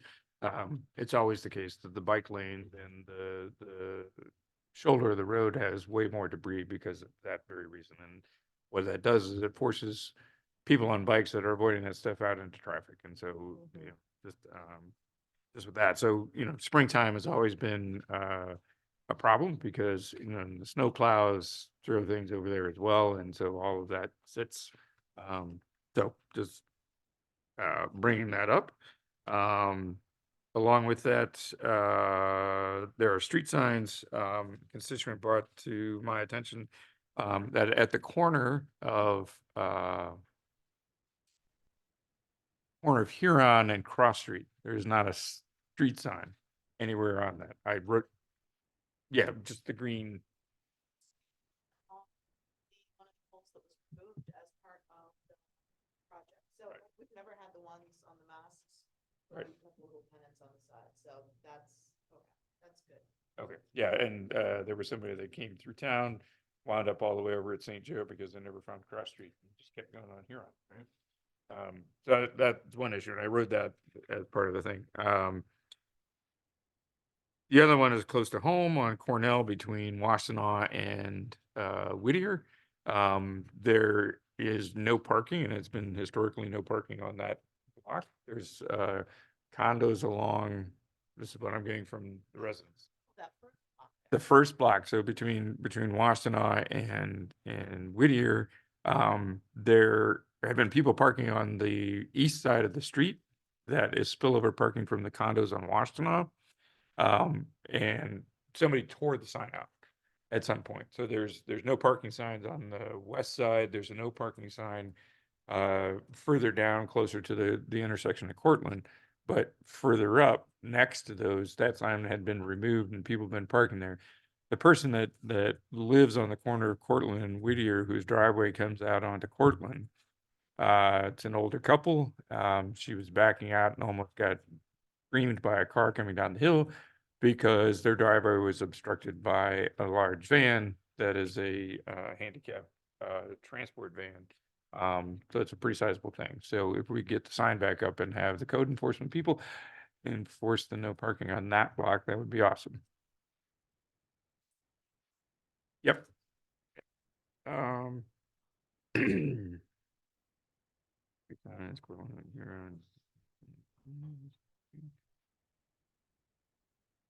And just the comments in social media about when we can expect the repairs on for the sinkholes. Cornell and Elm Street, different sort of places. I know last time we talked about the construction season and things like that. It's just. Councilmember Simmons? Thank you. Just a few quick things. One, this is a commendation for Jamaica and the building department. I've had, I don't know, just in conversations with folks, people have been like, oh, who's that person that was really helpful? Oh, it was Jamaica. So it's happened a couple of times. So I just want to publicly thank them for their service. And I'll try to, once I can get my email working again, send them an email, or I can't do that. Can you thank them for their service? Thank you. Okay, I won't email them myself. I also had an idea from a resident, which if I get it again on my email, I'll share with the rest of the council. Just it was a idea from Jackson. It was a partnership with their school building, where they were able to set up these pallet houses that support the unhoused community in Jackson. And so they shared an article about it. It was just talking about this idea with me. So I want to share it with everyone else. Also, and I know this is kind of just like an ongoing conversation, but I do want to bring it forward because it did come up again from another resident, putting forward concerns and desires for recycling at apartment complexes and feeling that the larger landlord should be responsible for having dumpsters or no, that's the second thing. Having something for people to be able to do their recycling. And then there also was a question about dumpsters for the apartments, especially downtown. Was that in conversation? Oh, things just blur together, but just concerns about where people are supposed to leave their trash and if we are holding the landlords accountable for that. And then the last thing is we already talked about seeing the cannabis revenue separated, but another piece right now, a lot of folks are concerned in looking into the ways that municipalities use the public safety and mental health millage.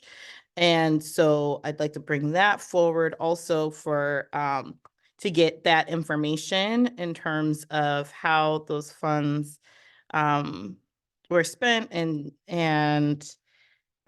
just making it easier for us to be able to track that too. Thank you. That's it. Councilmember King? First, should I move to extend to 11:30? Please don't. No? You see, I ignored that. Okay, We can do it. We could do it. Okay, so what? So let's motion to extend into 11:15. How about that? We're 11:30. I motion to extend to 11:30. Support. can't support your I own. know, but I'm just. We're wasting time, so just keep going. Just keep going. If we get to Okay. 11, we'll just extend it. So, I more so just have a quick question, but regarding the speeding around Perry School. I did notice, I don't know if it's a new sign or not, around the elementary school over there on Prospect. Is that a new sign? Well, it was a speed monitoring sign and it looked like it was. Oh, it's just one of the small ones that you guys mount to the radar ones. Yeah. So that is something that the residents over by Perry School, that is something that they have been requesting. So I'm wondering if we can get that there. So it's not, it's in the ground. So I don't know if it's in. Oh, okay. Not ours. I suppose it could be somebody else's. No, I think it's the one. It's our. I drive by it like every day. I think it's the one. Yeah, it's ours. It's like a bright orange yellow. The sign, right? They're like a bright orange. Yeah. You're looking at me like I'm crazy. She doesn't know what you're talking about. She's thinking about the. The flashing ones, the one that. Yes. Yeah. This one is. Yeah, it's strapped to a sign. And you said that is the one that rotates? Oh, the YPD speed trailer. Okay, so when again will it be back by Perry School, I guess?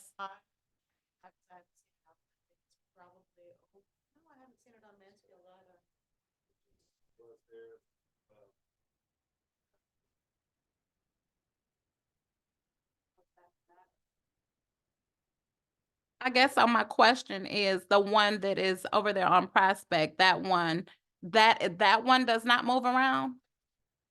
Okay.